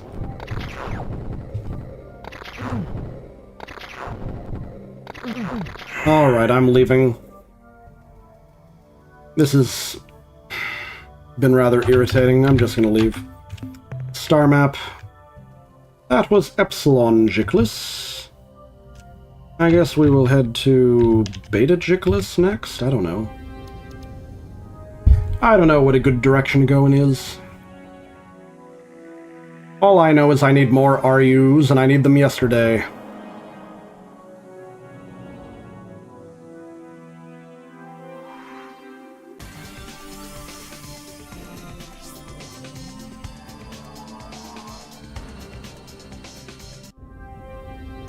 What are these? This looks interesting. I believe we must converse. Welcome to our home stars. We are the Bekunk. Bekunk we are. Seekers of the deepest truths. Askers of interesting and significant questions. Even now, a question of great transcendental significance comes up into our minds. Who are you and what do you want? We are friendly beings who seek to establish friendly relations with your species. Although we Bekunk have no rank, no pecking order, no arbitrary scheme of dominance, we do recognize that some of the souls in that universe have lived many lives, while others are but spiritual chickadees. I, Captain, have lived 38 lives, a paltry number compared to those wise and ancient souls who guide our race. You must consult them, Captain. They will help you to understand yourself, and in doing so, understand others, who in turn may or may not understand other things. Seek those wise birds at our homeworld, at Gamma Kruger 1. They have all the answers. We are dedicated to fighting the Ur-Quan hierarchy. Can you help us? See the wise ones at our homeworld, Captain. Go to Gamma Kruger for your answers. We are seekers of truth. Enlighten us. Vague omens and mysterious portents, tangled webs of fate, intertwined with the branches of destiny, blown by the capricious winds of happenstance. News, actually there is some news. It just so happens that it has come to our attention that Joga and Kazon, the two gods of the Ilrath, may actually be a hoax. We don't know who this hoax would have been perpetrated by, but it seems someone has used these fictitious gods to send the Ilrath down on us. That's unfortunate. I go now. By all means, if duty is calling, I am sure we'll see each other again. Perhaps when the stars are aligned in an appropriate configuration. Yes, my inner voice is telling me that is correct. When the stars align, Captain. Okay. Maybe we should just be going then. Whoops, didn't mean to get that close to whatever the heck.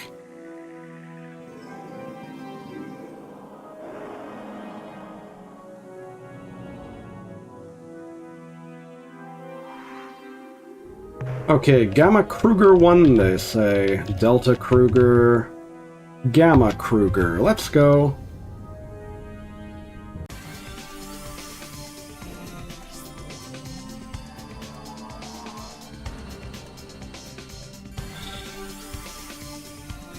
La la la. la la. Gamma Kruger 1, huh?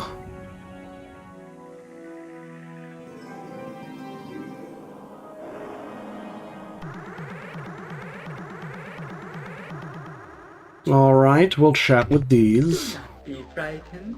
We are powerful creatures, yes, but we could not hurt you any more than we could squish the helpless pootworm. Pootworm? We love the pootworm. We are one with the pootworm. We are one with you. Of course you realize this means you are one with the pootworm. Rejoice! To be one with the pootworm is to be alive! And why not be alive? Is that not what living is for? Yes, I also recently went back. Well, we are quite sure now that Dougal and Kazon are a hoax. Aside from never having seen them on the full astral plane where most gods like to hang out, we also recently went back and listened carefully to a recording of one of their broadcasts, which was sent to the ILRAP on Hyperwave Channel 44. We were able to detect some giggling at the end of the message. Someone out there is playing some kind of joke on the ILRAP. Or is it a joke on us? We're not quite sure. But what with all the vaporized planets and total carnage, it may be a while before we can look back and fully appreciate the humor. Well then. Yes, by us. Yes, let's get on with it. Let's get on with it. Alright, Gamma Kruger 1. Let's go!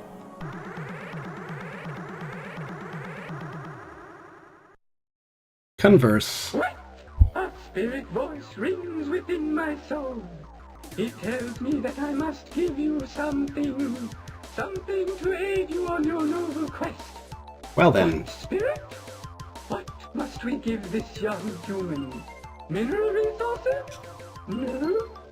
Important secret? No. Starship? No. Then what is it, spirit? Spit it out. What? That thing? Are you sure? Okay, here you go, Captain. Take this clear spindle. It is an ancient and powerful device, built by the precursors hundreds of thousands of years ago. What does it do, you ask? I haven't the slightest idea. Auspicious portents and serendipitous omens have foretold your arrival. Welcome, alien guest, to the home of the gentle and playful Pakunk. Children of the cosmic light, hobgoblins of joy. Hobgoblins of joy they are. I never need stuff like that. Okay then.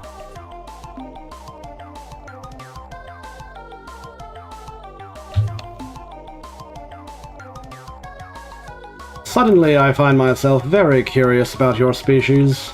Not at all. We are, after all, a fascinating species. Of course, modesty prevents me from talking at length, although perhaps if you were to ask me specific questions, propriety might be better served.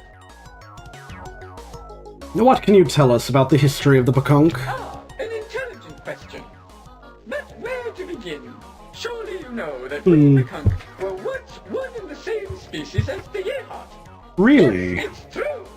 We were once brutal birds of prey, oblivious to the mysteries of crystal magic or the 7 dimensions of psychic being. I see. It was not until Weeny Winky Bitty Birdie sat on the mystical egg of ice-like temperature and gave the original squawk, rup, rup, rup, that our transformation began. It was the squawk, rup, rup, rup, that triggered the harmonic oscillations that would lead us to become the enlightened aliens that we are. Well then, that's quite a story. Quite a story indeed. What about the Yehat? Are you friendly with them? That depends on how you define friendly. We love our Yehat brethren, whereas they open fire on our vessels on sight. Fortunately, our psychic abilities allow us to sense the deep, abiding love, and yes, even shyness in our Yehat brothers and sisters. how we must have hurt them when we left so long ago. Soon, though, it will be time for the loving reunion, as our destiny is fulfilled, and we are once again reunited as one people. Okay. What interesting things can you tell us about your culture? Just off the top of my beak, I suppose I would say that our culture could be defined as the ultimate unification, or oneness, if you will, of the extra-dimensional convergent chakra being energies to form a togetherness self, which both is and is not a combination of the now essence. Really? Do you refer to the now essence as an extension of the cosmic whole, or as a subset of the totality of oneness? An excellent question. The answer is in itself an answer containing the explanation you seek, and more. Let me say, the revelation includes the mysteries of pyramid power, which is merely a subset of the greater and more general pointy power. Pointy power, really. Are significant, but their role should not be overplayed. I'm sorry, but I can be no more specific than that. Right. Is it true you can really see into the future? What is that? That painkiller is a pakunk. And so far as I can determine, they are the New Age birdies of the Star Control 2 universe. Or I guess Freestar's the Ur-Quan Masters universe. Yes, it's a wait. A vision comes upon me. A shining light. A crack in the egg. A swirling vortex. A tunnel. I see my past lives. Your past lives. More shining light. Ah, there it is now, the future. It's coming in clearer. Yes, I see tears. Tears of joy. They are coming from our yay-hot brothers and sisters who welcome us back to the nest. Wings outstretched, beaks stuffed with grubs. Soon we shall return. Soon.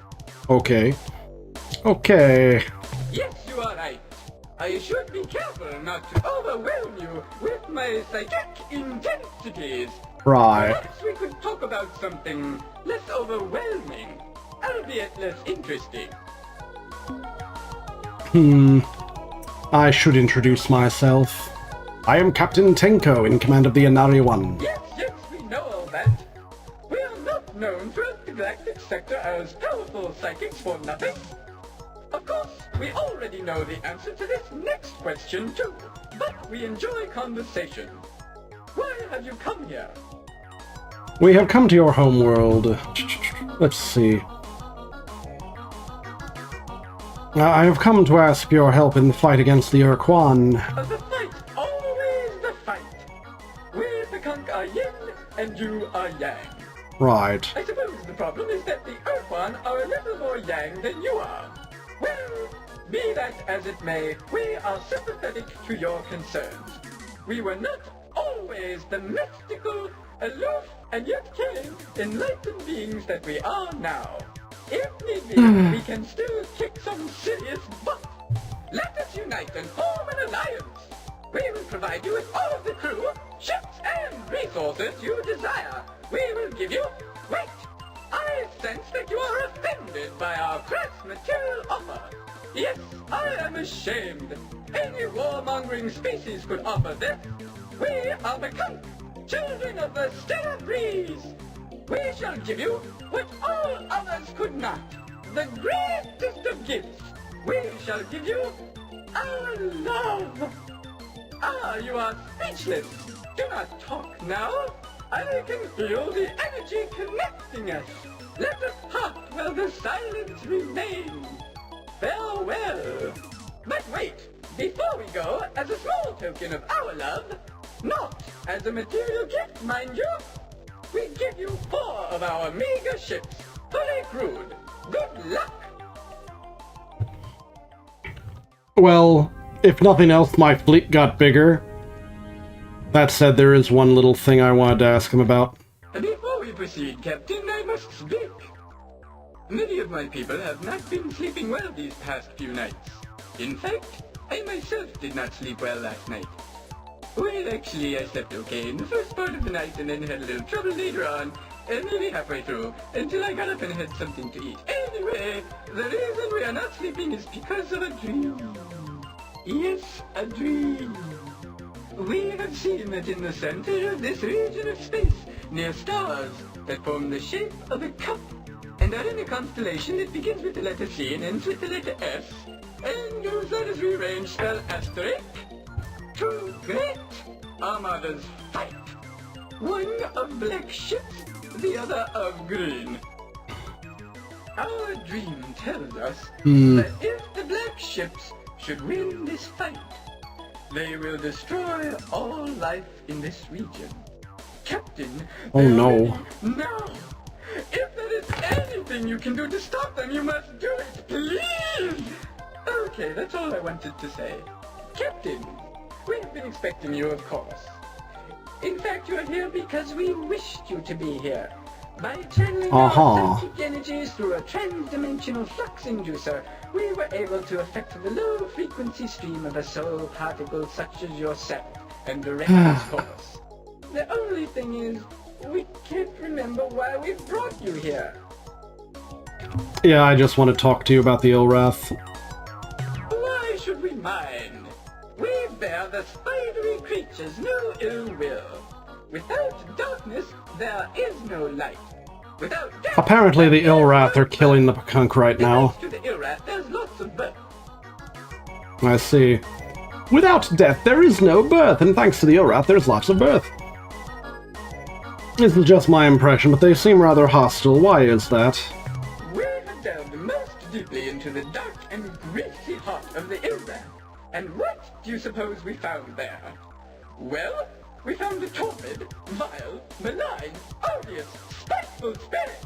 Right, no surprises there. What did surprise us, though, was what we saw when we regressed into the past lives. It turns out that in their last lives, the Ilrath were all shining beings of pure light and blissful love. They had reached the pinnacle of spiritual evolution and could go no further. They were perfection. And then, somehow, they got just a tiny bit better, and wham! They were all of a sudden totally evil. Wouldn't you know it? Get too perfect and you wrap right around to evil. That's why we Pakunk strive to be perfect, but always do little bad and annoying things to keep from ending up like the Ilrath. So essentially, the Pakunk really are spiritual masters, but they have dedicated themselves to being irritating in order to avoid becoming too good. Great. Great. Alright, when was it that they started attacking you? Well, that's easy. It was exactly 27,000 rotations of the 7th planet in the House of Party Fun. Before the first alignment of the auspicious constellation of Bit with the heavenly body of Shamlasul, which was really only a partial alignment. 8 years ago. And how are you faring in the fight against them? We have calculated that at our present rate of attrition, we will exist only on the spiritual plane in a matter of a year or so. Of course, the physical realm does hold a certain coarse attraction, a material quaintness, if you will. We will be somewhat disappointed to have to leave it. Is there any way to stop the Ilrath? An interesting question. The answer would be yes. If some benign and loving, yet incredibly destructive and powerful force were to simultaneously rip off all of their legs and drop their putrid egg sacs into steaming pools of molten metal, that would have the desired result of ending the conflict. Well, But I jest. Of course, I bear the Ilrath no ill will. How could I, when I'm filled only with love? right. Yes, you're right. Why dwell on the heinous Ilrath when we could speak of flowers, rainbows, fairies, and crystal magic? Oh well. Do you know, for example, that there is an invisible fairy spirit Oh at this dear. moment sitting on your head and making humorous faces at me? Ah, the mysteries of the universe. Try to understand them, but can you? No, they're mysteries. Alright, I'm leaving. Bye-bye. Oh, well, kind human. I think I'm overdue for a meeting back on Earth. Let's go. Or not Earth exactly, more like the Sol system. Oh dear. Oh wait. While I'm in Gamma Kruger, I should grab all their resources to fill my third tank. La la la la la. Allied world, this'll be fine. This is fine.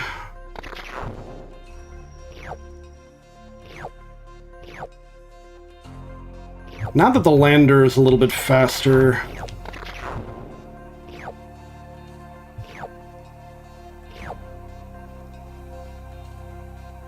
Wait, that looks like the lone radioactive in this area. Unless I'm wrong, it turns out to be just more of the same. Astatine, it's always astatine.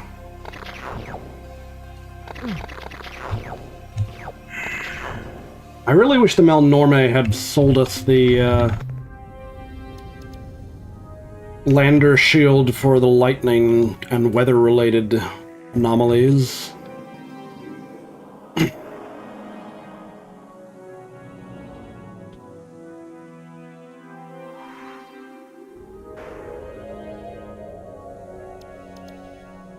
We'd like to be grabbing resources from all of the worlds around here, please. Please don't bother us. Okay.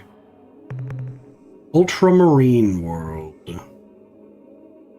Well, it's... Oh, good, biologics. More biologics for us.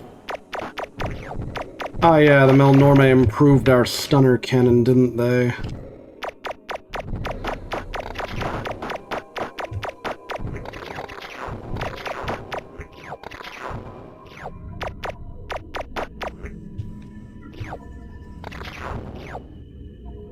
La la la.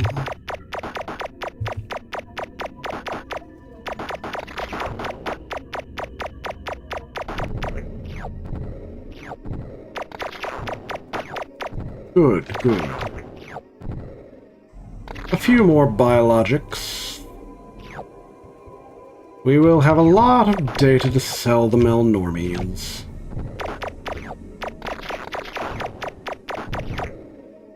One more to catch.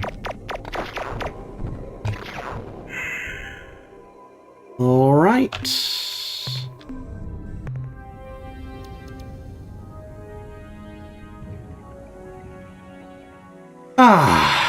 Let's see.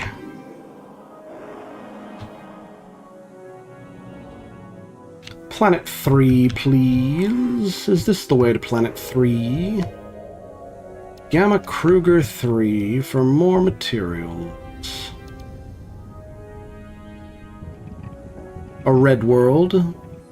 What's down there? Anything useful? Radioactives? Excellent. Pay dirt, though I don't know how much room we've got left in the cargo hold. Hopefully it's enough for all of these excellent radioactives.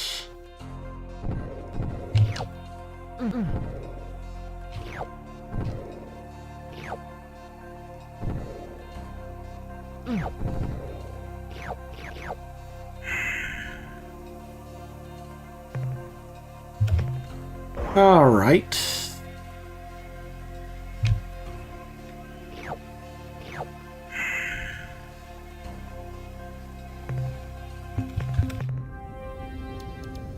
Now, one or two more planets this system.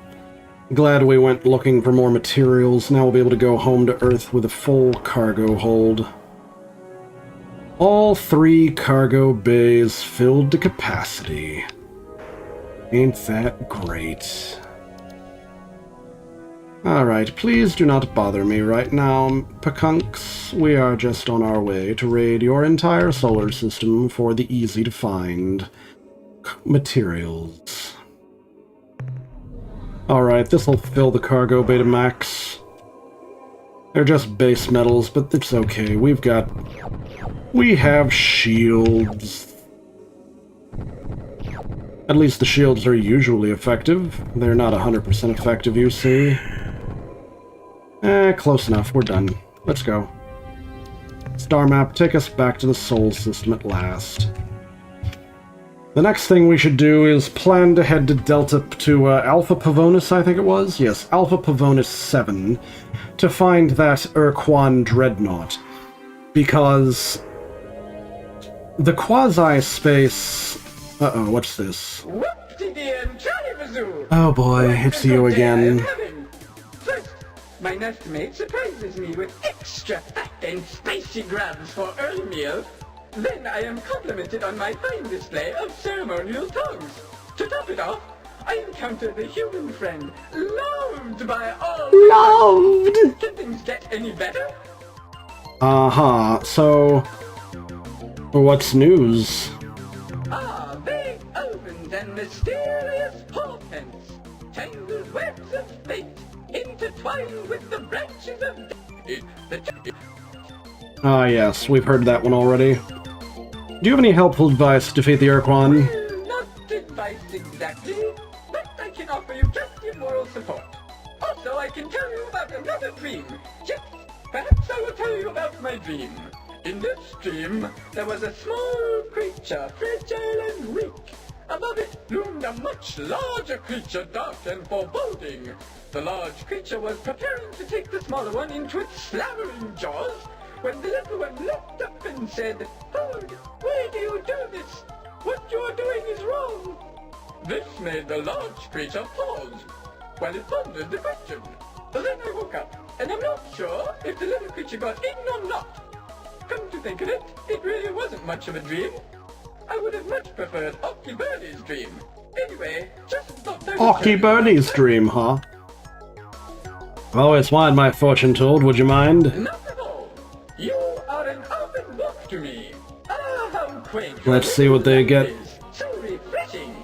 Anyway, I see in your future that you will be jumping across the galaxy through dimensional doorways which are at your beck and call. This ability you shall receive from a mysterious and yet somehow I sense lovable alien race called the Arilu Lande, or Lalu Arile. Wow, he really can see the future. Something like that. Also, I sense that you will have 14 children and die at an early age. Wow. Adios, Pakankos. Goodbye, Captain. When the crystal spheres once more rotate into harmonic union, we shall meet again. Okay then. That will do, Pakankos. Alright, hopefully we do not get attacked by Ilrath. If we do, I'm not sure which ship type would be. Uh-oh. Uh-oh, speak of the devil and they do appear. Oh god, that's 4 of them. Game, please. Save game. Let's save here with, Ilrath, combatant. What? Can I believe my sensory cluster? I sense humans.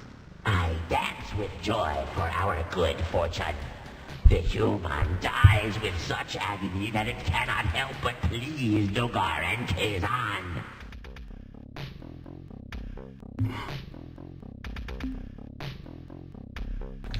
Ilrath vessel, state now the nature of your mission. Ha! Puny human. You make me chitter with amusement. By the will of the mighty Dogar and Kazan, I am here to make you die, die, die! Oh boy. Well, here we go. I may as well use this as an excellent opportunity to experiment with the abilities of the Akunk. And cross our fingers that they do well.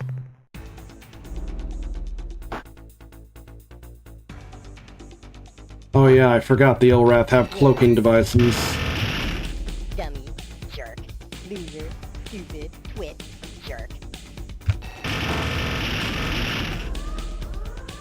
Baby, dummy, twit, wimp, twit, fool. Worm, baby, moron, idiot. Yeah, I'm about to lose this ship. Unless they reincarnate, which they do occasionally. Wow, we've barely dealt the Ulrath any damage at all. Wimp, moron, jerk, baby, worm, idiot.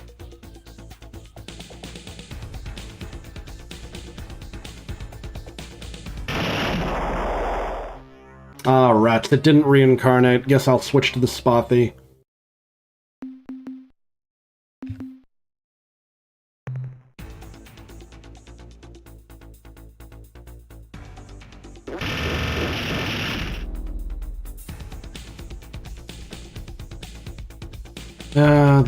The Pakunk vessel barely did any damage to them.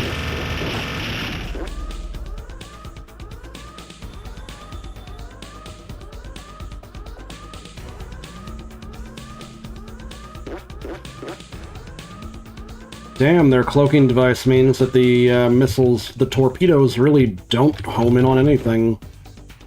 I'm basically just dumbfiring them in the reverse.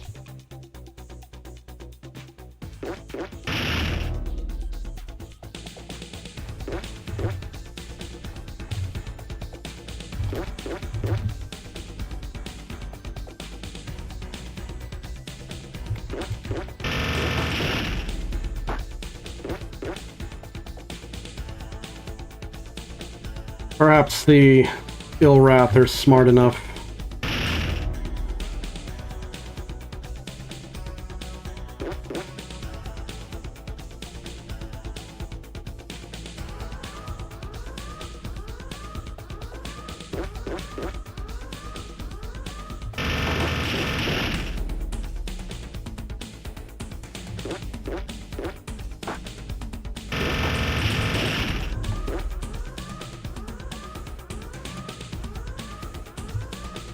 Come on, Fwifo, you can do it!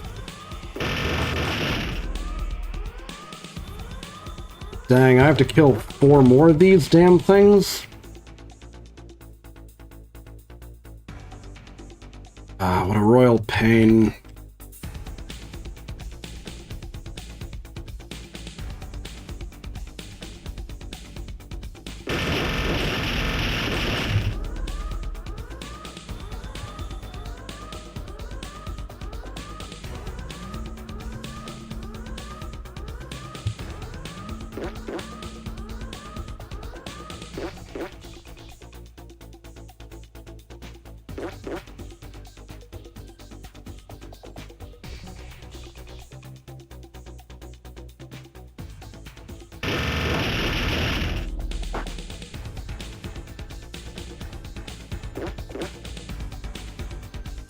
Come on.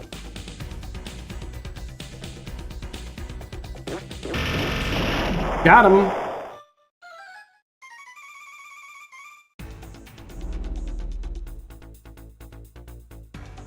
Alright, I think I'm figuring out a way to deal with this.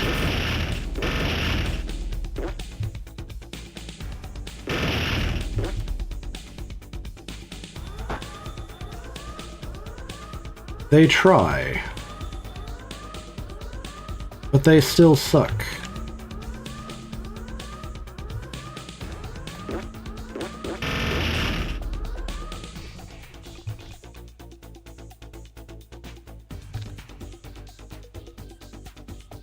Tiny bit closer, little Ilrath.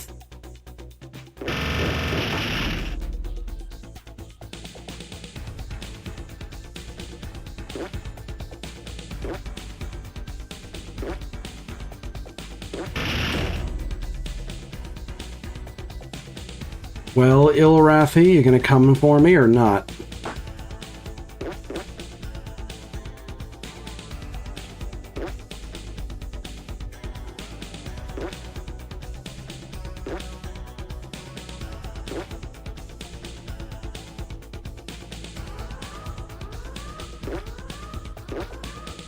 What is this guy's problem? Oh shit. I bonked a planet again, how typical.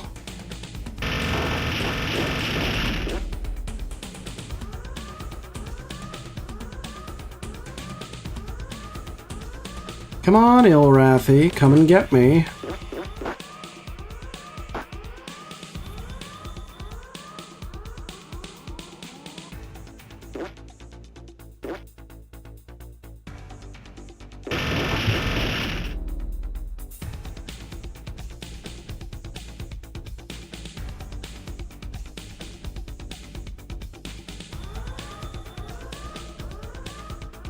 Oh, they're coming at me from the other direction.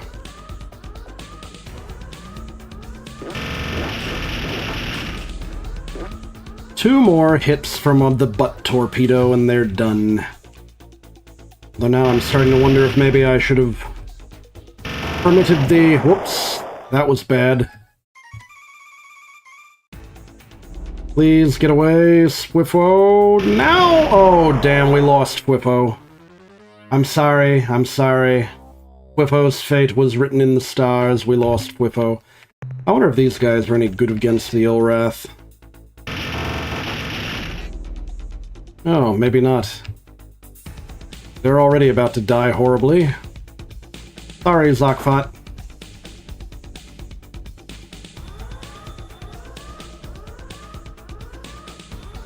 Wish I knew how to deal with this.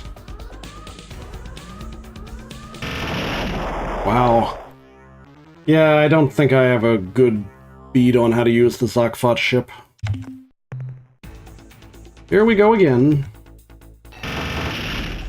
Twit, dummy, loser, baby, stupid, moron.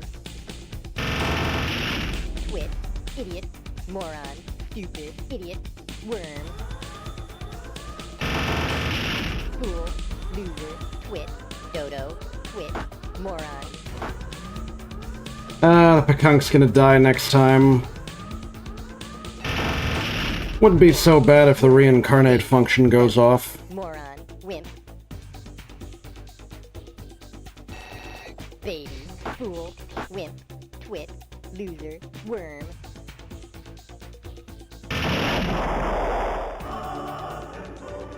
Yes, they alleluia when they reincarnate. It's amazing. Idiot, worm, dummy, jerk, dodo, jerk. And it's pure RNG whether they reincarnate or not. Jerk. Dodo, twit, idiot, jerk, idiot, fool. Baby, worm, baby, moron, idiot, wimp. Fool, worm, stupid, wimp, worm, stupid. Wimp, moron, idiot, stupid, baby, dummy.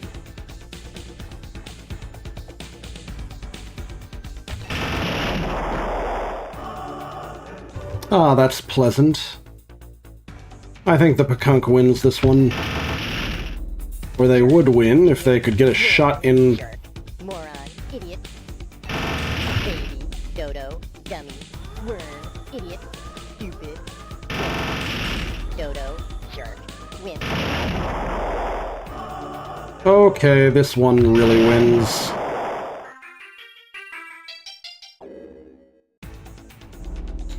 Oh boy. Well, the Pekunk lost that one. I'm tired of this. I'm gonna pull out the big ship, but I think we're screwed. I think I'm gonna lose, and then I'm gonna have to reload.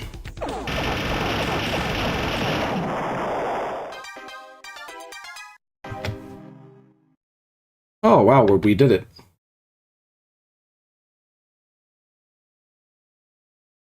Nice. Please be Pekunk. The stars are in Oh good, it's Pekunk. alignment. The various significant moons are in the correct houses, and ambient psychic energies are in balance. All is well, and the universe is at peace. Well, actually, 2/3 of our civilization has been decimated by the Ur-Quan, but besides that, all is well. It is good to see you again. Okay, what news? We are... Ah yeah, we heard that already. Bye-bye.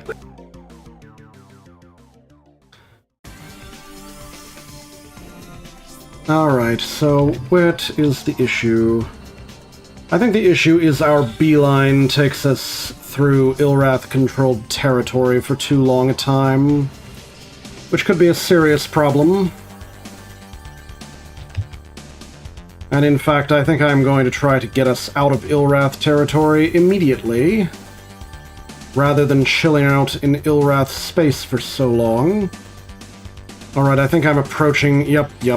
Okay, I think we've exited the Ilrath sphere of influence, so we're good now. Let's beeline for Sol. It's time to offload everything in the cargo bay. I think I am going to try to get the... Yeah, I'm going to try to get the quasi-space inducer, or whatever it's called, and then I'll call it a day. That's the plan!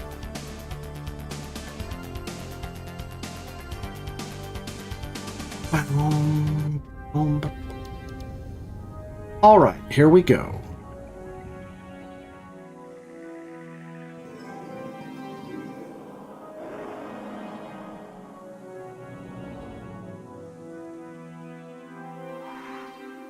I've been away for so long, the Commander probably has some new Good to see you intel. again, Captain. I've been waiting to inform you of a new situation. We have a major situation, Captain. As of a few days ago, all Spathy starship captains have vanished from our starbase. What? We don't know how or why, but until we receive replacements from Spathywa, you will be unable to commission any additional Spathy eluder vessels for your fleet.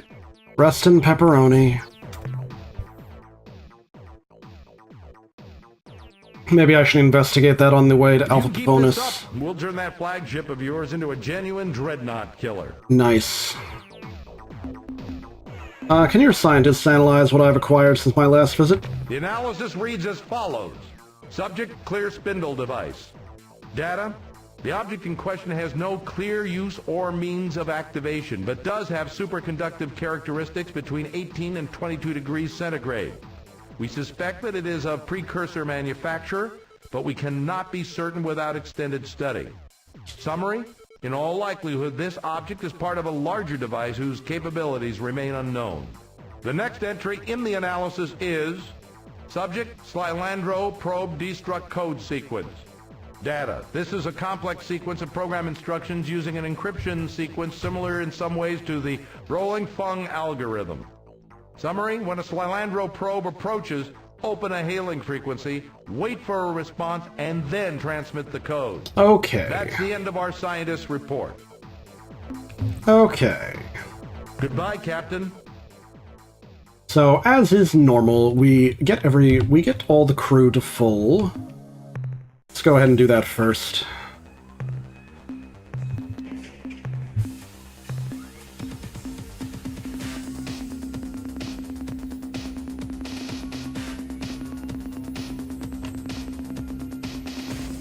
Oh dear, I'm afraid that I only have the means of building the Earthling cruiser and the ZFP, whatever these things are called, and I don't know how to use the ZFP ship very well. We also have the Pakunk ships, but they're kind of 50-50 when it comes to functionality. I'm best at using the Spathy eluders, but I didn't build enough of them before the Spathy went away. Welp. As usual, we need to get fuel to max before I worry too much about anything else. Now, modules.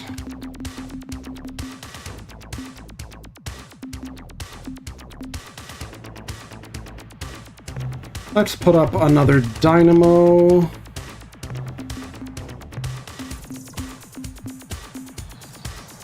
And a fusion blaster. Now max out turning jets. Nice.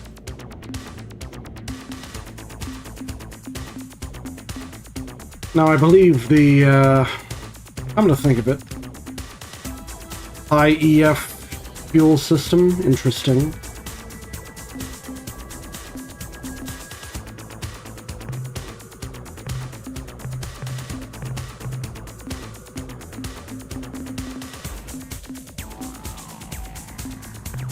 Let's start dropping the fuel a little bit.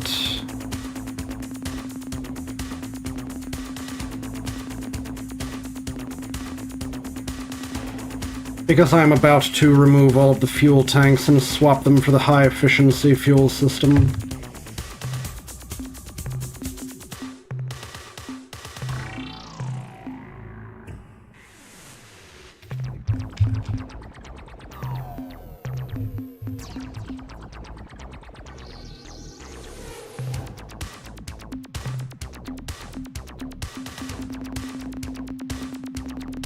So what's my current fuel capacity? I'm not even sure.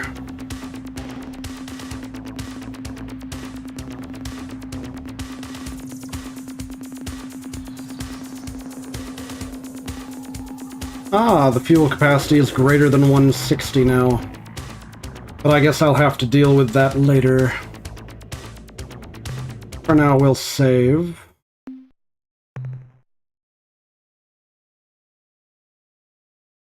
Destination Alpha Pavonis.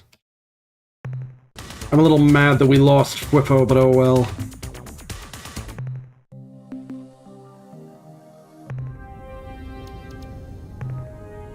Now where is... Yes, we lost Whippo. Sadness. Oh well. He died trying to defend us from the Ilrath. And also, we apparently can no longer build Spothy ships because the Spothy all disappeared suddenly. I wonder if the Ur-Quan got them. Oh no. Where is Alpha Pavonis? Is it around here somewhere, or am I in the wrong place?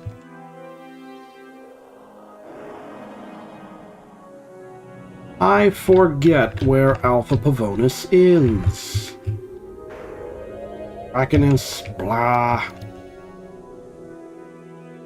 Alpha Merce something, Iota Merce something, I don't flippin' know where I'm going. Capricorni. Oh, Capricorni. Norme. Okay. The Normie planets. I could have sworn I looked at Pavonis recently, but I can't remember where it was.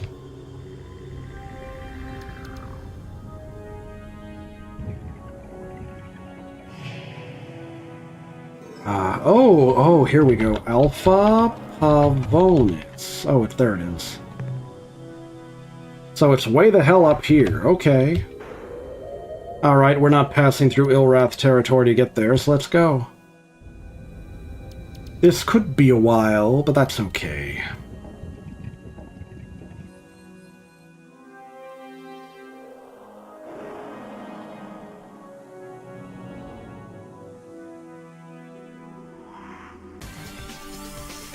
Na na na na na na.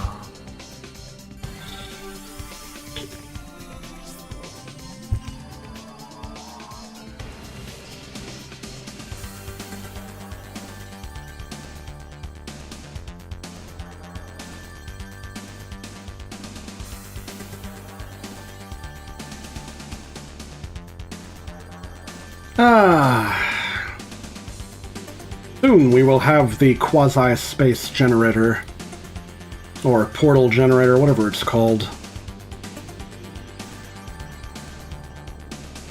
But what I should really do is I should get myself a chat overlay. At the very least, I should have Twitch chat saved for all posterity. Oh my. I will get one of those soon. Trademark symbol. Soon, :TM. Right. Dang, this is a long journey through hyperspace. La la la la la. La la la la la la la la la la. La la la la la la la la la la la. Oh well.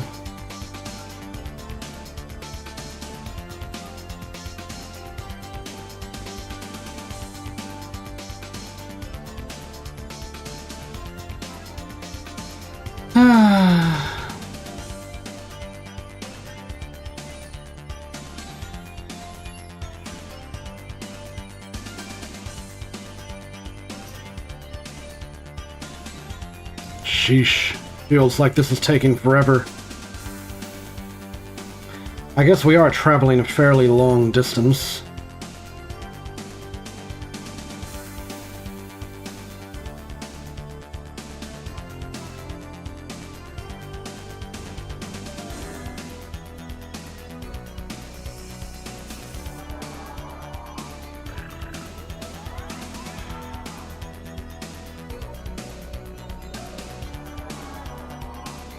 Alright, are we there yet?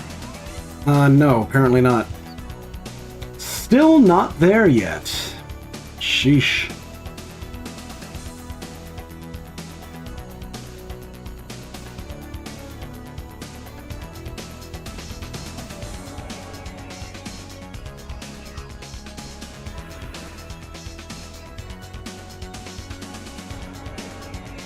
Bow now. Bow now, bow, bow now. Boom, boom, boom, boom, boom, boom. This is such a long journey that the hyperspace theme looped. Here we are. Now, I believe we want Alpha Pavone. Oh, wow, I can spin like mad. Which one of these is Alpha Pavone? 7? Is it this one? No, this is Planet 6. But since I'm here, I may as well... sadly, we do not have a Chondrite world. Kind of hot, but not as hot as it could be. I don't know that it's worth going down here, but whatever.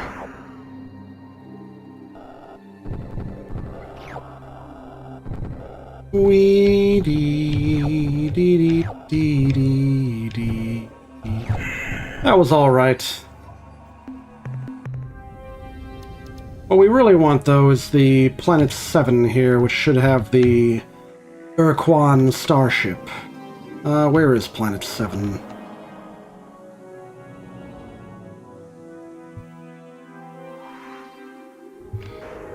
Maybe this little blue dot over here.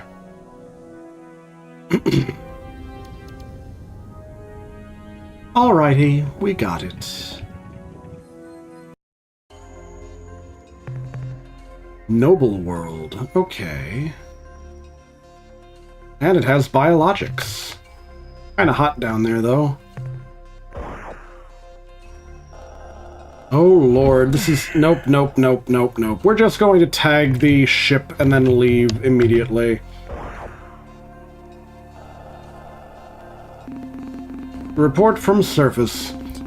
Captain, we have located the wreck of an Ur-Quan dreadnought. The fact that there is anything but a hole in the ground indicates that the vehicle had some engine power left to soften its crash. Most of the dreadnought is just so much alien junk. We have made hollows of everything, but I don't think it will be much use to anyone but those egghead xenotechs back at the base. We have found one piece of equipment which is relatively intact. It is a huge hyperspace warp pod.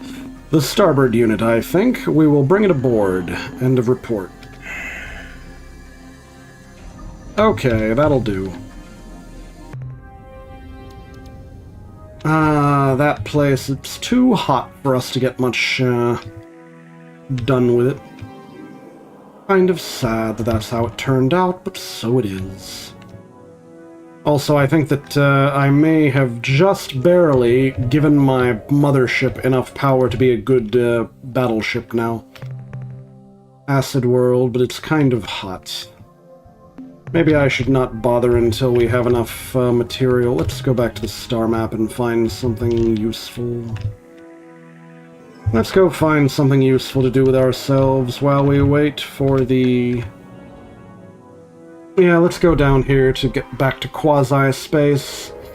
The one natural portal to quasi-space from hyperspace, but I don't think we're going to get there at an appropriate time, because the portal's only open from the 17th to the 20th. And if we don't get there in time, we may as well go and grab resources from a nearby star system. Now, let's keep going until it opens.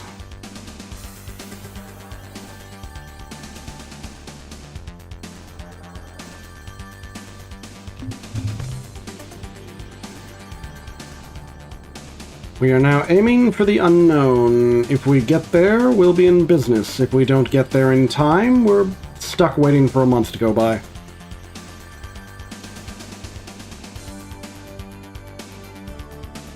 This is it. Last day we can make it.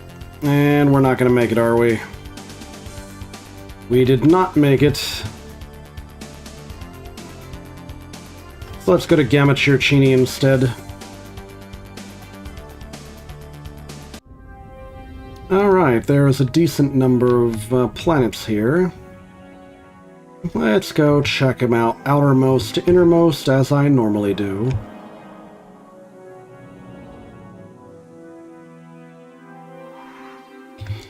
Once we have the portal device, we can verify where all the rest of these things lead. Acid world, huh? This looks fine. We can tolerate the tectonics. We have a tectonic shield now, courtesy of the Melnormies.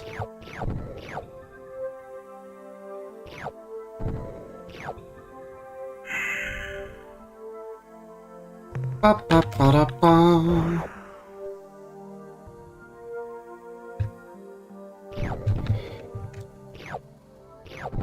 I think once the date hits the 15th, we should exit this system.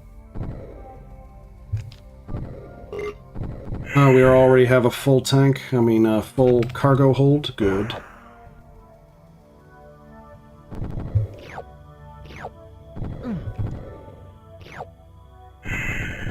Once we have the portal generator, I think the next thing to do is search for...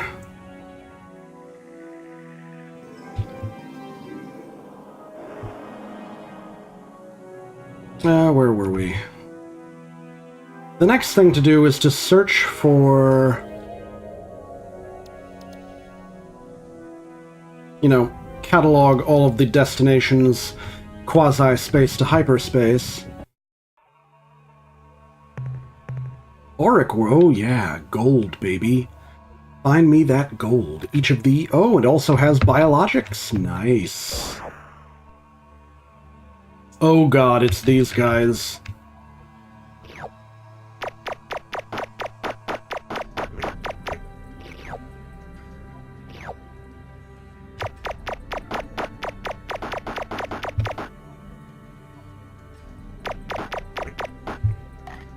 Oh good, we were defended by the creature shield.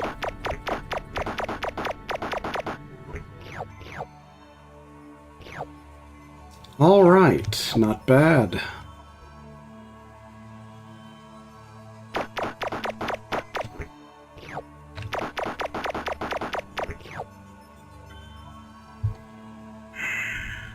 Alright, bringing back the biodata and the gold.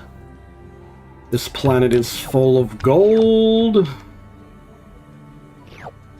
Gold and life.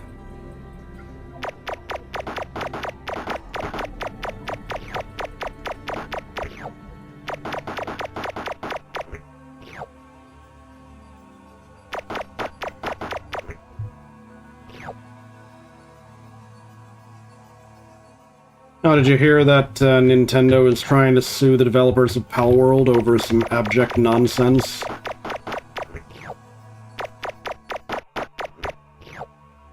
Like, they're not even suing them over the creature designs, they're suing them over some, like, generic gameplay mechanics. Whoops, I hit a wrong button.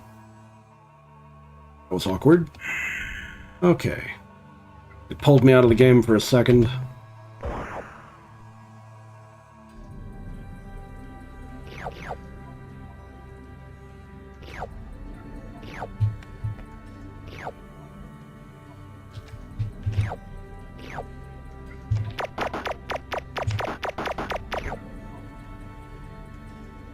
We're already full on gold. Okay. We got so much gold from this expedition. It's ridiculous.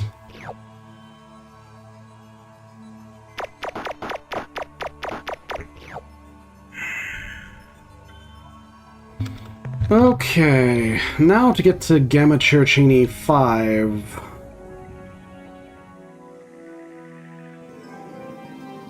Probably this one over here. Continuing our expedition, gathering resources in this system. A copper world. Well, the copper is counted as a base metal. Oh, biologics. Nice.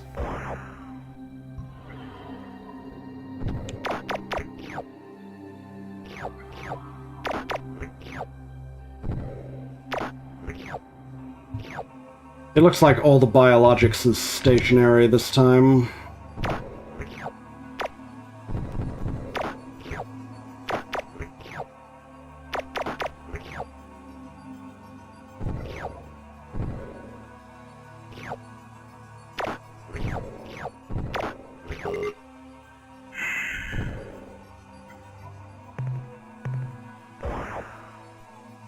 All right.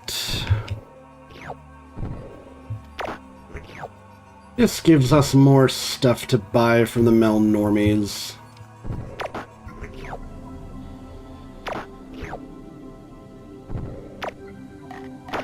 Oh, that stationary did try to eat us. Alright.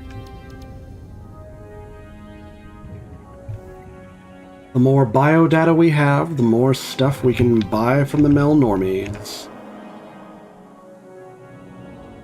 Oh wait, this is just a gas giant with nothing going for it? Yeah, that's what it looks like.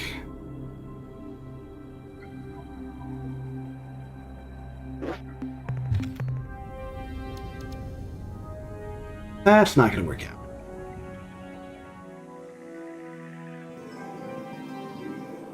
What about this yellow planet? Is this something useful to us, perhaps?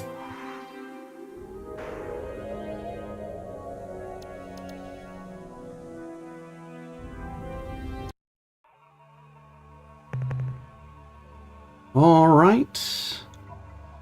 The tectonics are up there, however, we have shielding on the lander, so we should be fine in spite of it.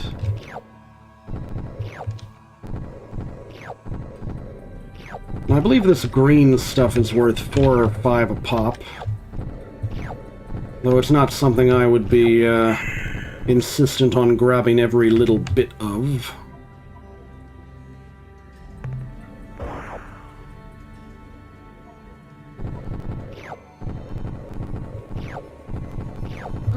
Oof. Looks like the shield didn't work in that case.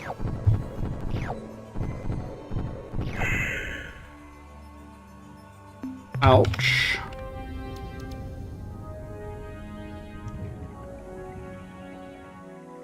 It's fine. The next time I encounter Ilrath or anything similar, I can just take him out with the, mothership.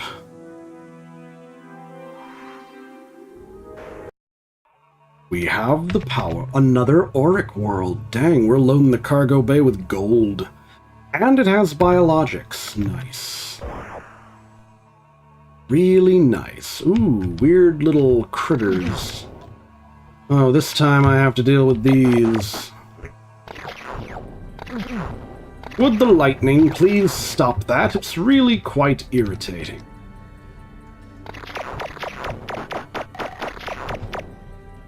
Oh boy. The biologics are being mean to me.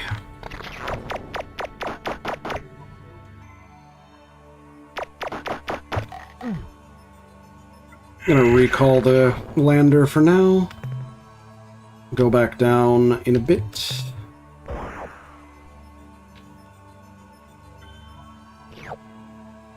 This provides us with lots of biodata.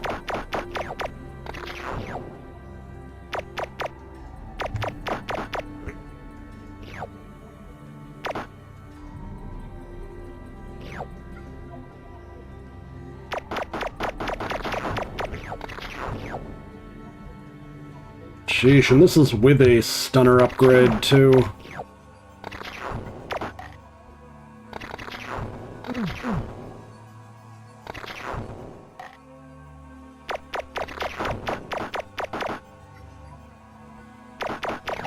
Every alien on this planet is hostile.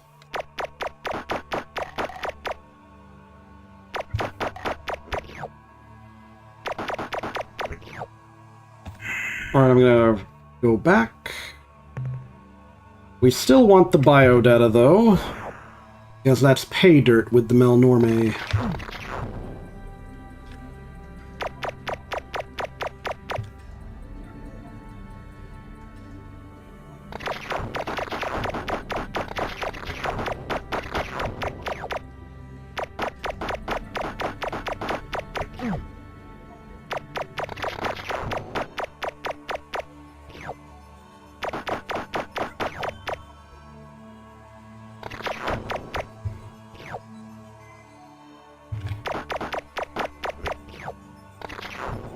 Alright, 2 more biologics and we can leave this planet.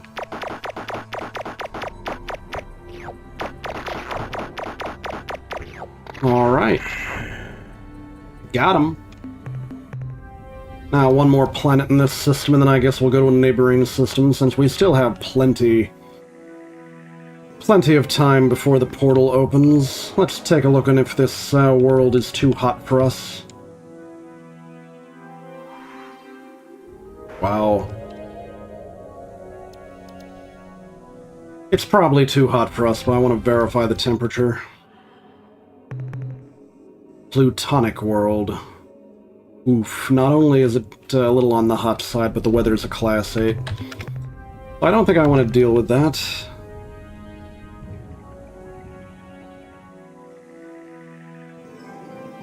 Let's head to Beta Chandrasekhar.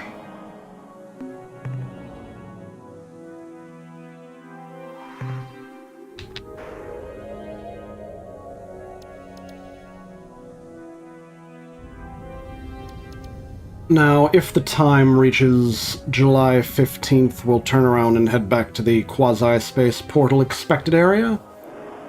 Or when we hit maximum on our cargo hold.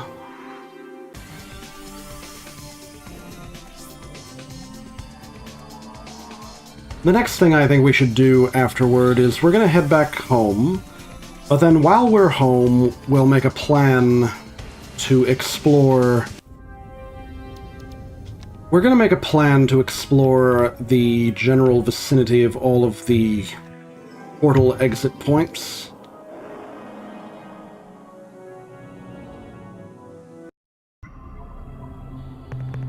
Emerald World. Oh, it has nothing but exotic materials. This is great.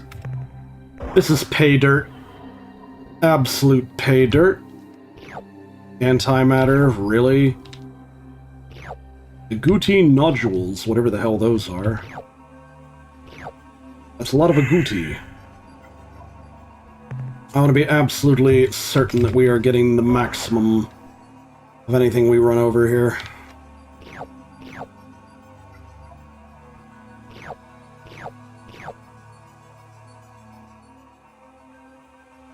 Wonderful. All right. That is definitely going to be pay dirt.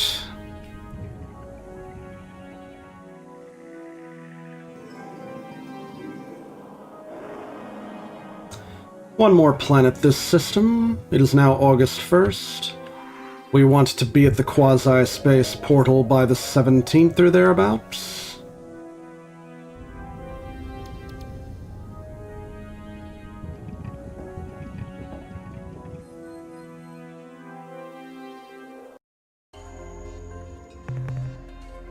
Quasi-degenerate world. Well, it has 1 unit of exotic materials, so we'll go grab that 1 unit and hope for the best.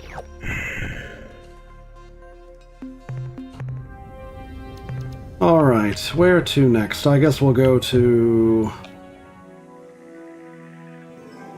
Epsilon Chandrasekhar?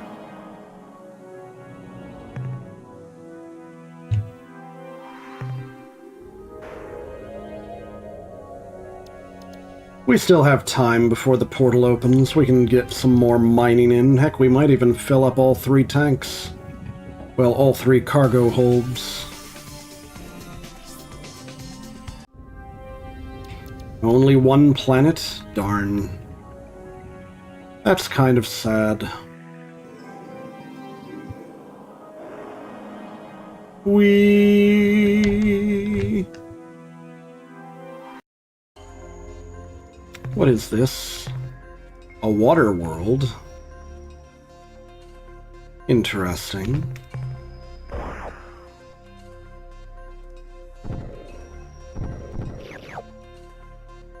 Just base metals and not even a lot of them. Kinda sad, really. We're not even gonna fill up the landers. Well, so much for that idea.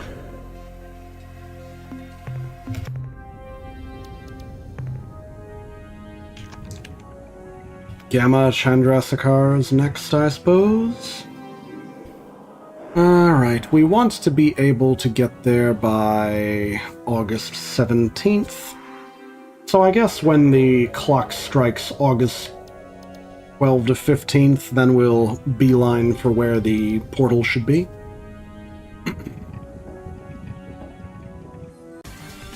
That's the plan, at least.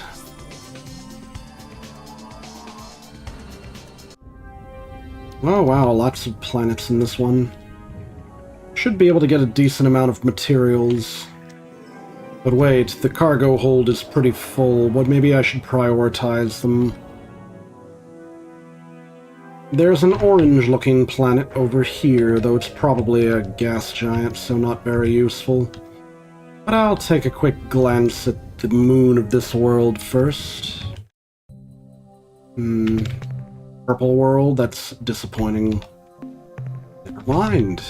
Never mind. What about this one? Is this equally purple or what? Let's go to the red world. Maybe it'll be what I want it to be.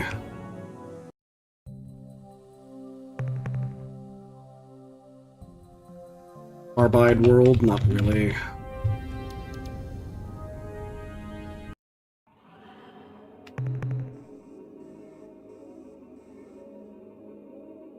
Ooh, it has biologics. That makes it worth the price.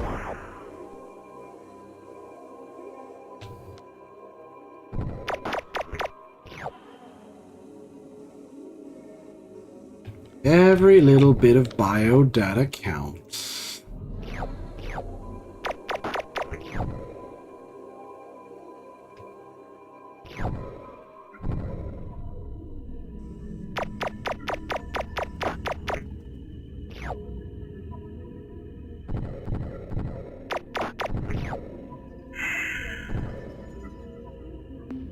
All right. Gathering resources here and there and everywhere. Let's go check out this Planet 1. Bio lives matter. Yeah, they do gotta get them creds. Well, we're just using a stunner on them. And then we put them in the, in stasis.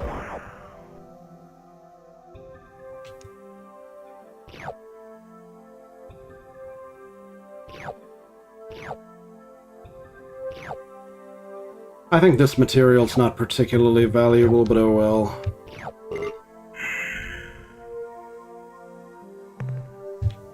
Alright, we're close to filling up our tanks, so... Alright.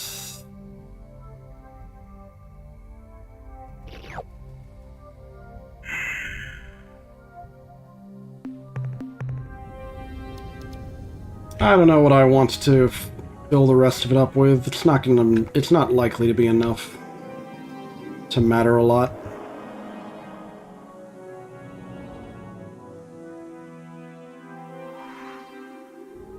What are these green worlds? Copper world, yeah. May as well fill the rest of the tank with base metals, whatever, it doesn't matter. Copper, copper. Oh, now I'm full. Well, all things being equal, it's probably best that I just head for the approximate location of where the natural quasi-space portal will spawn, now that I've I'm full. There's nothing more I can do right now. I suppose I could go looking for bio information, but it's not gonna really... Now all I can really do is wait around in hyperspace for the inevitable time. The day will come soon. 13th, 14th, 15th. There is no way to accelerate time. You just have to wait for it. 16th. 17th. Here it is. I believe I need to go visit the Arilu Lalile again.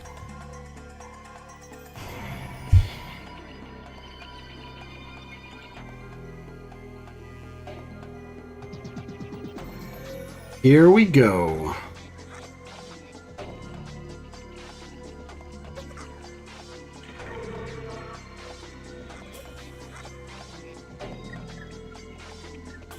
Dun dun dun dun dun dun dun dun dun dun dun dun dun.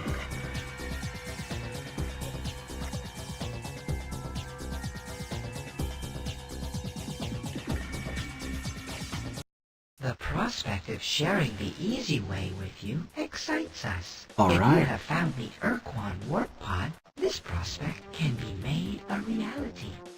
I have obtained the warp pod unit from the Ur-Quan What wreck. a surprise! As we have always said, humans are a most resourceful and clever species. We are so proud of you, but don't worry that you shall have to wait. We are prepared. Even now, our technical personnel are equipping your ship with a custom version of our portal spawner device. The device is usable only in hyperspace. Whenever it is activated, the spawner will focus several interdimensional teak beams adjacent to your vessel. Alright. A temporary hole into quasi-space. Move quickly through the portal. After your ship has passed into quasi-space, you can choose any of the nearby portals which lead back to hyperspace, thus saving you needless transit time. Nice. Be keenly aware of this fact. The spawner requires a great deal of energy to function. We estimate that each time you use the device, it will consume 10 of your fuel units. Alright, good to know. Goodbye, my Arilu friends. Now, I believe we already know which portal leads home. Since I got a teensy bit lucky, or it might have been my memory helping. And it should be... this one. We're gonna go home first and play with the portal spawner later.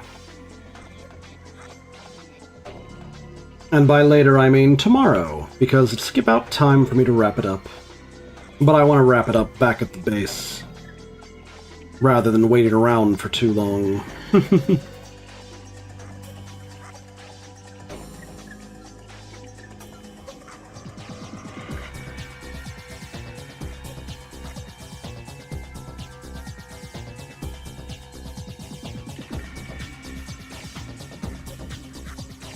All right.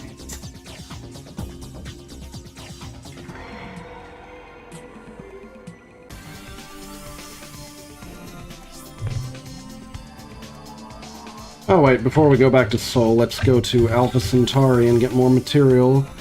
And by material, I mean technological specs from the Melnormies. Painkiller. Really? Really, Painkiller? What in blazes are you going on about now? Alright, I do not know where the Melnormies are in this system, so I'll just have to check every... Not here. They are not at this planet. They're almost always in this system somewhere. Not here. Ah, there they are. Once again, we meet to exchange valuable tangibles. Isn't this fun? Now, what can we do for you today? What would you like to sell, Captain? The alien life form data. 183 units of biological data we downloaded from your ship Ur-Quan 566 credits. Alright. What trade items would you like to buy today? Technology. The technology we are now offering includes details for building modifications to your planet. You mean I didn't have that? No wonder. And resistant to earthquakes. I must have gotten confused, thought I bought that. With the addition of these safety belts and heavy-duty shock absorbers, your lander occupants should be much safer when an untimely earthquake strikes. The job is complete. Right. Your landers are ready. The technology we are now offering includes plans for adding auto-tracking modules, which improve the aim of all. Interesting. You are preparing for a mighty battle, eh? Well, let me Indeed. give you some advice. You should consider using multiple tracking modules, since this will greatly improve your aim. Greatly. However, never add more than 3 to your ship. Any more would be useless. The technology we are now offering includes plans for adding improvements to your planet landers, which make them resistant to inclement planet weather.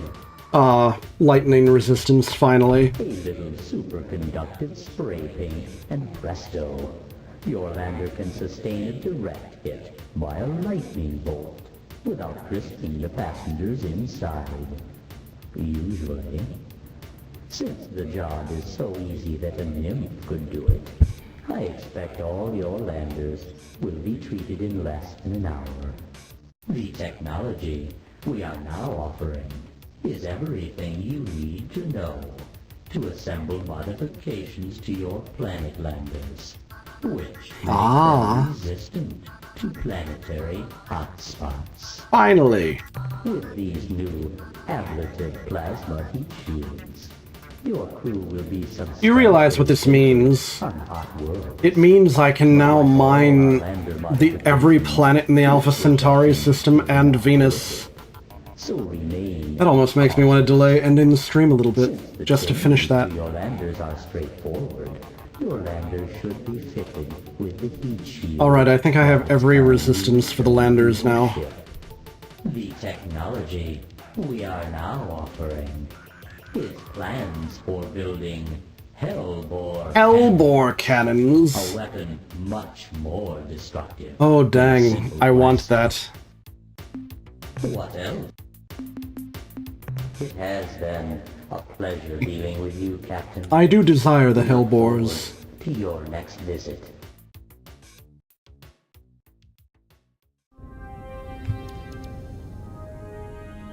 Well, now we've got to go to the Sol system. Ah, happiness.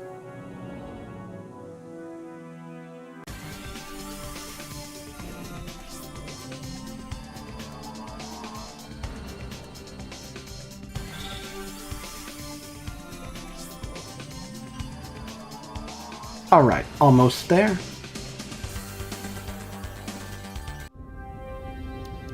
Now let's go for it.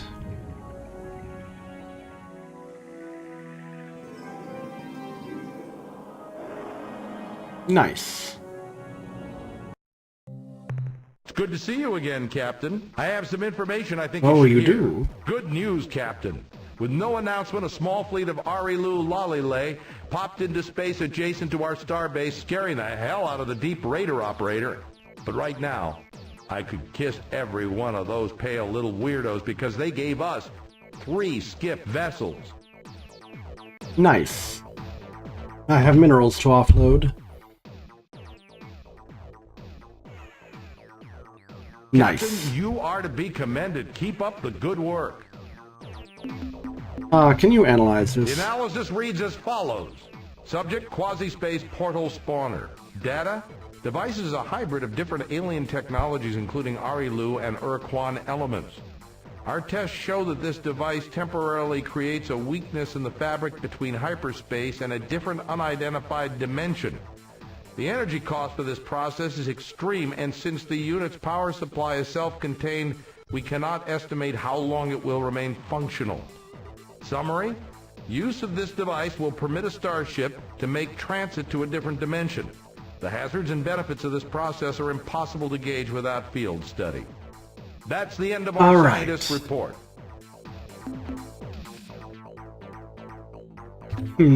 Certainly, Captain. Can you... Let's see if he's changed what he says yet. Let's see. Your flagship is in pretty good shape. You should investigate building alliances with non-hostile alien races. Their assistance is crucial to our success. All right. What? Try to avoid getting gruesomely killed, Captain. Indeed. All right, let's do it. Let's make sure that crew is maxed out as far as we can do.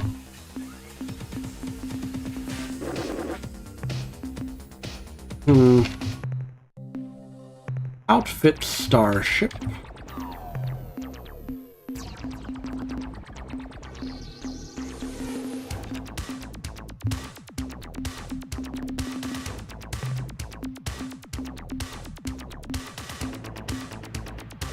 Point defense costs 4,000 and tracking costs 5,000? Darn.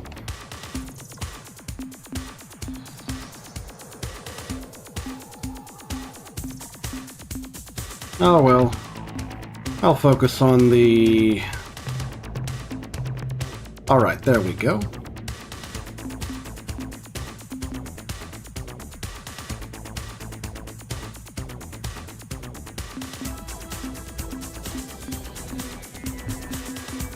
Alrighty, let's see. One more crew pod will do the trick.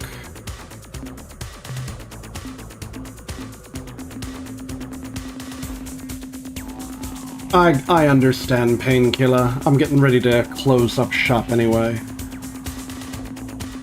You know, I might leave the mining operation for next stream. You know, I do still need a few more RUs to really turn this ship into a battle cruiser. Still. Anything left? We might be good, okay.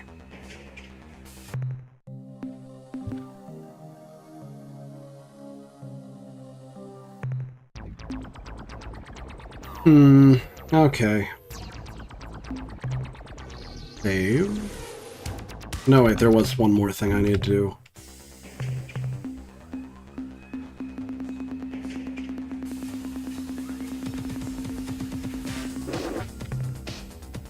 Okay, that'll do the trick for now.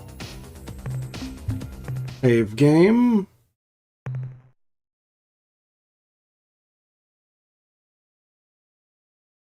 Invincible landers. That'll remind me what I want to do when I return to the game. For now, however, it is... Wait. It is time for me to... end. Alright. This has been a pretty long one. And it's my first stream simulcasting, so I've gotten to see what that feels like. At any rate... I should close out the YouTube side first. I do not know if, due to the way this is set up, I do not know if it will cause the... Twitch side to end at the same time, so we're about to have a great experiment. Alright. See you later, YouTube, and possibly Twitch if this ends the entire stream.